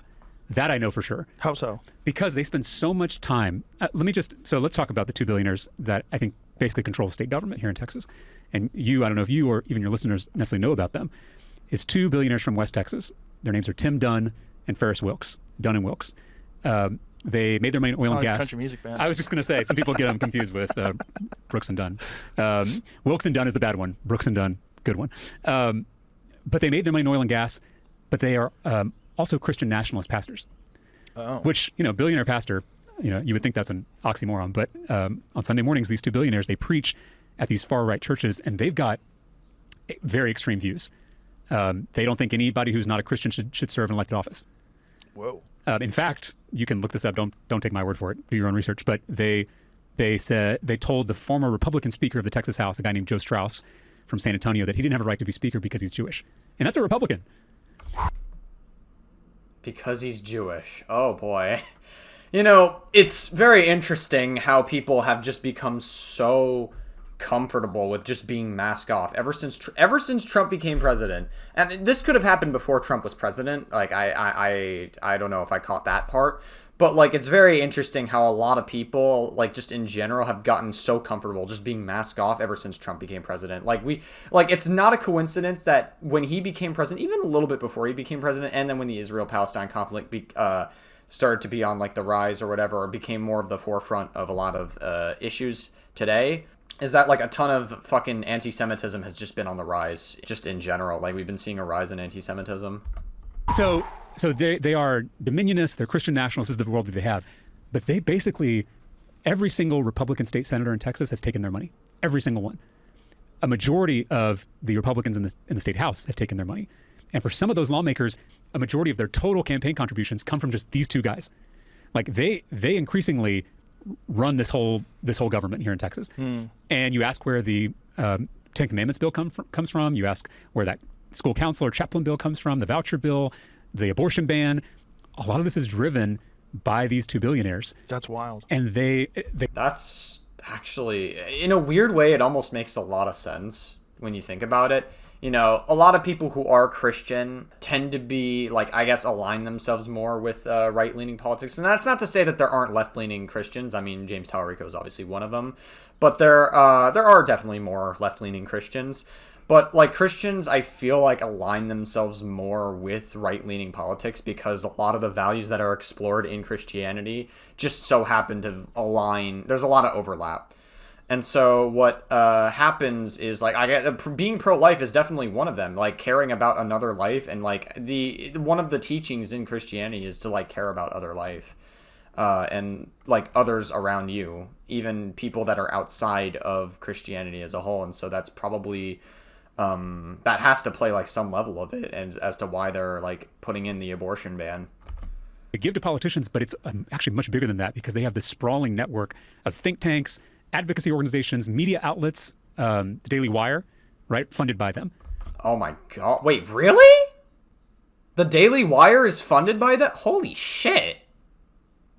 More mind-blowing, I guess. Holy fuck, man. So like they are creating an empire to control every aspect of the state. I mean, I don't mean to sound alarmist, but that's what's happening. And again, your listeners should do their own research on this to learn about it. But there's been a lot of stories about these two billionaires and their control over state government.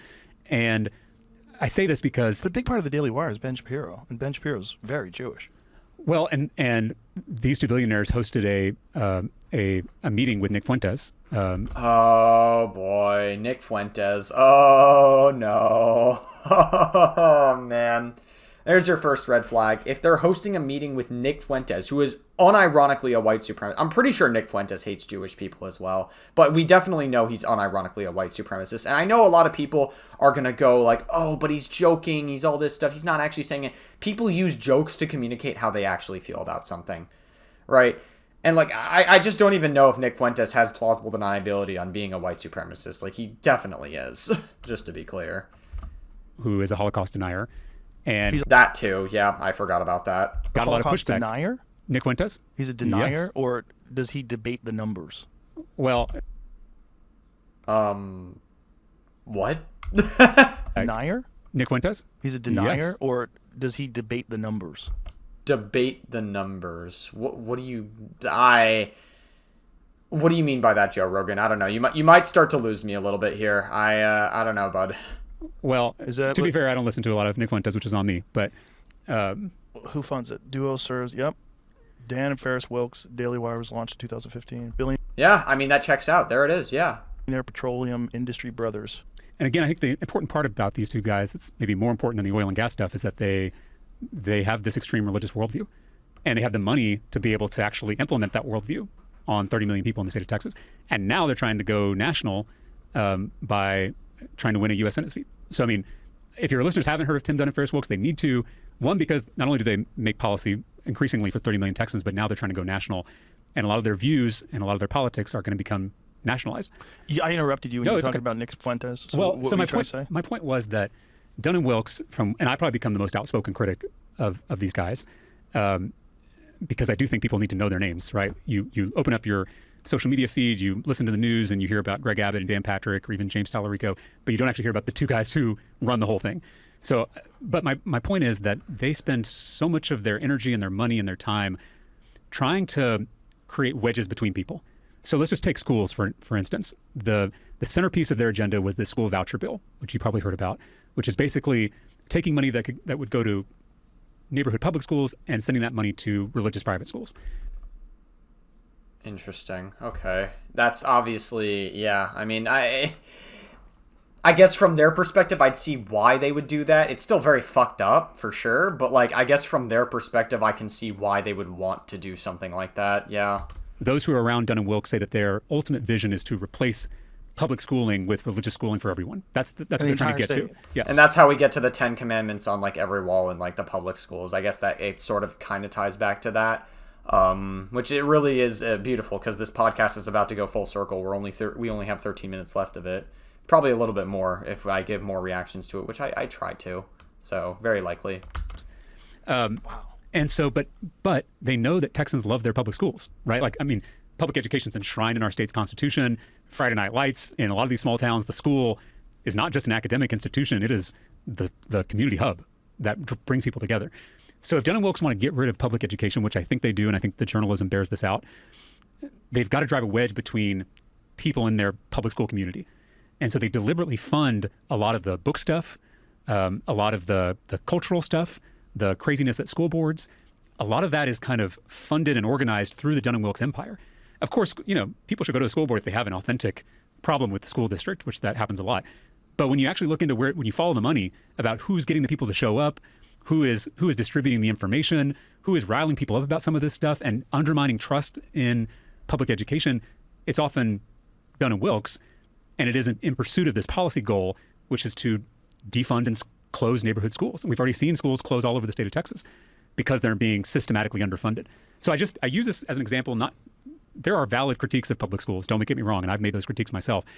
But when you look at where the money's coming from and the fact that it is intentionally drawing a wedge or putting a wedge between people and undermining trust in education so that they can privatize it and profit off of it. I think that whole story needs to be recognized so people can understand how the left versus right stuff is actually not as important as the top versus bottom stuff. Yeah. That these billionaires are we're not gonna have public schools. That a lot of there's no way I'd be on Joe Rogan right now if I hadn't had Texas public schools, because my mom didn't go to college. The only way I got to college is because of public schools, free, high quality public schools. Period. And I think there's a lot of people who would say the same thing. And But you were these saying two that guys they're are trying terrified to of.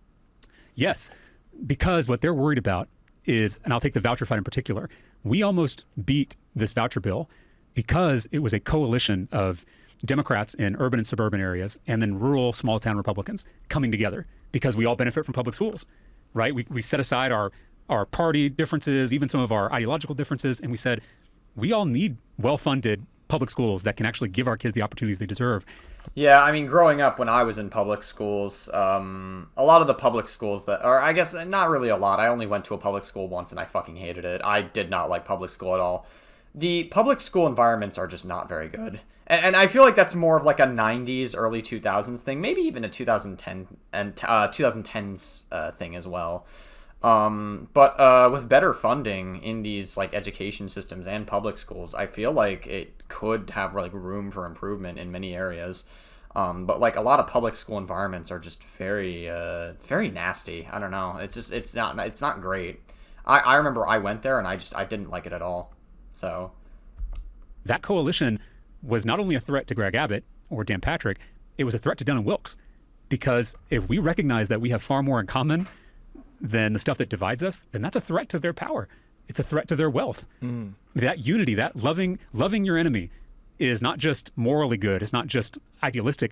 It is good strategic advice, because when we're united, when we're together, then we make it a lot harder for those two guys to come in and dismantle these ladders of opportunity that we have. And we have fewer and fewer ladders of opportunity. Public schools are one of them. So I think this is a prime example of what I mean when I say a lot of the divisions, a lot of the platforms that are dividing us, that are run by billionaires, all of that is intentional so that we are fighting each other instead of asking hard questions about the wealthy special interests and what their agenda is. That is just the phenomenon that I have seen in my 4 terms. And I don't know if everyone is fully awake to that we're getting played. I don't think people are, and I think you saying it is very important. I think most people are unaware of it. Well, and how would they know? How would right? They know? I mean, they're Yeah. not, and this is a problem with media. Like the mainstream media, for some reason, will not name these two guys. Right? It's probably, I think it's like this gentleman's agreement, or like you have to talk about the elected officials. I'm like, it doesn't matter who the elected officials are. wonder if maybe it's like they fear that they're going to get punished by these guys because they're so wealthy and they have a lot of power. So I wonder if maybe that's like a bit of a fear that they have in like a hierarchy, because that's like a very real thing. Even if you don't agree with someone who has like a bigger platform than you do, you still won't criticize them because they still have more power than you do. So that's like generally like a very real thing. If these billionaires buy whoever's elected, right? I mean, this to me is the real story, and I honestly don't. There are some outlets that are covering it, but just most of them don't. I'll even bring them up in an interview, like on local news. It'll get taken out of the interview. Really? Yeah, because they don't want the lawsuits. I get it. They don't want the attention. I even put a video on TikTok explaining Dunn and Wilkes, and it was like the TikTok was getting a lot of engagement, then it stopped all of a sudden. And I think it was because the algorithm, or the I don't know how it works, but the platform. It's just short form content. We talked about it earlier, but it's like basically a lot of people have shorter attention spans, so they'll give something energy in the moment, but then the internet moves so fast they'll forget about it, move on to the next big thing that's happening. That's just how it is. You kind of have to keep adding fuel to the fire, or you gotta, I guess, find a way to take action, for lack of a better term. Itself had decided to stop the video from spreading. Wow. So I mean, that is, I just do think people have to, your listeners, Did who maybe Talarico maybe make like a conspiracy theory that he got like shadow banned or something, that TikTok stopped it from spreading? That's kind of funny. I don't think that's the case, but it's still like a very important like point to talk about for sure. some of them are sick of politics. They think it's all corrupt. That is all true. I validate that.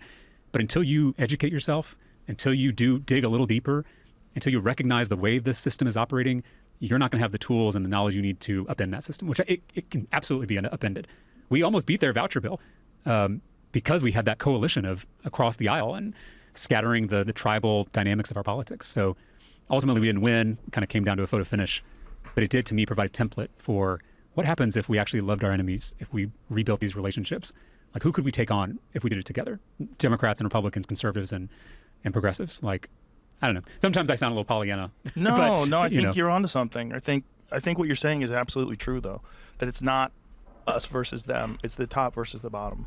They have all the power. Yeah. And it seems like they enjoy wielding it for their own benefit. And what's their ultimate goal?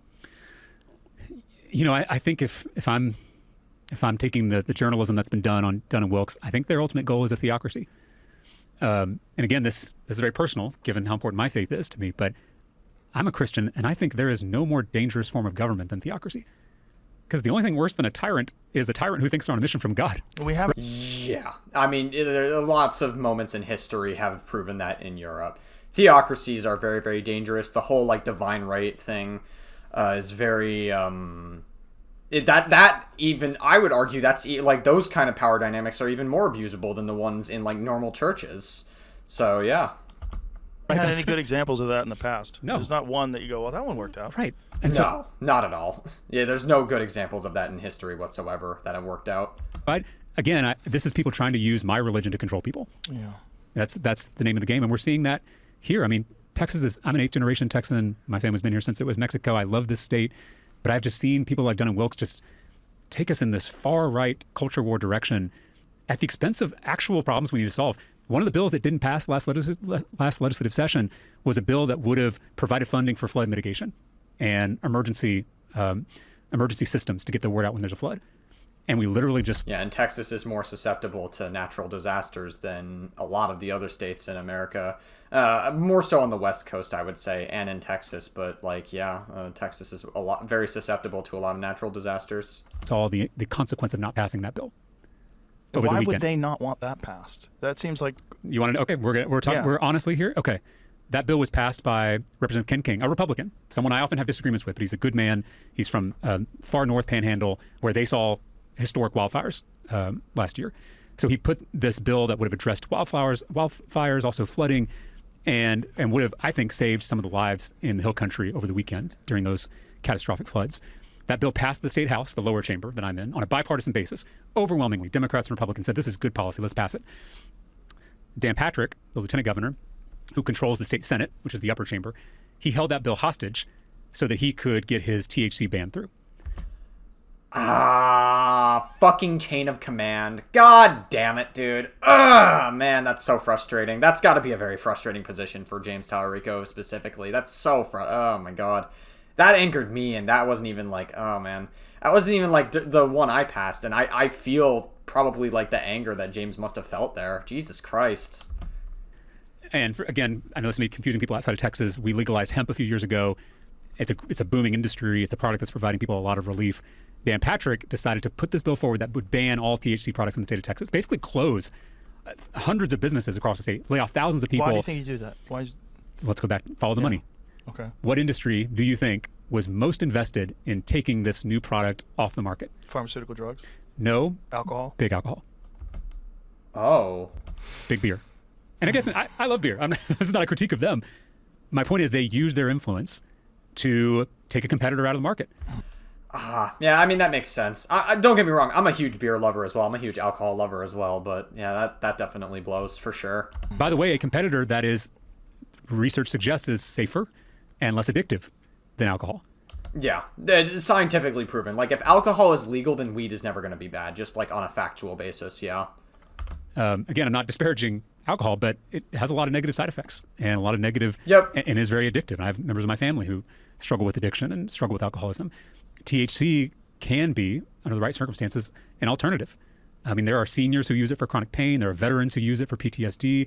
There are just Texans with anxiety who use it to chill out at the end of a long, stressful day. And so the fact that the lieutenant governor, one, would do the bidding of one industry over the other, two, would hold up literally a life-saving bill that could have possibly saved lives over the weekend in those floods, just to cater to wealthy special interests, to me is just an encapsulation of everything that's wrong with politics.